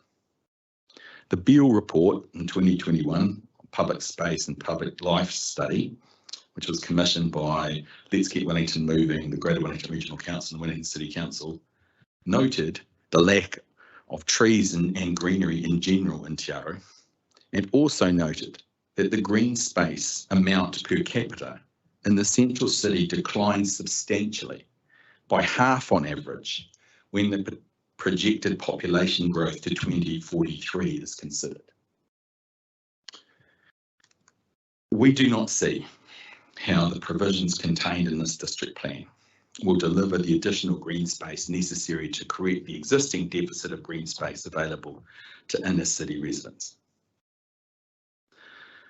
In the document, A Social Wellbeing Framework for Wellington, which was adopted by Council in August 2021, it states, our vision for social wellbeing is an inclusive, livable and resilient city where people and communities can learn, are connected, well-housed, safe and healthy. Wellington is a people-centred city. The same document goes on to state as one of its long-term strategic objectives, children and young people are thriving in diverse and inclusive neighbourhoods. Communities and cultures are connected, thriving, have a sense of identity, enjoy access to open public spaces, access to affordable, good quality and resilient homes. Our older, disabled or most vulnerable communities are supported, financially secure and connected. ICW strongly supported the inclusion of assisted housing provisions in the district plan. And we noted in our submission that provisions such as these have been successfully implemented across many jurisdictions worldwide. We noted the housing crisis in Queenstown, and we quoted from the Queenstown Lakes District Council's comprehensive consultation on this issue in our submission. One quote that I would bring to this hearing today came from that report, and it was this: if it isn't compulsory, it won't happen. Also included in our submission was an article that examined the difference in results from a mandatory inclusion zoning system in South Australia and an incentive-based one in New South Wales and Sydney. The difference being the mandatory one added an equivalent of 17% of the region's overall housing supply, and the incentive-based one added significantly less. The same at the Beale report I've already quoted on public space and public life noted that children and young people and the elderly were absent in the city due to a lack of targeted attractive programs in public spaces. And in its recommendations, it supported, in support of inclusion and diversity, it advocated for a program of public and privately funded playgrounds and for programs to increase the share of affordable housing. And again, we do not see how the provisions contained in the district plan will deliver the socio-economic and generational diversity that are the hallmark of successful residential inner city neighbourhoods across the world. Whether or not in the future our inner city will support, along with business, hospitality and entertainment, the socially, economically and generationally diverse residential communities that are the hallmark of successful inner city neighbourhoods across the world, depends on council's willingness and ability to make some challenging decisions that will deliver the development and with necessary infrastructure and amenities to support that diversity. We remain concerned that the provisions contained in the district plan provide the council with inadequate means to actively influence the quality of the neighbourhoods being created in our inner city. We don't believe that the plan as it stands gives the council the sufficient ability to influence where and when the required infrastructure and amenities can be created for those inner city neighbourhoods.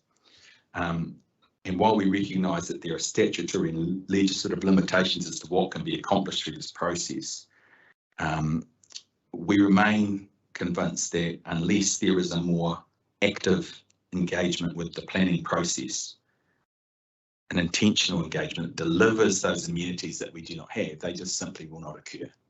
And the end result will be neighbourhoods that lack the level of basic amenity that are required to support the people that will live there. And they will not be successful communities. And we'll be back addressing a similar issue in the next cycle of district planning. But it will be a remedial piece of work rather than something that we could have been working on in this next period. So thank you. That was the basis of what we needed to say to you today. Thank you very much, Mr. King. Are you open to questions? Absolutely. Okay. Any questions? Good afternoon, Mr. King, because I've heard you speaking before, and you're making very similar points that you've made before. The only question that I would have is, would you be able to provide a copy of your speaking notes for us? Oh, absolutely. Right, thanks very much. Questions? Yeah, just one. Sure. Obviously, there's an increase in the amount of people living in a city, and it's the, you're obviously after seeking increases in provision of open space, the good things that go with living in, and you're also talking about some levers, if you like, to increase the amount of assisted or affordable housing. In terms of the district plan and the provisions that people have to work with, isn't a lot of what you are seeking going to require a significant amount of, if you like, private sector assistance in terms of delivery of that? Absolutely. I think the development of a city and a district plan is supposed to facilitate that in partnership with the private sector. Yeah. But even within the design guides that are attached, and even there was no provision really to, so for instance, there's no provision to provide within an apartment building any communal space. And why do they need to do that? Well, one of the things, if you look at, there's so many of our, this is a constant conversation that we're having with council and these types of forums, is that because there's no provision of communal space, many of the things that we would expect in a whole bunch of other areas to be available to a suburban dweller are just not there. So for instance, here's one that we're working on currently. There's no provision for space, and the minimum spaces in these apartments are so small that you can't actually follow the guidelines for civil defence. You couldn't store 5 days water to shelter in place. You couldn't put, you know, you don't have a place to put a bucket. You don't, they're that small. So actually, there are other jurisdictions across the planet where the provision of some sort of communal space, which again is a public amenity for the people that live in that building, is a requirement of the development. Now, we have no such thing here. So yes, I agree, it is absolutely in partnership, and I think certain developers at certain price points will absolutely provide some of those things if they believe the market wants that. But actually, I think that's a lever that we don't believe is there, quite frankly. So I think the developers will develop, absolutely, and the developers are developing now. Most of the intensification that I'm talking about exists under the existing district plan, and there's still more going up. So it's not actually that, it's the levers, it's a quality related lever, quality of life or well-being related lever that the market is not great at responding to. Okay, understood. So you've got two ways of potentially dealing with this. You've got a very structured rule-based provision which says you need to provide X open space or greater affordable housing. In terms of open space, the alternative for that is that for every development which has X amount of residential units, then there needs to be a development contribution to go into assisting provision of that open space. How do you think, in terms of the things that we're grappling with, you might be able to, you know, get the carrot and get the stick right when it comes to over? I mean, I think there were certain, yes, development contributions are an interesting lever. My understanding is how, and I'm not sure whether this is based on legislation or based on practice, if you get my meaning within the council, but my understanding that development contributions are used within the council to support the existing budget for the green, you know, for green space. So they aren't necessarily available within, say, a neighbourhood or a mesh block for additional development. So certainly there are ways that we could use that development contribution. I think within development there are ways that you can use carrot and stick. And within the Gill report, there was certainly things that talked about the encouragement of green roofs and all that kind of stuff, you know, and that was certainly incentive based, but I'm not, again, those are not levers that appear to be available in this plan where they're able to do a bit of horse trading to see what we could get, because we recognise we're not going to get Karori Park in Te Ara, right? It's not going to happen, but there has to be, we don't believe that in currently the plan offers the officials sufficient wiggle room to do those kind of trading, that kind of deal. I mean, because the developers are holding land in small sections across Te Ara. They have to, because there's a lot of consolidation going on. There's small lot sizes. So I'm not convinced that whether it's a district plan thing, it might be beyond the scope of the Local Government Act, but I'm not sure within that there is the ability for our officials to swap one for another, if you get what I mean. And so those are the kind of, absolutely we recognise that, and our concern is not necessarily that we're looking for a legislative framework in a district plan that forces people to do things. When we speak to the officials, they understand this. These are their documents I'm quoting. They get the outcome, but we don't know, if we're not convinced that this process, this district plan that is before us at this moment actually allows them the latitude to achieve some of the things that they would like to do. Okay, all right. Thank you for that. Thank you. I don't have any questions. Thank you. Just following up on Commissioner Dacia's question. You've mentioned green space, open space and communal space. And I'm going to take the liberty of trying to interpret. Sure. So communal space you see is privately provided on site? Potentially, it could be, because communities, okay, so there's, so for instance, we would see communal space within, we try and think of those big buildings as vertical streets. So a communal space provided within an apartment building development is communal space to that community. Communal space is also things like libraries. It's things like available open spaces that may not be green spaces, but that may be covered. So for instance, potentially the proposed Whale Malai, I don't know if you've seen those drawings, if that proposed Whale Malai, if the open end area pit that was in glass was open to the public during the day when it wasn't being used for its official function, then actually that's public, that's a community space. Okay, so that's what we're seeing that is. It's places where your community can gather and engage and not have to buy something, like not buy coffee or not, you know. And green space versus open space? Green space versus open space. Green is very obvious, it's green. We have, you have to be careful sometimes when you read some of the council documentation. There are some parks designated in Wellington. Tanikau Park is a great example, where 90% of it is paving and the green space is raised planters and trees growing out of it. So for us, green space would be areas where it's primarily green, right? But we can, so for instance, Pukeahu is an example of outside of our zone slightly, just across the street. But Pukeahu is an example of, has large areas of open space and has some very nice areas of green space as well.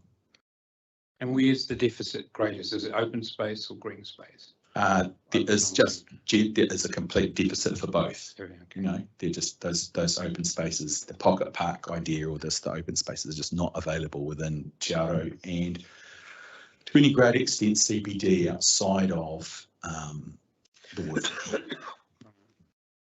And is it a better strategy, you think, for the council itself to address the deficit, or can it rely on developers going over height and providing some public space themselves? I mean, I think public space could be encouraged. I think it depends. Yeah, by that you mean within development. Yes, I'm sure developers would do that if you let them go over height. Yeah. However, in the end, that is a less generally available open public space. I think that green and open, there is very, unless there's some geotechnical reason, there's very little incentive for a developer not to build on the available land. And just finally, that your residents association, how do you mark your boundaries? Where do you go from? Oh, certainly. We go Cambridge Kent Terrace. So so it's Cambridge. So basically to the foot of the hill, to Waitangi Park along the waterfront, to Bolton Street. Is that Bolton Street? The one that goes up past Parliament. Not Mosnell Street, that's Thorndon, up Bowen Street, along the terrace, and we include sort of up to the bottom of Kelvin if you jump up the hill a little bit. Okay. But not into Kelvin. And then we come back down Webb Street to the down Taranaki to Webb. Down Webb Street to Taranaki. I'm with you. Okay, thank you. Any further questions? Okay. Thank you very much for your time and effort. And yes, I'll just leave this copy and I can email if you need it. Okay, if you can. Yeah. Either or both. I can leave you there. Thank you guys for the long, extremely long piece of work that this is. That's right. That's what we're here for. Okay, thank you. Mr. Delia, you've got a number of presentations to do. We don't have to stick to the order that we've got here, which is Bus Barn, Peter Kennedy, Prime Property and Rongotai. But if that's mentally where you're at, we can do that. Well, we'll do it in an order. Right, we'll do Peter Kennedy first. Yeah, you're down as a duo only for Prime Property at the moment. Is that how you saw it? Or No, no? I've signed and read and reviewed all the evidence. Right. Cases. Should say reviewed by Ian there on the bottom of the folder. Okay. Yep. Let me just. Did you say Peter Kennedy? Yeah. Yeah. Yes. Sorry. Okay. Let me. There's no evidence on that. No evidence for Kennedy? No. Right, have Bus Barn first and then Rongotai and Prime Property. You're just talking for Peter Kennedy's. Essentially, yes. I mean, Very briefly. Very briefly. Okay. Right. Shoot. We prepared a submission for Peter Kennedy in respect to his property on Taranaki Street to increase the maximum height limit from 42.5 metres to 60 metres, noting that other factors will likely determine the maximum height of the building. After reviewing the Section 42A report, we noticed that they've removed the maximum height limit and only recommended that the maximum height limit is removed and that the city outcomes contribution would apply above that threshold. We see that that's a desirable outcome as we sought in our original submission, stating that there's other design principles that would go into limiting that height beyond that point, beyond 42.5. Could you just clarify what number Taranaki Street that was?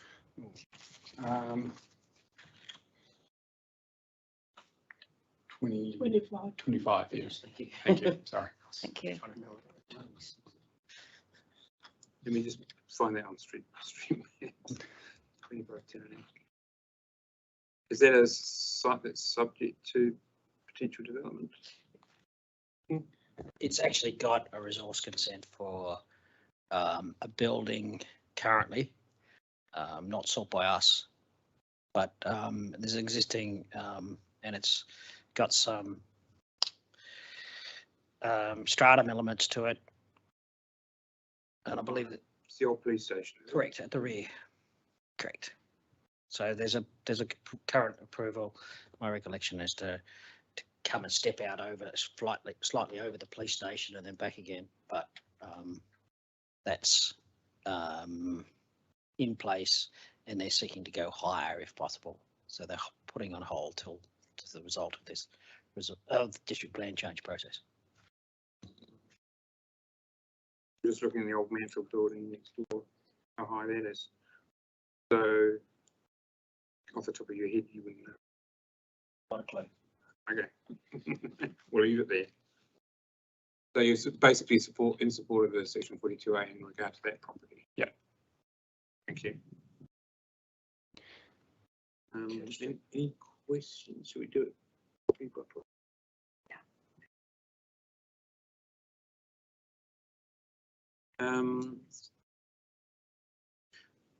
So can I just ask, because this would be subject to that height threshold rather than height limit, it would be subject to the city outcomes contribution process? Yep. Do you have a view on that? You seem to support that process. Highlights certain design elements and obviously meeting those points to be above the 25% between the different thresholds would, like the other design elements in that, which would achieve the purpose and might limit it with the heights anyway. So I think it's an okay system to be above that height limit. Yes, to provide all those other amenities or other design features. Yeah, such as like the universal accessibility and the sustainability and resilience. Yeah.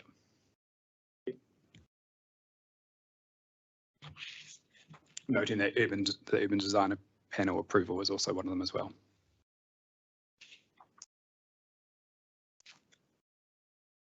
Thank you. No more questions in regard to that. So next, we'll do Curtis Street next, if that's possible, Curtis Street, which is in the commercial zone. Well, thanks very much to the Jazz watching online issue for facilitating once again a series of presentations all concurrently for us. I think now after, well, I think we've been about 8 times or something like that, we're feeling like we're getting familiar with this process. It's been rather a scramble for us all. So that's right. And just to clarify, we did go and see Curtis Street. Excellent, thank you. So all of the next 3 cases that we're going to are site-specific submissions, and all 3 sites are currently in active development for development. So in the case of Curtis Street, which we're talking about now, I've been working on that site since at least 2007, I think, and we've been looking at development potential for that. Now, I've just got a brief hearing statement that I prepared that follows on from the evidence that I've already prepared. I'm not going to go over in detail stuff that I've already said in respect to the flooding on the site and addressing some of the site features that were raised during the district plan process. But I just note that it's a fairly simple submission. The submission was to increase the height from 8 to 12, and then also to remove the provisions that restricted development of residential on the ground floor of that particular site. And I outlined in evidence previously that there's been a lot of different options looked at on that site, and the current non-consented but being evaluated now is for fully residential. And the officer has stated that I consider it appropriate to retain the requirement for restricted discretionary resource consent where the residential activity is located on ground floor. The argument put forth by Mr. Leary with respect to commercial viability would be a way to demonstrate this and could be concluded in the resource consent. And I take that to mean that yes, you have provided a reason for support of the non-provision of commercial, but we want to leave it in the resource consent process. In my view, it's not that simple. The combination of residential commercial has not been working around the city. Residential has recently had a higher return despite having a higher build cost. Commercial industrial has a lower return but a cheaper construction cost. As discussed in my evidence, there has been a number of commercial options that have been explored over the last 10 or 12 years for this site, and none have been realised. Having a mixed use scenario on the site means that there is a higher development cost and a partially lower return. So it's actually the worst of the 2 scenarios in terms of viability. Higher construction costs and lower returns at least one level of that particular development. In my direct experience, that it is difficult to achieve commercial on the ground floor in buildings close to the city, but away from the Golden Mile. The conditions for this mixed use are far more favourable in the city locations such as Upper Willow Street or Adelaide Road, which are 2 specific examples that I've dealt with recently, where we have sought residential on ground floor because the commercial use on the ground floor is not viable. A Mitre 10 or trade centre may be able to work on this site as it would draw customers to the site. So it's effectively what I'm sure we've all heard the term destination retail. A mixed use will not create destination shoppers. PPG will continue and are continuing to look at mixed use options, but this is for activities such as storage facilities under the power lines, which is definitely available with residential activity. But if the residential are proposed, it needs to be on the ground floor, i.e. constructed as standalone residential dwellings, not flats above commercial space in this which is simply not a viable option in this particular site. So furthermore, it's my direct experience that the presence of the rule makes it difficult to achieve residential on the ground floor, despite evidence around the city of the very soft demand for non-residential space outside the CBD, or even within the CBD at the moment.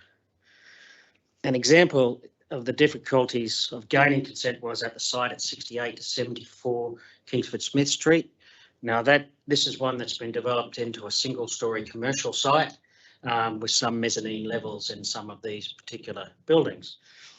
The developer had intended to have a fully residential site on development on that site, but this, because of the presence of the existing rule saying no residential on the ground floor, this was not supported by officers, and they were forced to make a fully commercial development, and they were able to achieve that because of the market conditions that existed at the time and the lower development costs. But the viability of having mixed-use residential was not present even in those excellent market conditions.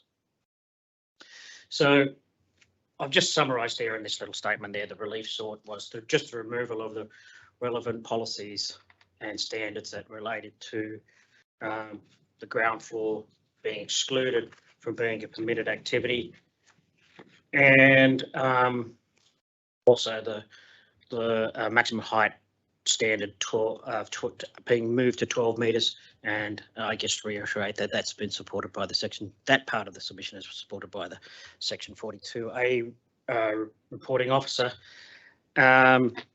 And I reiterate the conclusion from the evidence that overall the outcome sought by PPG in their submission will achieve a balance between enabling a marginal area of land to be developed with flexibility to respond to market demands in terms of value and design requirements while protecting and enhancing the amenity and vitality of the local area.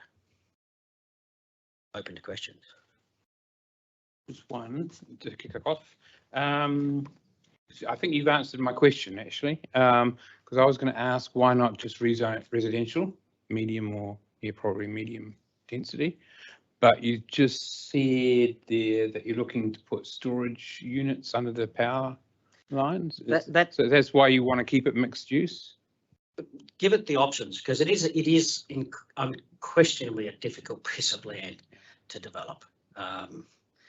It's been enhanced considerably by the fill that was placed on the site, which was more or less an opportunity cost because we had another development where we had to chop the top of a hill to make more flat land, and that site just presented itself. It was a hell of a battle to get the approval though. To fill it? To fill it, yes. Okay. And is it at its finished fill height now? I don't know the answer to that question. And I was just looking at your GIS map in your para 16, and I haven't got a clue what it tells me. Okay. So if you could explain figure 1 to us. That particular, in paragraph 16. Yep. What that just simply was doing was showing you the contour values at a particular part of the site, and then I provided the actual levels of the site in the as-built plan at the back of the development of the evidence, and that's just showing evidence that the site's been raised 5 or 6 metres at that specific point.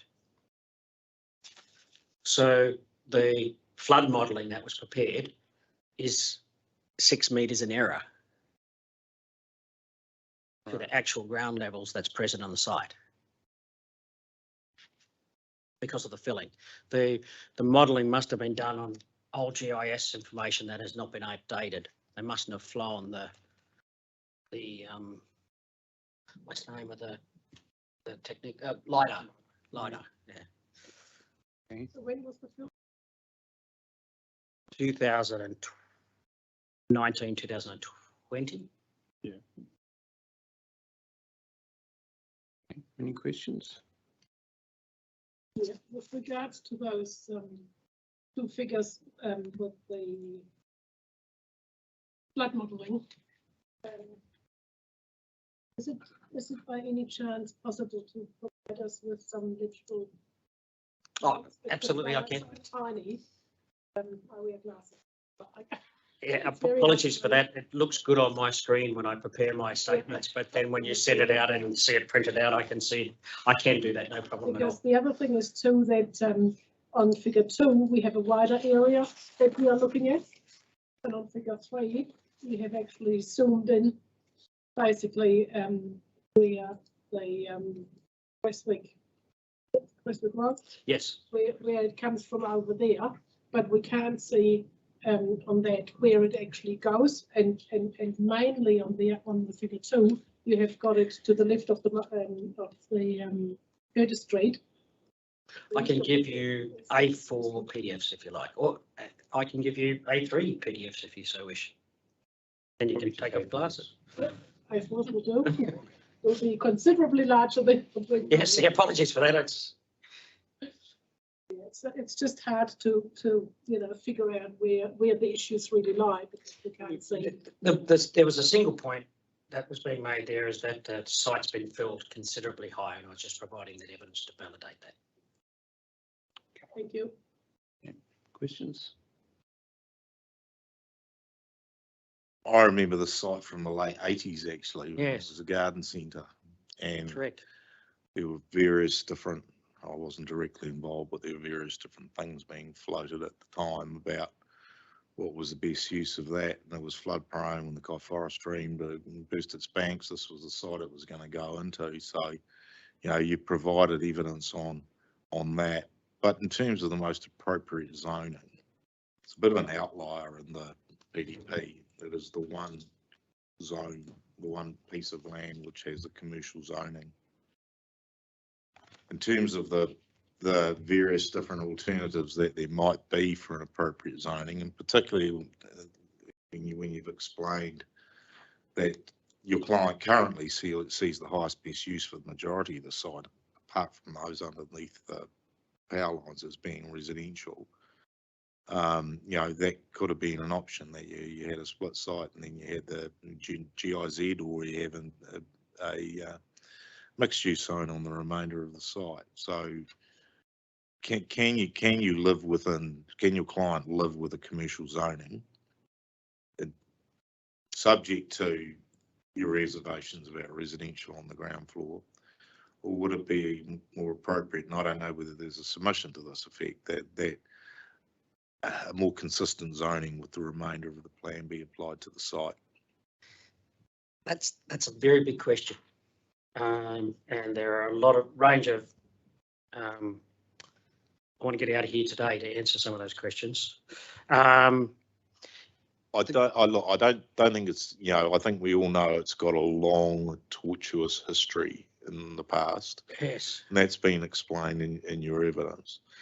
But to me, when I was looking at this one spot zone which had a commercial zoning on it, which was entirely inconsistent with the remainder of the land within Wellington City, what potentially is in the toolbox for being a more appropriate set of provisions? I've stated in evidence several times that I thought the site was inherently unsuitable for residential. And the reason for that was it was in a valley. Yeah. And it had the transmission lines Yep. through there. So those are my two reservations about the residential zoning. The fact that it's been lifted somewhat proves it quite markedly in terms of at least some residential activity, particularly on the frontage to Curtis Street and potentially over the other side. But there are some issues there with vegetation preservation and requirements and glowworms. But I think that the client's position, the reason why it's got to a commercial zone, there was a big background to that, and that there is a massive shortage of commercial space available for Crawley. Like, it's probably the most under commercialised space in all of Wellington region. Biggest suburb, but the least amount of commercial space directly available, lack of access and entry. And that's one of the reasons why council pushed effectively us towards the commercial zoning. I think the client was pushed towards it. The client has always sort of thought that a residential outcome was the easiest to develop and probably the highest return, but there remains inherent site restrictions, which we've already discussed. I think that the zoning of the site, commercial, is appropriate for the reasons that we've just talked about, the fact that there's a shortage, and if it can be realised, then it is a benefit for the wider city.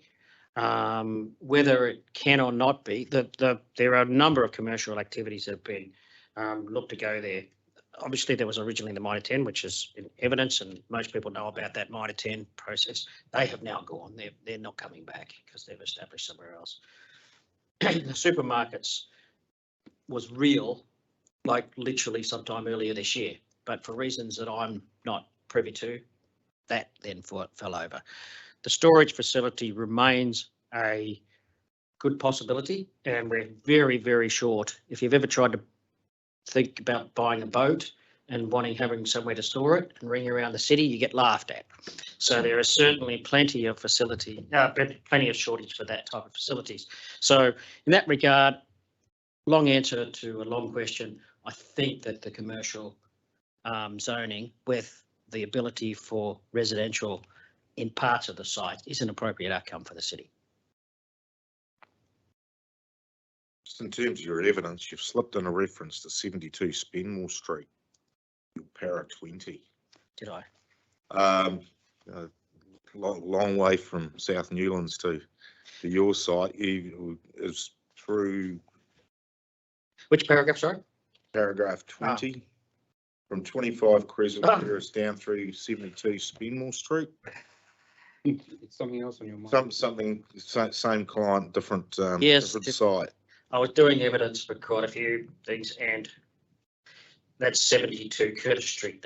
Okay, that's what I thought it might be. I just thought I'd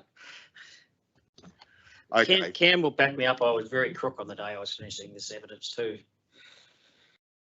Okay, no, that's fine. Thank you. No, nothing further from me. I thought it was another plug for Spenmore Street from the residential hearing, but that's okay. So you're happy with a 12-metre height. I'm just clarifying your relief. The 12-metre height's fine, and you want to just remove the reference to residential on the ground floor. I'm just wondering how appropriate that is, because this is a commercial zone rule, so it will apply across the board, whereas may not be appropriate in other commercial zones. This is a spot zone, so it will only affect this particular area. Okay. Sorry, my apologies. Yeah, the commercial, it is, look, one of the things that I'm quite annoyed at the plan change process is you just about remember the district plans off by heart, but these ones are all new and we're having to learn them again. But the commercial zone only applies to Curtis Street, nowhere else in the city. There's the metropolitan zone, I think it is, just the rest. I missed that, I apologise. It's easy to do. Okay. Thank you, let's clarify that.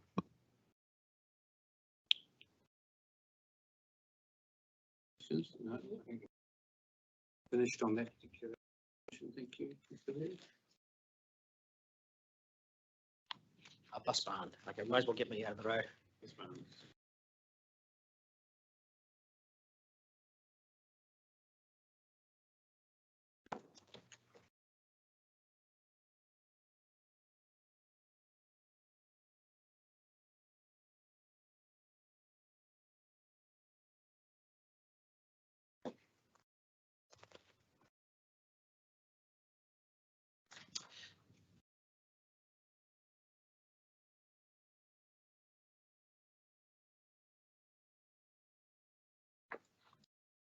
we submit the plans? Through Dropbox. We also drove past Barnes a couple of times yesterday. Johnny is here, very familiar with them. Yes. Who would like to talk to this? I'm doing this one again. We've sort of shared responsibilities around. Again, evidence was prepared by my colleague Cameron here, and I'm just making a brief hearing statement. This is, again, a very simple submission, and it's based on something that's fairly well debated across this entire plan change in terms of heights that apply to business and commercial areas across the city centre. This is Prime Property as the company behind Bus Barn Limited, and they again have been working, and I think you've seen a copy of one of the development options that's being developed at the moment. The numbers that are being returned for the shorter buildings are not particularly making it feasible at the moment. There's almost like a non-Goldilocks height where value of land, you need to have a certain height to realise the value of the land. But at the moment, because of construction costs, you need to go higher to be able to do additional work. So that's certainly what Prime Property are looking at in this particular zone. Why 40 metres is sought?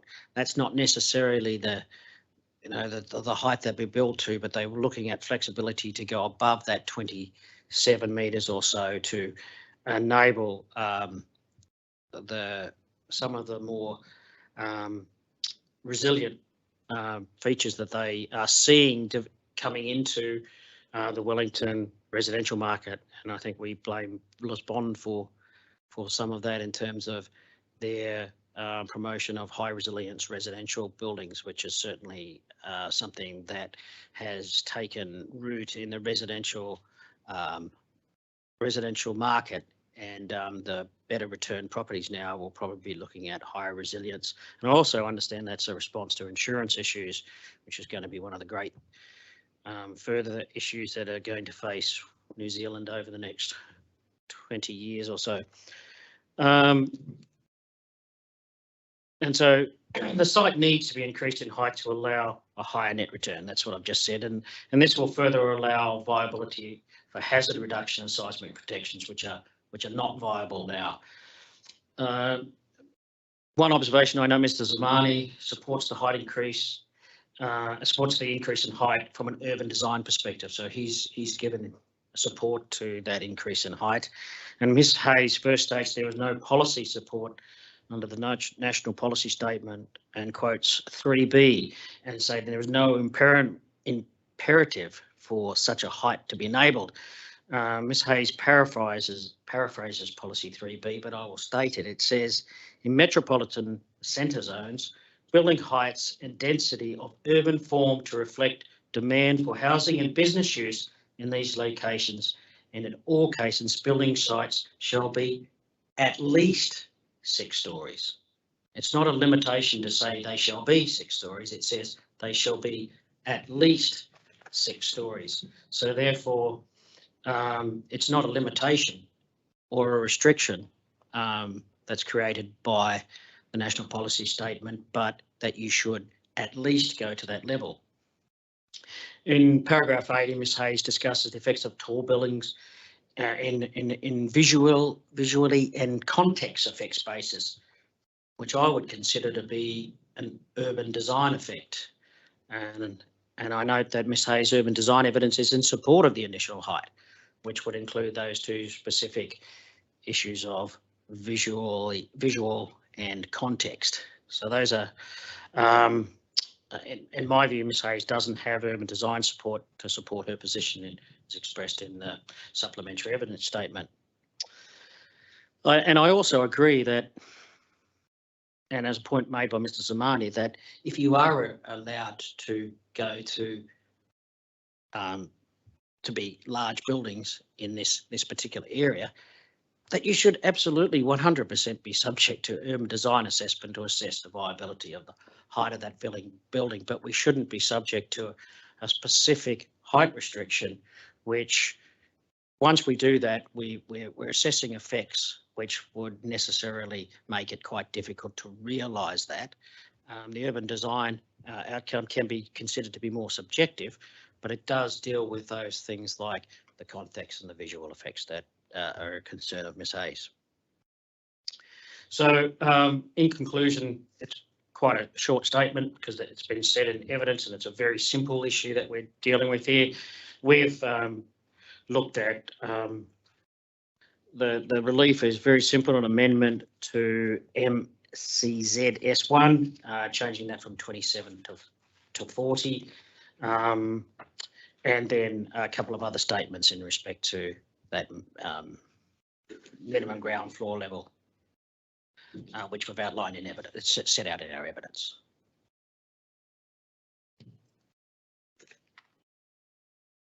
Right, I am just looking at Kaingora's height, so we're seeking to that. Yes, I noticed Kaingaora have, I don't know if you've seen their submission, and what they're seeking is 55 metres for that whole metropolitan area. Just wondered if you had seen their submission. We have. And I think we mentioned, and Cameron's mentioned in his evidence, did you not, that they supported that submission? Well, they've upped the ante to 55. We did check the airport designation. How high did that go to? You recall? Oh, it was 6, I think, in that area. So they've probably gone to right just under where the airport designation would be, which would be the maximum that you could do it because of the WAL designation. I mean, to complement that, they've also increased the residential height limit areas around that, you know, so that there's a gradual step down rather than a 55 right down to 14, I think it is, around the bus stop. Well, one of the things that with that particular site is that it doesn't have a specific heritage listing, but the developer is quite set on keeping the existing bus barns on the external part of the building, so that the height that we're talking about exercising is always set back from. It's a surprisingly large site. You don't get the perception of how large it is unless you probably go into the bus barn building. But they're talking about doing that way so that there will also be a step back on this particular site in terms of their design from all of those residential boundaries and from Onipu Road itself. And then it's not particularly high, the retirement home at the back, but I think it pretty much backs onto our site rather than uses of too much amenities, my recollection.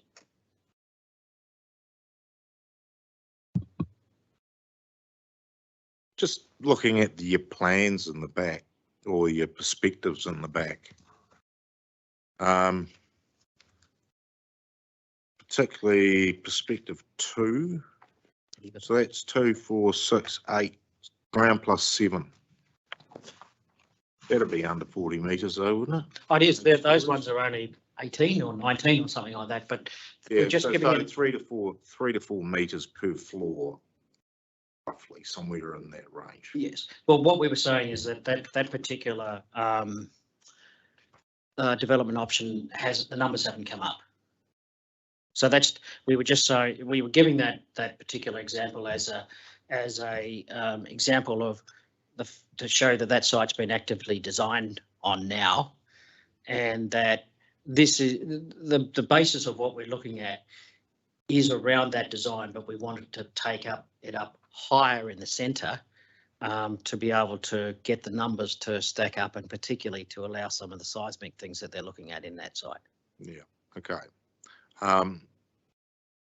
And mention the KO decision as well, the submission as well, which was pretty comprehensive and had a general theme of wider and higher. basically across the city in terms of commercial zones anyway. So when I've always looked at that site, it was the edge effects in terms of those residential properties in Ross and Onapu, which are sort of snuggle around the outside of them. Do you have any view about the appropriateness of those remaining as residential into the future? Considering that they're pretty much single story at the moment, and there would be an uplift in terms of the height.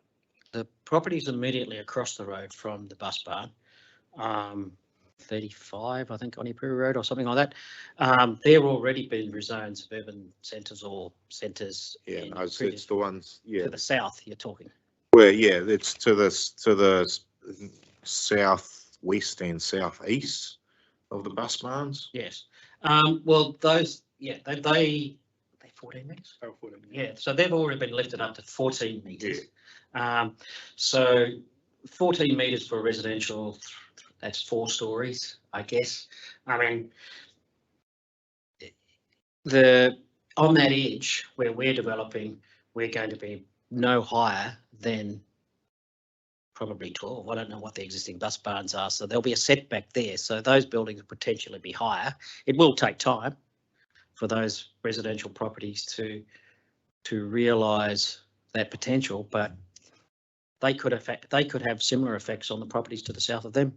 Okay, so we're talking about a metropolitan centre here, which is basically a large destination to do all sorts of commercial activities and there. But this scheme, where your client's current thinking is that it'll be a dominance of residential. Predominance of residential with commercial on the edges, yes. Oh, only on the edges. Right. There's a car park building underneath the development at the moment. There's what that particular design has car parks in the centre. Yeah, so it's predominantly residential development attached to the remainder of the Kabuni metropolitan centre. Yes, but yeah, there is a reasonably strong element of commercial proposed in this particular one at the lower levels. Yeah, it's a substantial construction. Yeah. Okay. And last one from me, where are the buses going?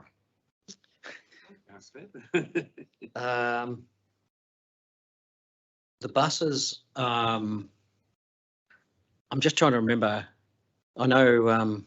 So your clients actually bought this property off and leasing it back to them at the moment. Leasing it back to them. Okay. So I know that they were trying to go a lot of ways. They've actually got a resource consent to go to Shelley Bay. But I believe they're not going there. And I'm not actually sure I can't recall where they are going to, but it's not one of the sites I've been dealing with. Okay. Just a question about height limits. So when we questioned Kaingora's urban designer, when he was taking us through all the changes they now, because they've shrunk quite a bit in terms of where they want to recommend expanding and things. He did agree that a more nuanced, quote unquote, set of height limits for Kilburnie Centre could be thought about, with a higher in the centre of the centre and lower on that. How would that correspond with the forms of development envisaged for this site? That's a very difficult question to answer. A lot of realisation of development potential comes from ownership. And being able to own a big site enables a developer to do mitigation and build big buildings. For example, in the Gold Coast, you can't subdivide down small lots because they want to keep the lots big so that they can build tall buildings. We don't have any rules really like that here in Wellington. And if you look around that whole Kilburnie area, a lot of the ownership's fairly fragmented.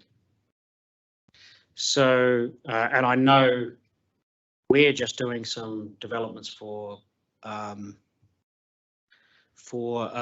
community housing in those areas, and they're brand new. They're virtually opening now or just about to open. No, they just opened. So the life of those sort of things is going to be a long term. There's the commercial uses. Somebody has to buy up a lot of land to be able to realise higher buildings. KO might be able to achieve that, but our client has it.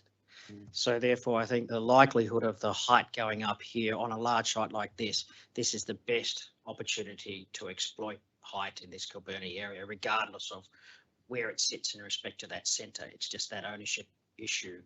And it's the only large piece, maybe the mosque might be the only other big area, and I don't think they're going to allow development in there. So I was thinking in terms of the bus barn site, you could, I'm just speculating here, around you could have a lower maximum height in the south of that site and a higher one on the Rita Angus side of the site. Would that work with the concepts being thought about? Yes. It would. Yes. Okay. I'm just exploring options here. It's not intended that whole site be 40 metres. Okay. But they do want to be able to realise a higher height than the 27 in sections of that.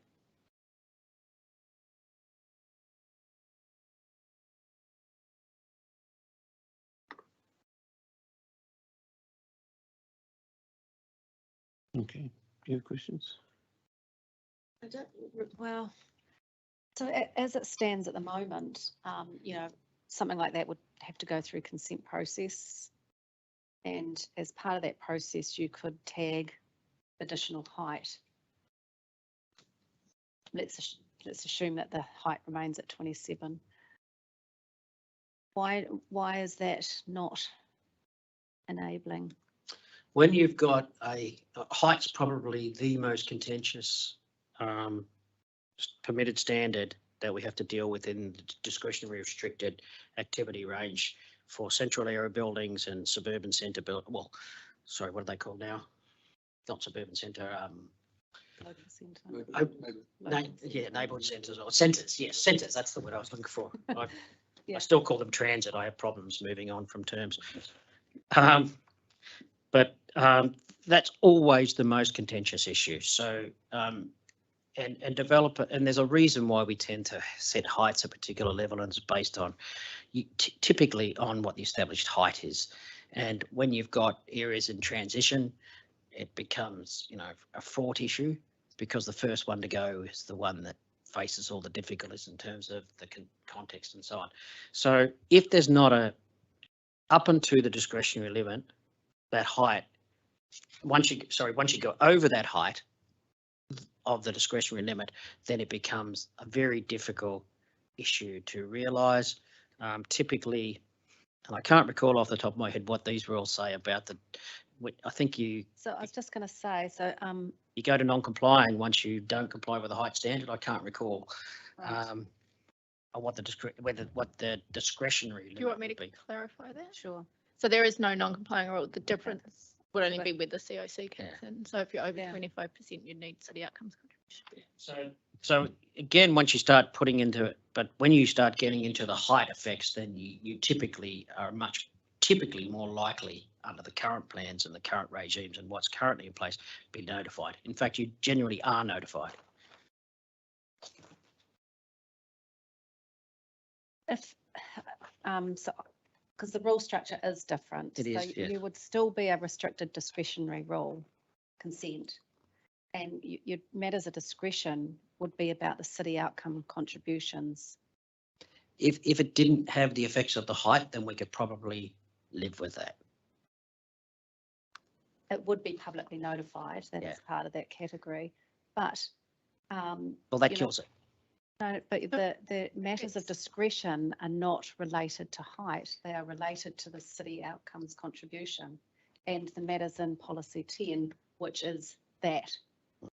Should I clarify that one as well? Yep. So if you're from 27 metres but under the 25%, then we would only look at, we're proposing to only look at the effects of the height. So once you go over the 25%, that you have the city outcomes contribution. You're only publicly notified if you don't give the city outcomes contribution. So if you do it, then you wouldn't be notified.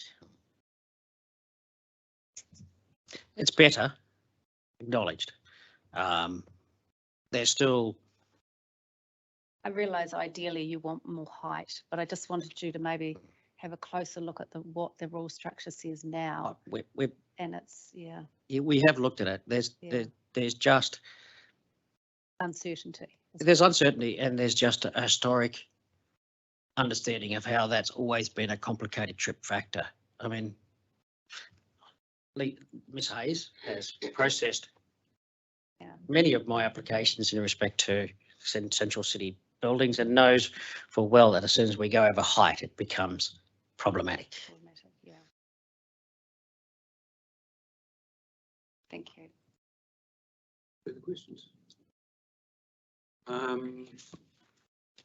The final one is Rongotai. Yes, that's, I'll be taking that one.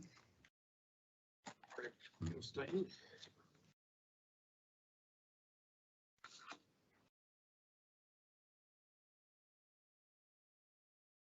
And I think it was actually a good point that we ended with that height discussion with permitted versus discretionary, because that's what the purpose of the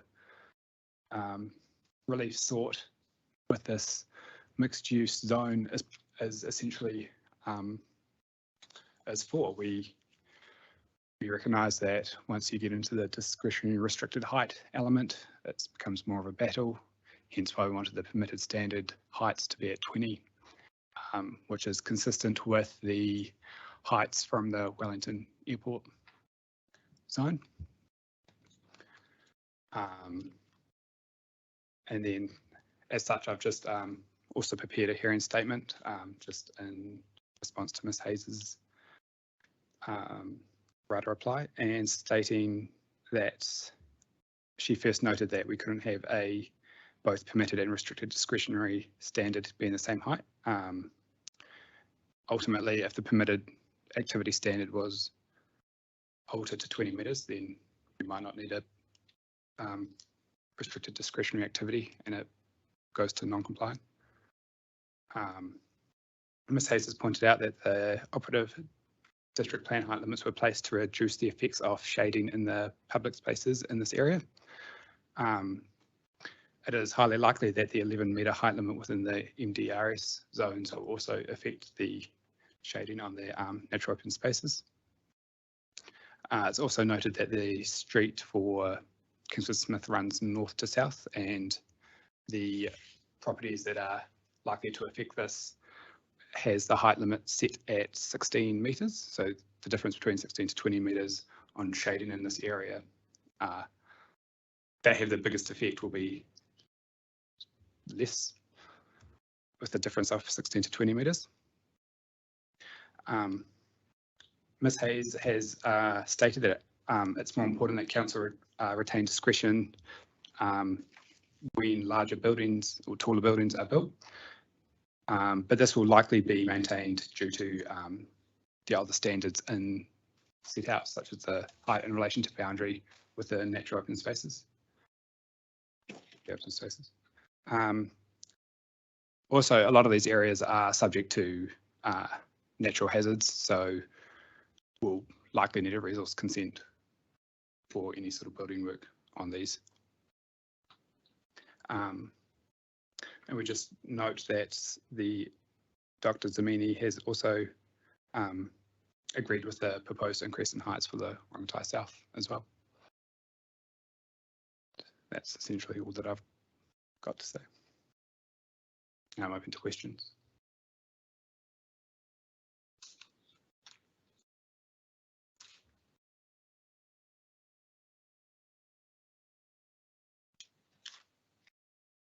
Okay, I mean, it's not really a question as such, but to pick up on your point that it's bounded, it's not directly adjoining residential, separated by the great green strip, but you know, on our site visit yesterday, it's not a very wide strip in terms of addressing a residential property with a higher building,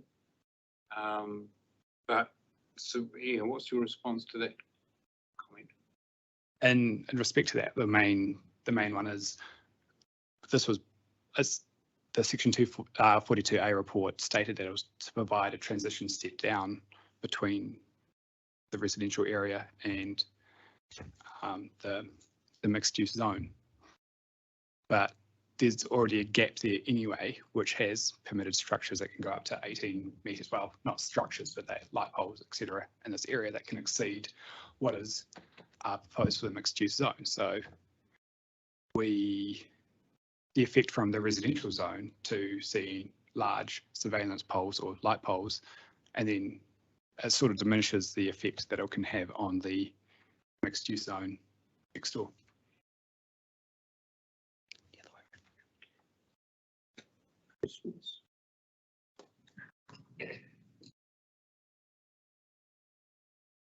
Yeah, I was looking at your figure 1 and trying to work out which bit of land you were talking about. Were you talking about the entire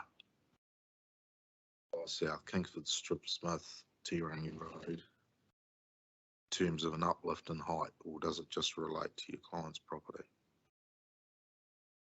And is your client's property the one which has got the dots around it?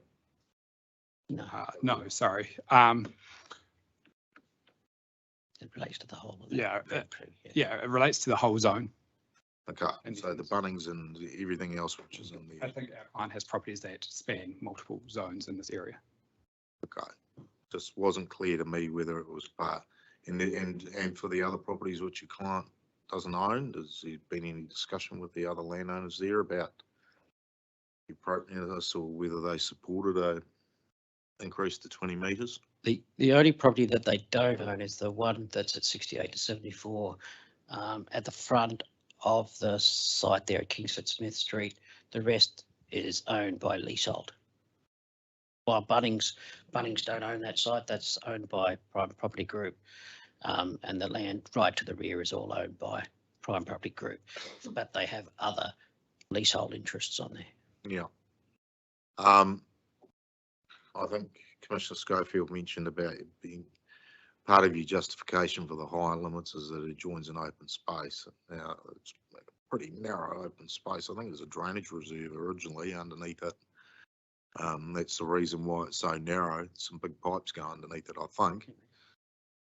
Not quite 20 metres. But it's a very odd, in the Wellington sense, its configuration doesn't exactly lend itself too well to open space functions. It's more an accessibility function, isn't it? Agree with that, but at the same time, there are the provisions set in it do still allow for them to have that 18-metre height poles, 7-metre height accessory buildings in this area. It's not likely to be built, but it still can provide that step down between the proposed mixed-use zone and the residential zone. Okay. It's a section wide. Yeah. Okay. Thank you. No more questions. Thank you very much. Yes, I mean, and it was good to be able to have that efficiency. Yes, it was. Thank you very much. For all of us, I think. Yeah. Yes. Also, thank you for your work on this as well. Okay, well, thank you. We'll adjourn the hearing for today, noting that we're returning at 9 o'clock tomorrow morning. I think the energy is our first one off the blocks tomorrow, so to speak. And then I think we're due to finish sort of mid-afternoon tomorrow, so that's good. Okay, thank you, everyone. The hearing is adjourned. So I've seen you, Commissioner Schofield. You've been keeping it a trouble? No. Not those.